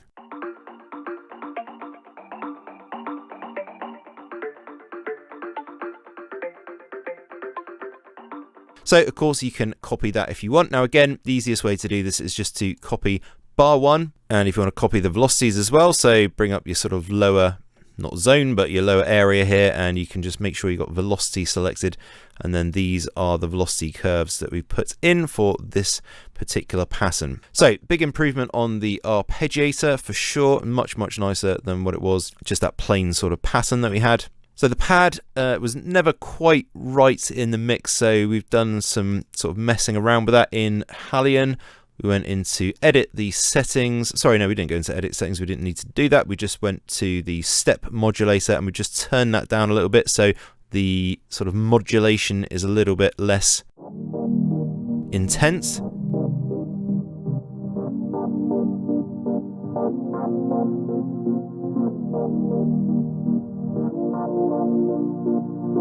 Plus, of course, with the sort of heavy filtering that we've got going on.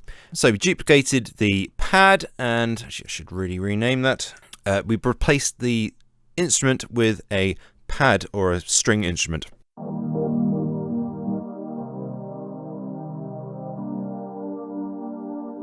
So together with the original one,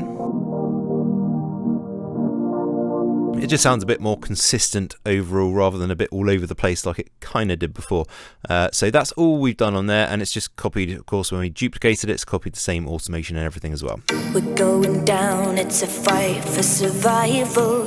We're too headstrong, never wanna be wrong.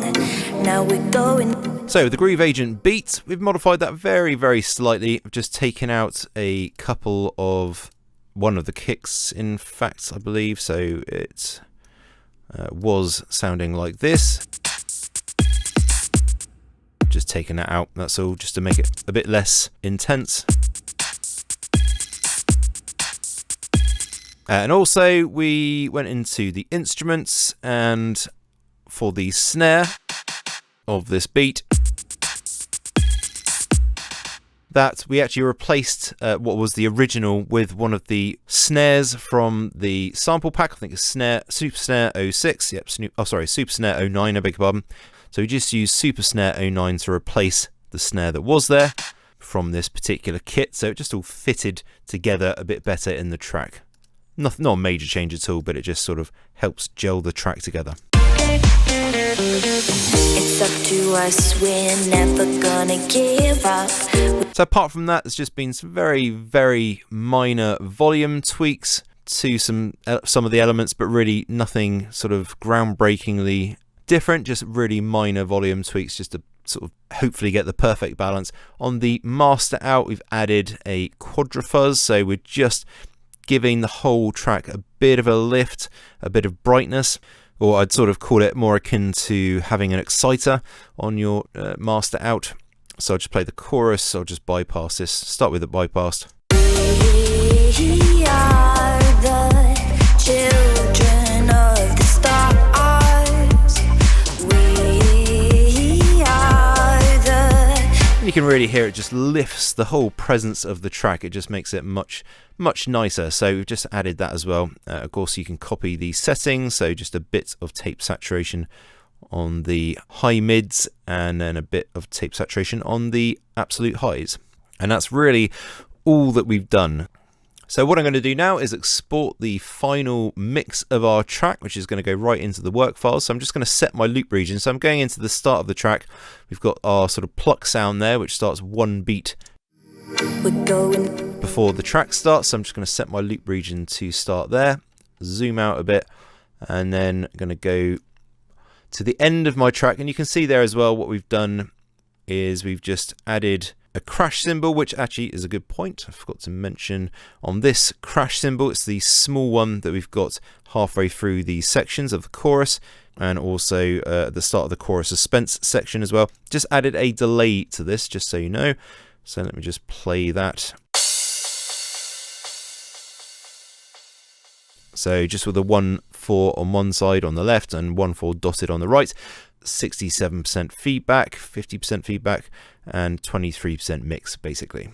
It just gives the cymbal a bit more sort of stereo presence. We've also added it as the very last hit in this track. And then to get that nice fade out, we've just added a volume fade to the actual stereo out. This is the very final master channel in Cubase. And we just turn down the volume so it ends within 2 bars.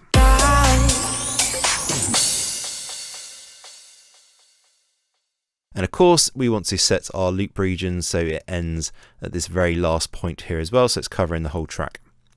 Now to export, we just go to File, I'll just give it a quick save, and then I'm just going to go to Export, Audio Mixdown.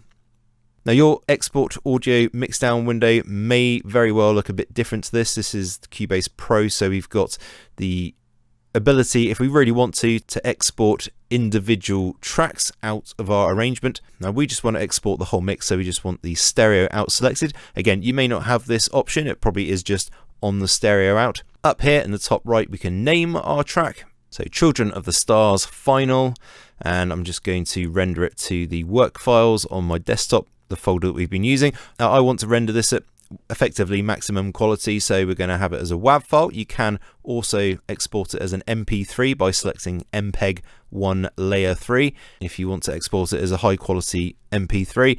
Sample rate 44.1, this is a standard, and bit depth 16, that's also sort of standard. So those are the most important settings. We don't need to import this into our track, so that's fine, and as long as it's all named correctly, then we can just hit export. Then after this is finished, we'll have this final file, the whole complete render in our mix, which we can then upload to SoundCloud and share with the world. So that really is it. Thank you very much for watching, guys and girls. It's been an absolute honor, a pleasure, and we have thoroughly enjoyed teaching you guys all about Cubase. If you do have any questions, please do reach out to us at info@borntoproduce.com. We're always happy to answer any questions you have, and we always answer well within 24 hours. So do reach out if you have any questions or anything about music production, Cubase, or whatever. Thank you very much for watching, guys and girls. See you later.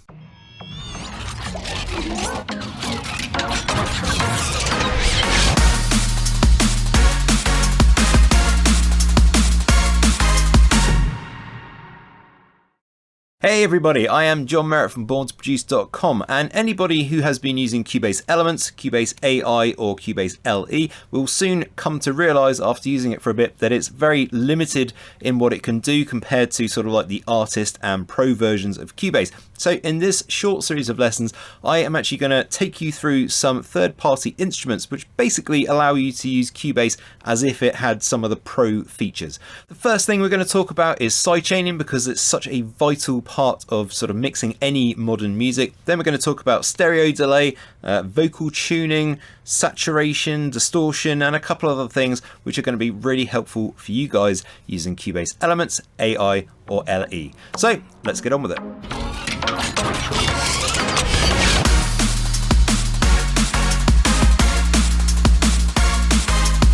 So first off, we're going to look at the easiest method for replacing the standard sidechain compressor in Cubase, and this is going to work on basically sort of simple to mildly complex beats. So first of all, you need to go to the TAL site, so tal-software.com, and look for the TAL Filter 2. It's completely free, and we just click the download button for the relative platform that you're on. And don't forget, of course, if you do use the plugin a lot and it's really helpful to you and you can, of course, afford it, then please do support the developers, because they are giving all this stuff away for free.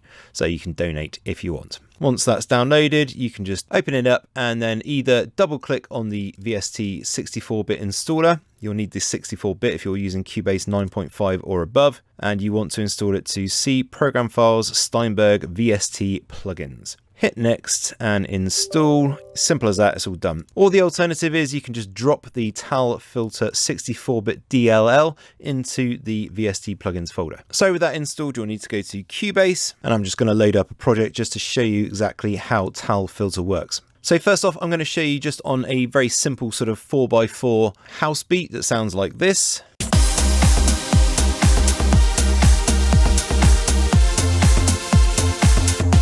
So this is a track that desperately needs sidechaining, as will become apparent when we actually put it on, just to help the kick cut through the mix, because there's a lot of stuff going on and it's all happening at the same time as the kick, including the bass line, those leads. So we really need to be ducking the volume of all of that stuff to sort of make room for the kick. So we're going to go to Other, load up TAL Filter 2. So in order to use this as what is effectively a sidechain compressor, we need to first change this from LP, which is basically a low pass filter. We need to change that to volume, and then we're going to change this to times 16. Now this means that this sort of graph here that you can see is going to be effective over one beat. So if I just play that, we can see that it's just going over one beat. So what we want to do is sort of dip the very start of that, which is where the kick's going to hit, and then halfway through, basically the off beat, we want that to be full volume, and then we just want to have it full volume right to the end where the kick comes in again. And this is what that sounds like. So it's very easy to add a point. You just click on it like that, and you can move it around and make any sort of volume fade that you like. To get rid of a point, just double click it and it's gone. And what you do get is, if you click on one of these points, you get these extra control points here, which you can change the angle of the curve. So let's have something a bit smoother.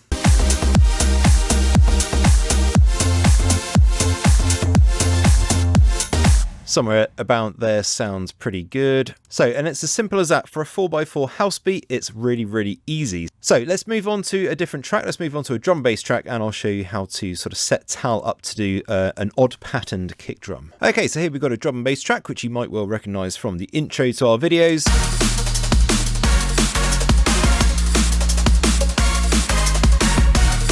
But of course in this, the kick isn't just 4x4, so it's not quite so straightforward to get the sidechain compressor or the Tal filter working. But it is, of course, just as vital, because what we do have is this bass line, which is pretty consistent, and the kick. So when they play at the same time, you get a sudden boost in subbiness, and that's not good at all. You need to be dipping the sub of the bass line. So let's add Tal filter to our sidechain group. So anything in this project that I want to sidechain is going through a group channel, and I'm putting the Tal filter on that particular group channel. And what we're going to have to do is figure out basically where the kicks are. And you can see as I move the sort of play head around, you can see in Tal itself the playhead appear sort of where my cursor is, which is going to help us get everything in the right position. So as it comes with the ×1, that means this is spaced over 4 bars. I don't want that. I just want to have it spaced over 2 bars. So I'm going to change this to ×2, because that's how long our kick pattern is. Basically, one block of MIDI here is just over 2 bars. So much like we did with the house beat, we're just going to bring our first point down, and then we're just going to add in points. So we want this basically the volume to recover after half a beat to its full volume. And then all I'm going to do is click where the next kick is in my project. Obviously that's it represented there in the MIDI chunk, and you can see that line appear in Tal. So we know that is where the next kick is. So it's nice and easy to draw in our points, and obviously we want that to dip fully there, or sorry, not fully, but halfway. Again, draw in another point so it recovers back to where it was. Find our next kick, mark that in the project with the playhead. And like so, we're just going to go through and do this for all of the kicks.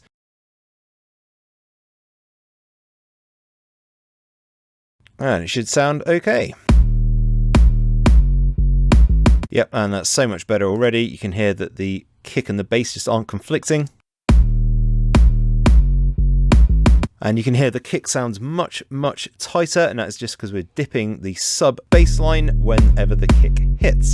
So that's a really nice, easy way of getting basically what is sidechain compression, or effectively sidechain compression, into Cubase elements, AI or LE. So there is one very last way, which I'm not going to go into in too much detail. I'm just going to mention it because this way is slightly more complex to do, but it does give you an actual proper representation of what sidechain compression is like in Cubase. But it is a bit fiddly. You do have to set up like 6 separate groups to put 6 versions of this plugin in that this guy Andre KR has made, but it is completely free. So if you do want it, then check out this video. It's got links to download the actual plugin, which is the MSCC compressor, and it will give you actual proper sidechain compression. So if you've got a track that has a really complicated kick pattern, maybe it's like electronica or something, and you really need a proper sidechain compressor because the Tal compressor just doesn't cope with the complexity of your kick pattern, then this is a method that will work. So just check it out. This video will describe how to actually go about setting up your project for this particular compressor. Like I say, it is a bit of a pain. The Tal filter is definitely the way easier way of doing things if you've just got a sort of simple, repeatable beat. Okay, so I hope that was helpful for you. In the next short lesson, we're going to look at basically a delay replacement for the Cubase stereo delay, which is really handy, but also easily replaceable with a third-party free stereo delay plugin. Okay, so that's it for this video. Please give it a thumbs up if you liked it, subscribe if you loved it, and if you're interested in more courses on Cubase and many other music production techniques and skills, then please follow the link in the description, go to borntoproduce.com and check it out. Especially if you are new to Cubase, check out our Ultimate Beginner's Guide, because that is our most popular course and it's also top on YouTube and on Google, and it seriously helped literally thousands of people learn how to use Cubase. So if you're new, go and check that out. We've also got courses on how to start with music theory if you're completely new to it, haven't got any skills or experience with music theory, and you just want to be able to write really cool chord progressions and melodies. Then we've got the music theory of EDM producers course, and we've also got over a 5-hour course just on mixing skills alone, which takes you from everything from getting the perfect low end to getting like a really fat vocal or lead sound in every single mix you make. So that's it from me for this video. I'll see you in the next one, guys and girls. Thank you very much for watching.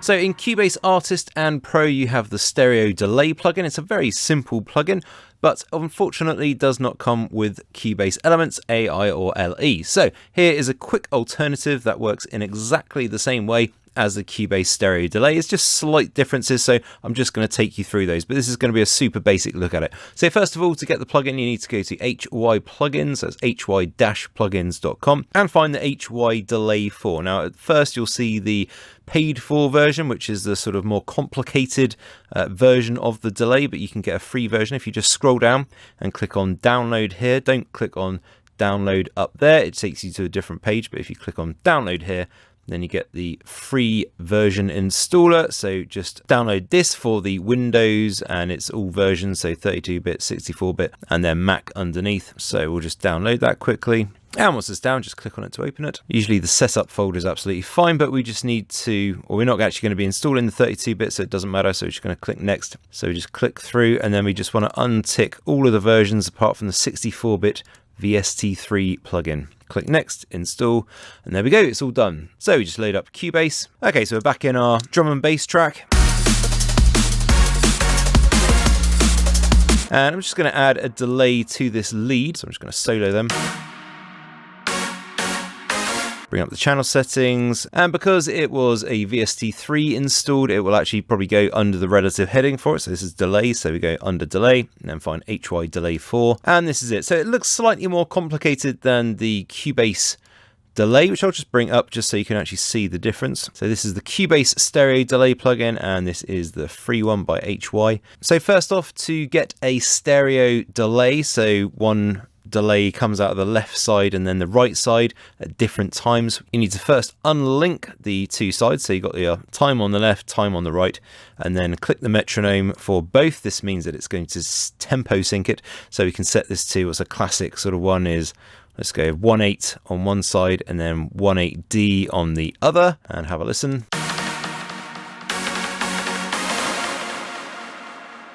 Probably a little bit fast for this particular track, so let's just stick that on 1/4 and 1/4D.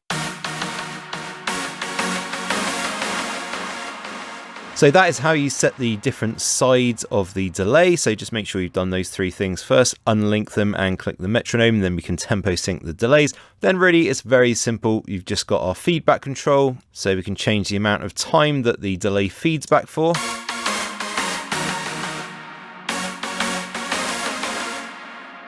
Or we can have very long delays.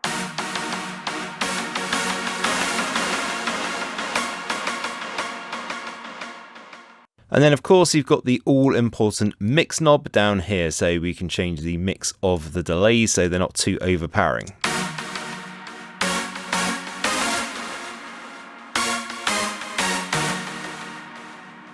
Now I actually very rarely use it in the Cubase delay itself, but you can also use the high pass and low pass filters to sort of basically affect the delays. As the delays go over time, they'll be more and more filtered.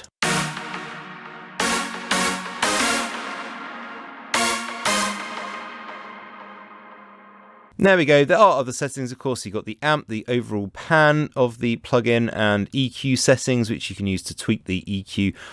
But usually I'll just use the sort of filter settings here. So there we go. It's a nice free alternative to the Steinberg stereo delay. So I hope that was helpful for you. Thumbs up if you liked it, subscribe if you loved it, and I'll see you guys and girls in the next one. Thank you very much for watching.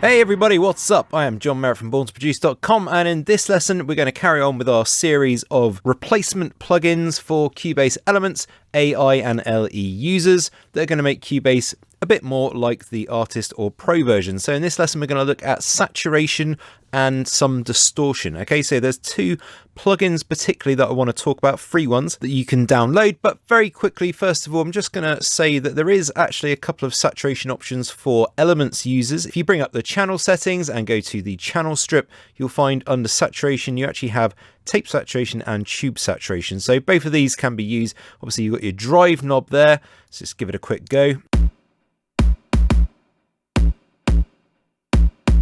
So you can overdrive things a bit and stuff like that, and it's okay, it's not too bad. You could use this on individual elements like the kick just for a little bit of warmth. You could use this on hats for just a little bit of overdrive and a bit of sparkle, but it's not exactly amazing either of the two saturations. So probably the best free saturation plugin comes from a company called Softube, and you can find their saturation knob by going to Products, scroll all the way down, load more, and then keep scrolling down and you'll find saturation knob there, which is completely free, although don't think that that means it's easy to install. I'm afraid it's not. And I'm not actually going to go through the whole process of it because I've already done it twice in my life, and seriously, I've already lost all my hair.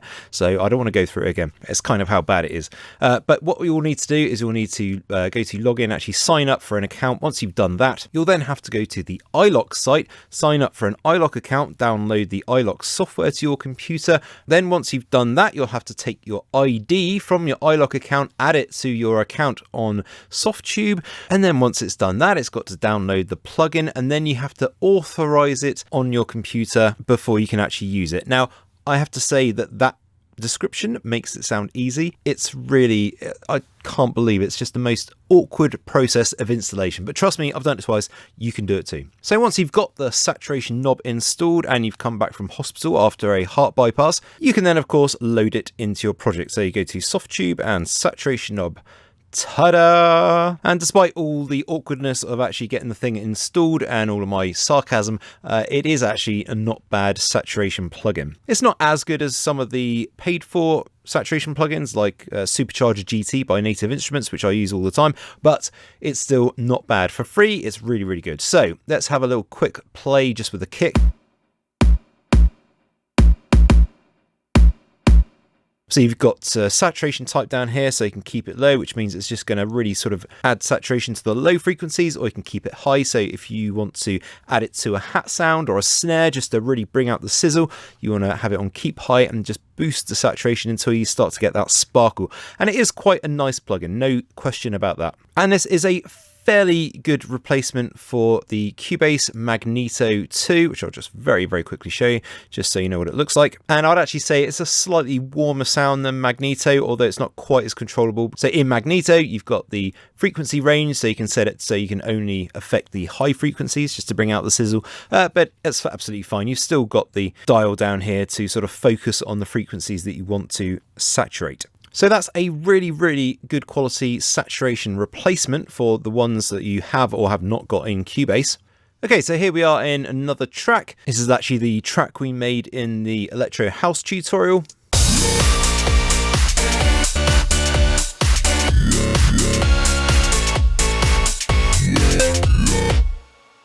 And one of the things that I do show in the tutorial is actually on this weak leads group. Let me just solo that.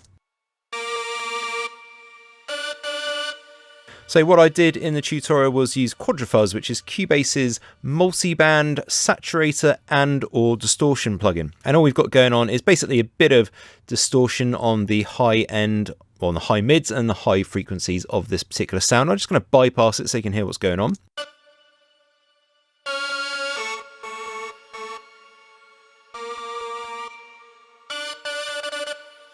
And all it's doing is adding a bit of presence and a little bit of grit to an otherwise sort of plain kind of sound. So obviously this plugin isn't actually available in Cubase Elements, AI or Pro, so I did go and find a different plugin which is called HYMBD Drive, and you can find this multi-band distortion plugin on vstforfree.com. If you probably just Google HY-MBD Drive, MB drive, and look for it that way. It's probably the easiest way to find it, and you can simply download it here. Nice and easy. You should learn from this soft tube. And once you've got it down and installed, got it in your DAW, obviously you can open it up and then we can start playing with it. And I've got to say, this is really simple and super effective. It's really, really quite a nice little plugin, especially considering it's free. So let's just sort of get the leads group in the same place as what we did with Quadrafuzz.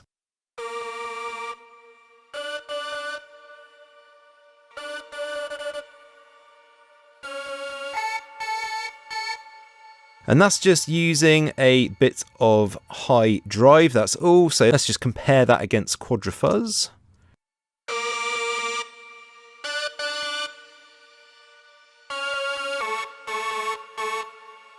And one bonus of this plugin is we've actually got a width dial on each of the frequency bands. So if you want to, you can just use it to mono the low frequencies. I know we haven't got any in this particular sound, but if you're using this on a bass or a kick or something like that, you can actually just mono the sub, which is quite handy. And on the highs, you could of course widen them a bit. And I have to say, I think that's pretty similar.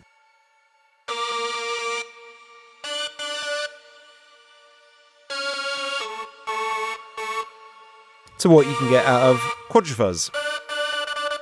And it's very, very simple to do. Obviously, I only played with the drive knob. Now, there are other types of distortion on here as well. So you can have lo-fi, clip, obviously, which is a bit more intense, full, which obviously is way more intense, and so on and so forth. And of course, you can affect the different bands as you wish, so the low frequencies, the mid frequencies, and the highs. It's a very, very nice little plugin, and it is, although simpler than Quadrafuzz, it is a really, really neat little replacement for those people who don't have Quadrafuzz. Okay, so that's it for this lesson. Please do give it a thumbs up if you liked it and subscribe if you loved it. In the next lesson, we're going to be looking at an alternative to Very Audio, which is basically pitch correction for vocals in Cubase, which is only available in Cubase Pro. So for any other users, artists, elements, LE and AI, the next video is going to be really helpful for you. Thanks for watching. I'll see you guys and girls in the next one.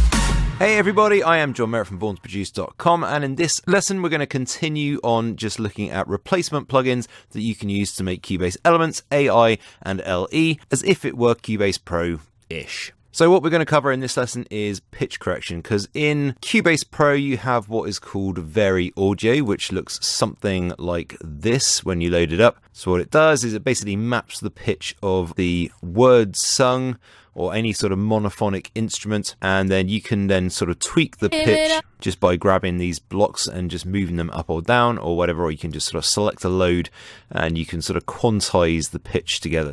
So I went a-hunting and I found a half decent replacement for this, but first of all, long story short, there is no really great Very Audio replacement or Melodyne replacement, but we'll touch on that in a second. The only free plugins you can get that do pitch correction are more like the old style sort of auto-tune plugins, which don't let you tweak the individual notes like you can in Very Audio. What they do is apply an algorithm of which certain parameters are controllable by you, and that analyzes the pitch and corrects the pitch on the fly as you play back the song. So it's not as good, but it's still better than nothing. And of course, if you are really serious about your vocals, then I highly recommend either taking the jump and upgrading to the Pro version of Cubase, where you get Very Audio 3, which is all nicely integrated, or you can use Solemni's Melodyne, which you can get for, again, around about sort of £74 for the super basic version, but it is pretty good. It does integrate into Cubase, so you can use it like a plugin and you get the same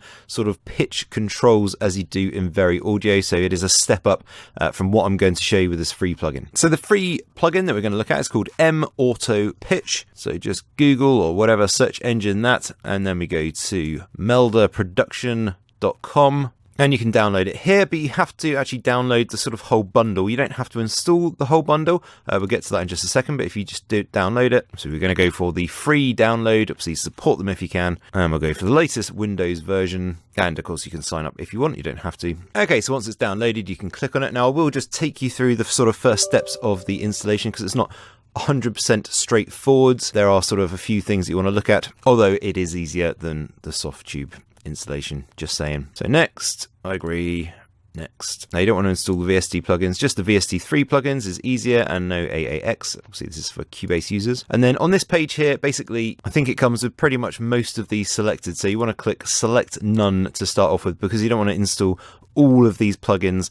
A lot of them will be demos. The green ones are free, so you can install them if you want to. So we want to M Audio Pitch free, go next. A destination directory should be fine because we're installing VST3, so no problem, just click next and install. So back in Cubase, and this is actually a drum and bass track actually that we made a tutorial on in Cubase 10. So go check that out if you're interested in how to make a drum and bass track from start to finish. The link is in the description. And obviously it's quite a vocal track. It sounds something like this.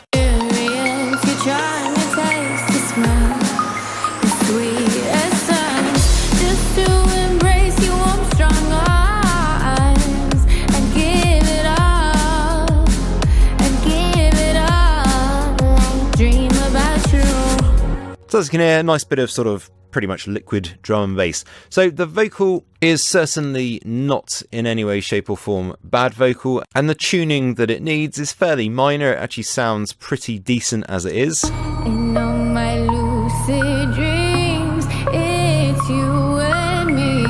In every lucid dream, it's you and me. So the vocal sounds pretty nice. There's just a couple of words in there which you have to kind of listen for, but there's some that are just a bit sharp, a bit on the sharp side, and some which are a bit on the sort of flat side. So I'm going to load up the M Audio Pitch plugin, so just know that that's under Pitch Shift when you've installed it as a VST3, M also Pitch, and this is the plugins interface. So if you just play it as it is standard, we've got 50% depth, which basically means that it's going to be correcting the vocal by 50%. So whenever it automatically detects that the pitch is slipping off a note, it will automatically correct that and it will sort of tighten it up and snap it to the actual note. In all my lucid dreams, it's you and me. In every lucid dream. You can hear it already sounds a little bit robotic. It's a bit too intense, so let's just bypass it and play it. In all my lucid dreams, it's you and me. In every loop. So you can hear it's definitely correcting the pitch, but it is a little bit too intense. And you can see down here, you can see where the actual pitch variances are. So that red line is showing that the pitch is out by a certain amount. And then we have actually, you can pick the scale and everything that you want to use. So we're actually in D sharp for this particular project. And I believe it's D sharp minor. So you can click that and the minor, and you'll see that here the note selection has changed. So all the red notes are the notes in the D sharp minor scale. And if I play this, In all my lucid dreams, it's you and me. you can hear it suddenly become even more robotic. So this is one of the sort of strange things about it. Because vocals, a lot of the time, notes will sort of slide from one note to another note, and that goes over a note that might not be in the actual scale of the song, but it actually sounds completely fine just because of the way vocals work. So actually I recommend not using a particular scale on pitch correction unless the vocal you've got is like super out and you want a super tight and slightly sort of robotic auto-tune sound, which is fine. Then yes, you want to select the scale that you're using and the note, the key of the scale. But in a track like this where the vocal's actually pretty good already, you don't want that. So I'm just going to select all of these notes and you get a much more natural sound. In all my lucid dreams, it's you and me. Now really the only couple of things that you've got to watch out for is the depth and the speed. So if I turn the depth right down, it's going to do minimal correction. In all my lucid dreams. As in, it will just play it completely naturally, but usually you want sort of somewhere in the region of about 20 to 30% correction. In all my lucid That's about the limit of where it actually sounds natural. Even that's just pushing the boundaries of it. And the speed as well. So with this particular vocal, the speed slightly slower actually sounds better. In all my lucid dreams, it's you. And the speed is just how quickly it's going to correct the pitch when it detects that it's actually slipping out. So somewhere around those base settings is pretty good. I wouldn't really mess with the other settings. The effects can be quite cool. So one really cool thing about this particular plugin is that you've got formant shifting. So one thing that I show in particular in this drum bass tutorial and the recording and mixing vocals course in Cubase 10 is formant shifting in Very Audio. So you can tweak the individual words to sort of give a slightly, it's almost like a pitched up effect, but what you're doing is actually shifting the dominant frequency of a vocal or whatever it is that you're putting through.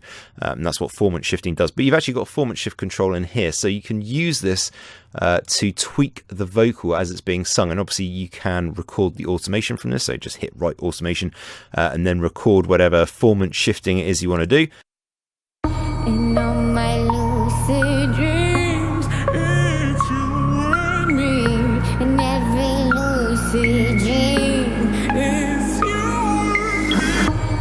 you. So it's actually a really good little tool to have, and I'm really pleased that this free plugin has actually got formant shifting in, because it's a really nice little trick to be able to add some sort of extra interest to your vocals. So again, it's not exactly a perfect solution. It's not the ultimate vocal pitch correction. Unfortunately, that just doesn't exist unless you're willing to get Very Audio 3 in Cubase 10 Pro, or to even get the Melodyne software, which is a bit cheaper but gives you that extra control, so you can literally tweak every single note and add formant shifting to each individual note, etc, etc. But it does still work. It is a workaround, yes, and it's not perfect, yes, but for a completely free plugin and the ability to actually tweak your vocals and make them sound better, well, it's not bad. Okay, so that's it for this lesson. I hope that was helpful for you. Give it a thumbs up if you liked it, subscribe if you loved it, and I'll see you guys and girls in the next one, where we actually look at a replacement synthesizer, a free replacement synthesizer for what would be Retrolog, which is an analog modeled subtractive synthesizer. Thanks very much for watching. I'll see you in the next one.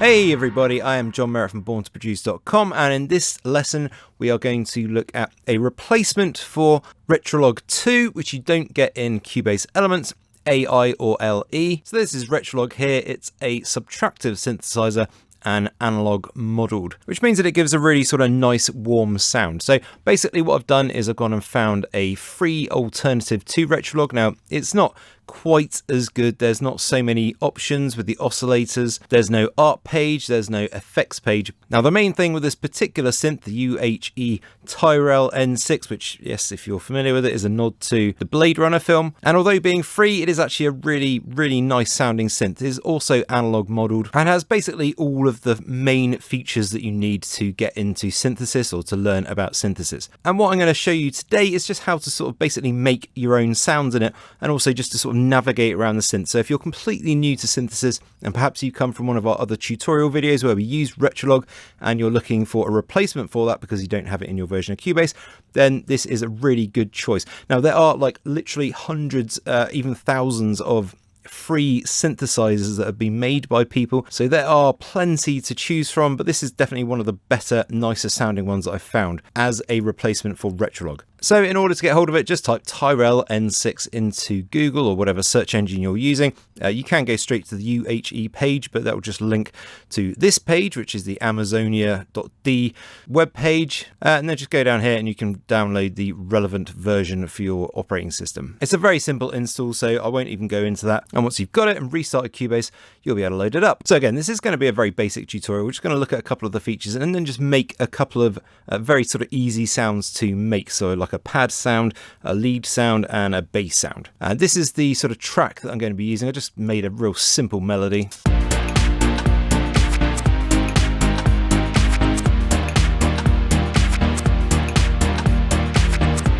So just very, very simple. It's all been side chained and stuff, so it's relatively okay. So I'm just going to reset that by reloading the synth. This is the stock preset.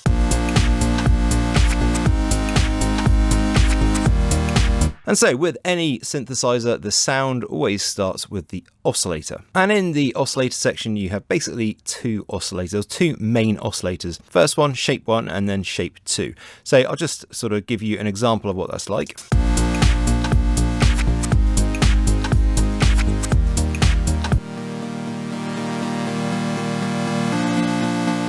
With those, you also have the tuning of them, so you can fine tune them if you like. Now, as I say, we're going to keep things really simple and just go over the super basics, so we're not going to go through the mod sections of this. So over here next to this, we've got the mixer for the different oscillators. So like I said, you've got two main oscillators that's controlled by these two shapes here. And then we've got the volumes for either. Of course, you can mix them together. Then we have a sub oscillator as well, which you can just mix in. So if I turn down the other two, and this sub oscillator is always going to be -12 or an octave down from what you've got here from the transpose. And we can mix all our oscillators together. Then we've got a noise oscillator as well, which can just add a bit of sort of shine or sparkle or air to a particular sound.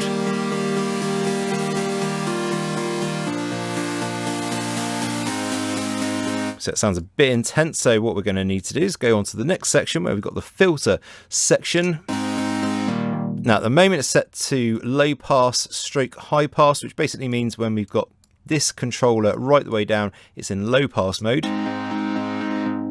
So only the low frequencies will travel through when you bring the filter down, or you can have it in high pass mode. So the further up, the less low frequencies you're going to get.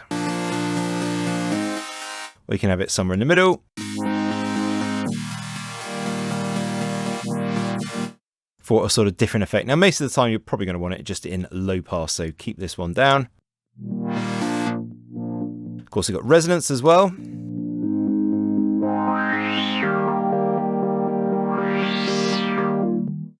Very nice little effects to be able to use. And then again, we can sort of use the mod section, that's the matrix section, to actually sort of oscillate these. You could use an LFO, for example. Again, we're not going to get into that. I'm just going to cover this in a very, very basic way. So the two other main things that you're going to want to look at in the synthesizer to start off with is the sort of dynamic. So that's the shape of the sound that's coming out of the synthesizer. So envelope 1 is an envelope that controls the amplitude of the signal. So for example, let's bring down the sustain and just have a little bit of decay.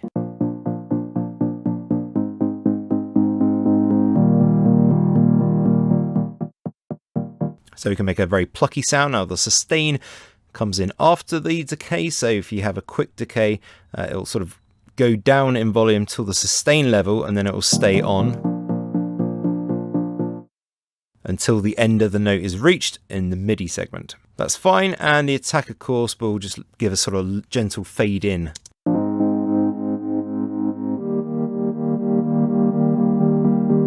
Envelope 2 is rigged to control the filter, but you need to actually send some of the filter through to this envelope before it'll actually have any effect.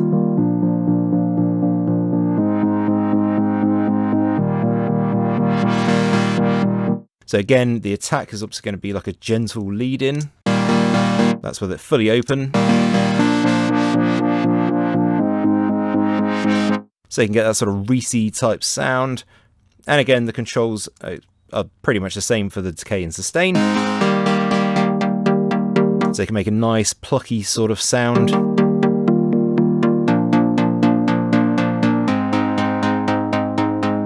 And one thing I didn't talk about was the release. Which just makes the sound basically longer. So the release time happens when the MIDI note has reached its end, and then the sound will fade out depending on how long the release is. If you have no release, it'll end as soon as it gets to the end of the MIDI note. If you have a long release, it'll carry on after the MIDI note is finished. Now, before we actually make a sound or continue sort of playing around with this sound, I do want to point out that obviously for complete newbies, probably the easiest thing to do is literally just go to the presets menu, and then you've got all of these different sort of banks of sounds which you can use all by different people, and there's absolutely tons, hundreds of different presets, and some of them really good. So don't be afraid just to start experimenting, finding new sounds, because obviously once you've found a really cool sound, then you can start playing around with a cutoff filter, you can start manipulating some of the controls and sort of customizing it a bit more so it's not just a standard preset. And believe me, there is literally nothing wrong with starting with a preset. I've been making music over 20 years now, and I still sometimes start with a preset and just tweak it and go from there. It's just a nice, easy, inspirational sort of way of starting. But anyway, let's carry on with this particular sound. So like I say, I'm making a sort of lead type pluck sound. Now it's already sounding pretty nice. Just want to open that filter a bit more. And what I want to do is sort of add a bit of detune to this. So we've got a detune knob up here, but at the moment, it's actually just detuning the oscillator section as a whole. It's not detuning oscillator 1 and 2 against each other, which is actually what you want to create that sort of nice full trancey sound. So what we need to do is go to voices and change that to 2. And then we can affect the detune, and as you can hear, it starts to sound a bit different.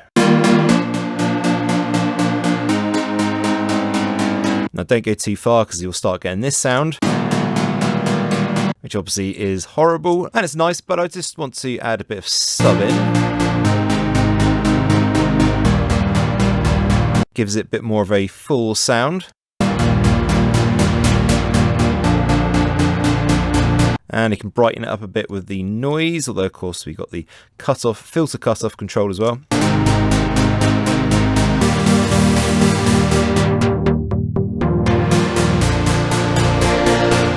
This one is a ring modulator, a ring oscillator, which basically modulates the actual oscillators themselves. So you can use this to just change the sound a bit.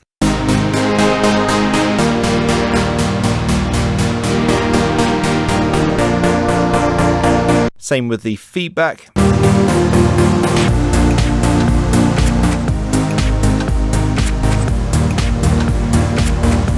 So probably the sub is a bit much. I'm going to add a separate sub anyway, so I'm just going to take that oscillator out.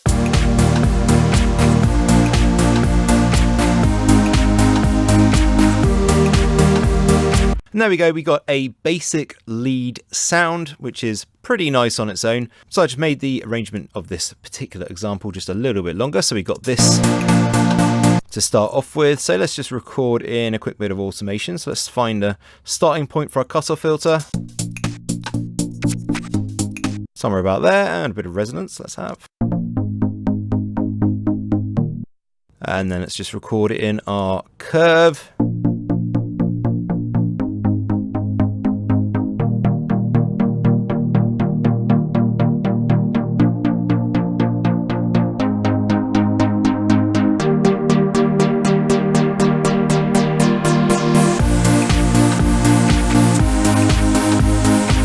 And the resonance, we just need to sort of have that fading out just as we go along. So let's just do that as well. There we go, nice little intro to our example idea. All right, so we got that sorted. Remember to turn right off after you're done. And let's just have a look at making a bass sound for this.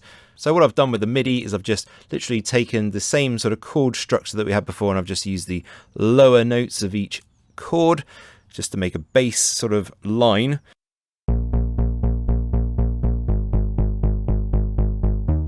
So let's just reset all of those settings and start from scratch. So the first thing I want to do with my bass sound is just lower the pitch. I'm going to go down from -12 to -24.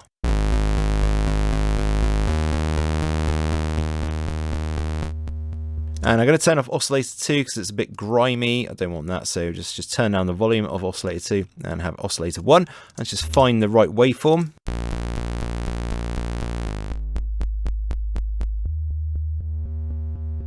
So more like a sine wave is what we want rather than a triangle or a saw or anything. Could go square, but it's a bit harsh for this song. So notice on this sound, you got that kind of weird clicking sound at the beginning. That's no good. You don't want that. So the way to get rid of that is just to add a bit of attack to the initial part of the sound. So we're going to come down here. Remember, envelope 1 is for our amplitude. So we want to just raise the attack up slightly. That's just about right. It's just about got rid of that click. It's not noticeable anymore, so that's fine. Now let's shape it a bit. So we want to have a bit of a sort of slight pluckiness to this bass sound. So I'm going to bring down the sustain and just have a bit of decay.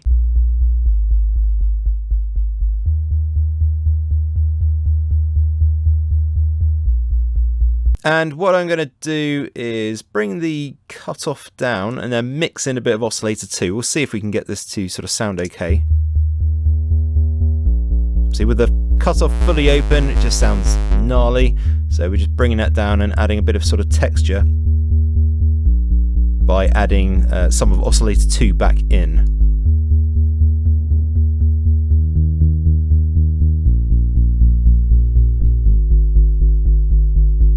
And then just changing the shape of it a bit by adding some feedback as well.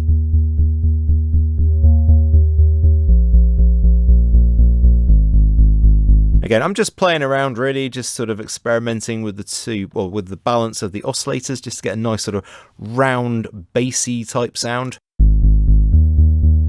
And let's just mix that back in with the rest of the track as well. So let's have that playing.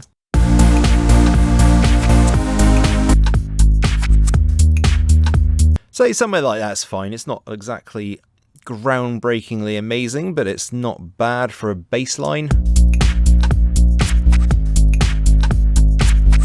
It's prominent enough, and then we can just mix our lead back in. And what we will want to do is just remove a bit of the low frequencies from that lead sound from this. So you can see we've got a bit of lows going on down there. We don't want that, so we'll change our filter to 48 dB cutoff and just bring this in a bit just to take out any of the sub frequencies so it's not interfering with our new bass line.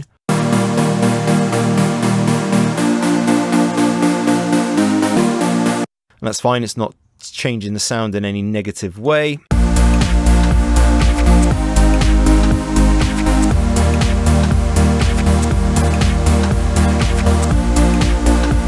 And it's not bad. So one last little thing that I want to do and just show you how to make a sort of pad sound.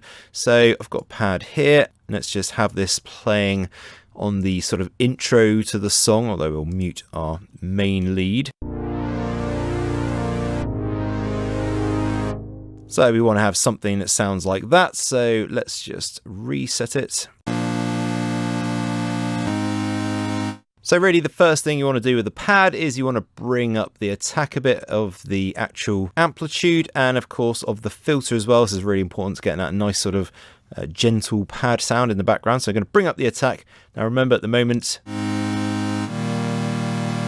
the filter envelope isn't actually doing anything because we need to bring down the cutoff. And we also need to send the sort of filter to the envelope. So we need to turn up the mod 1 a bit. And there you can hear it starting to affect it. So let's just turn up the release a bit as well and just have a little bit of attack from the volume envelope.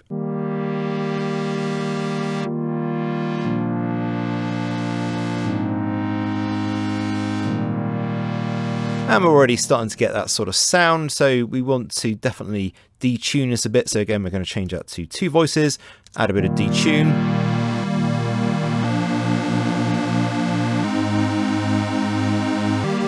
Just really thickens up the sound a bit.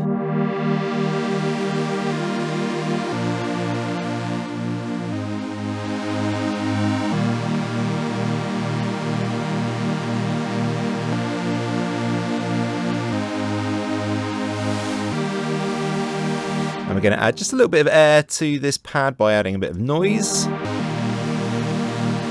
Definitely not too much.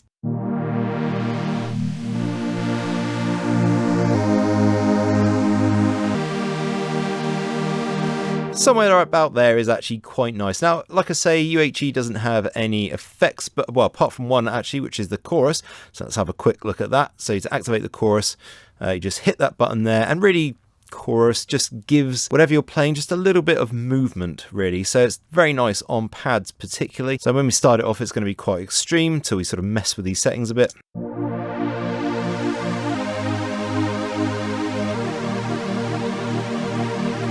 And generally speaking, I mean, I prefer to have, especially on pads, have a sort of slower rate. So it's more like a slowly evolving sort of chorus sound.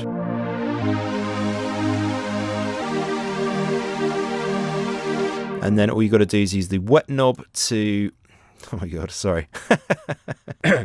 All you got to do is use the wet dial to then sort of dial in how much chorus you actually want. Obviously with like 0 down here, it's not going to have any effect at all.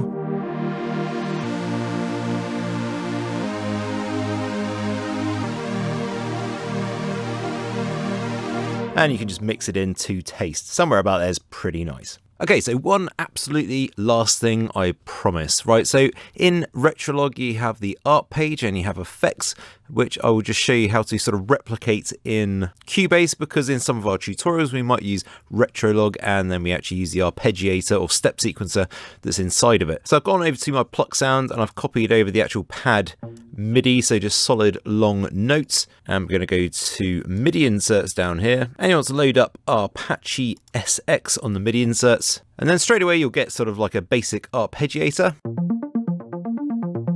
Now, if you don't want this to disappear when you click off it, just right click somewhere in the window and just click always on top. And then I can still go into my project window without that closing. Of course, you've got a few different options with this. You can change the step size to 1/8. Just half speed. And obviously you've got different sort of settings that you can use here, even different presets.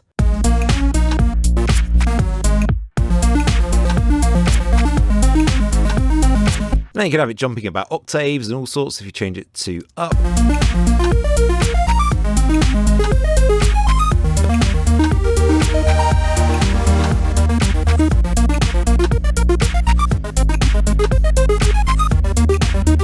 So you can change just about every part of the up.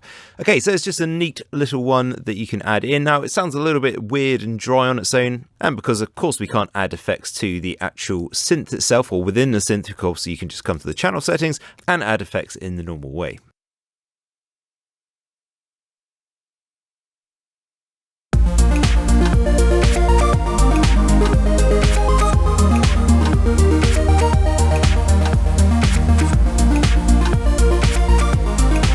There we go, not bad. Okay, so I know that went on a bit, but I hope that was helpful for you guys who need a replacement for Retrolog. That's just a real basic overview of sort of general synthesis. Like I say, we didn't even get into the matrix and LFOs and stuff like that, as this video would just go on way too long. But I hope that was helpful for you. Thank you very much for watching, guys and girls. I'll see you in the next one.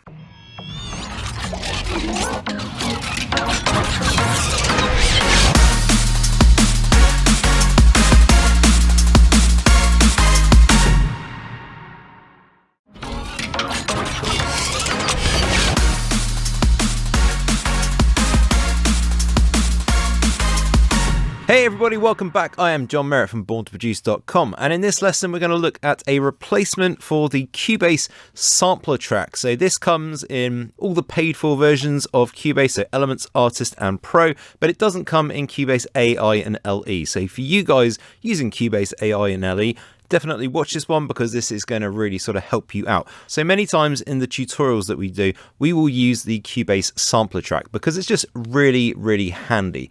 It's a nice way of loading samples into your track. So for example, we've got this kick here, or the upper part of a kick. Let's just take off the EQ. So very straightforward, and if I want to replace that, then I can just go grab a new kick sample, select one that I like, and I can just drop it on that track, and then it automatically updates. Easy peasy, and it's just a nice way of using it. Of course, the sampler track has other sort of functions. You can change the volume, the panning, the pitch, of course. You got a filter, and you can sort of audio warp things. Plus, you got the envelope shaper, which of course just allows you to shape the sound as you wish, which is all the sort of normal basic stuff that you want out of a sampler. But of course, AI and LE doesn't have that, so one replacement for it is the Grace VST sampler. So chuck Grace VST sampler into a search engine or another, and then we're looking for this result here, onesmallclue.com, and we're going to look for the download 64-bit. Click on that, download it, and once it's downloaded, we can just click on it. Yes, next. We're only interested in this, the program file Steinberg VST plugins directory for the 64-bit. That's where you want to install it. And then when we go back to Cubase, we'll find that we have the Grace sampler. So we can just load that in. Let's just load an instrument track with Grace on it. And instead of using my previous sampler track, the Cubase one, I will use the Grace sampler. So all you do instead, so if you're following any of our tutorials and we're using the sampler track, just load up a copy of Grace, and then you can drag whatever sample you want into the Grace sampler. And as long as you've got your MIDI drawn in, so in this case, it's just a very simple kick pattern just on every single beat.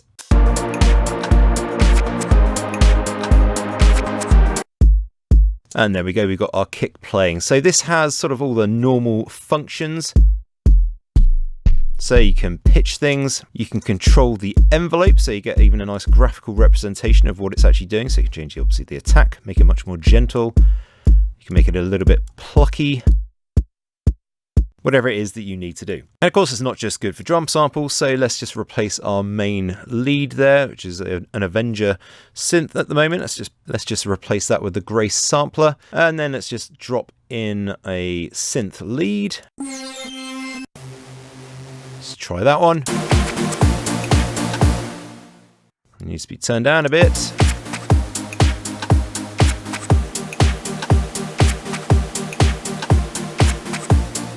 And as long as the sample that you're loading is actually in C, like all of our samples from this Club Tools 1 sample pack, which is made by us at Born to Produce, and all of the musical instruments are all in C, so it means you can just drag them into a sampler. You don't have to worry about setting the root note or anything like that. It's just really easy, drag and drop basically.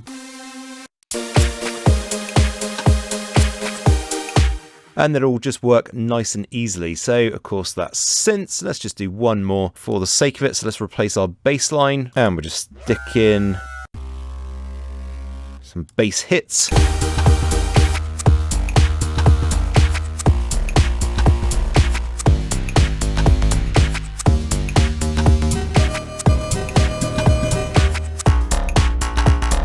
So you get the idea. Obviously, you can just use it exactly like you would the Cubase sampler. So if ever you're following one of our tutorials and we use the Cubase sampler, load up a Grace instrument, drop your samples into it just as you would, exactly the same way. So that's it so far for all the free lessons. If you've got any ideas for other plugins which you think might make Cubase AI, LE, or Elements more like the artist or pro versions, and please let me know and I'll check them out, and if I can I will do a video on them showing you and of course other people how to use them in Cubase. Please do give us a thumbs up if you liked it, subscribe if you loved it, because we're always coming back with new content. Thank you very much for watching. I'll see you guys and girls in the next one. Bye bye.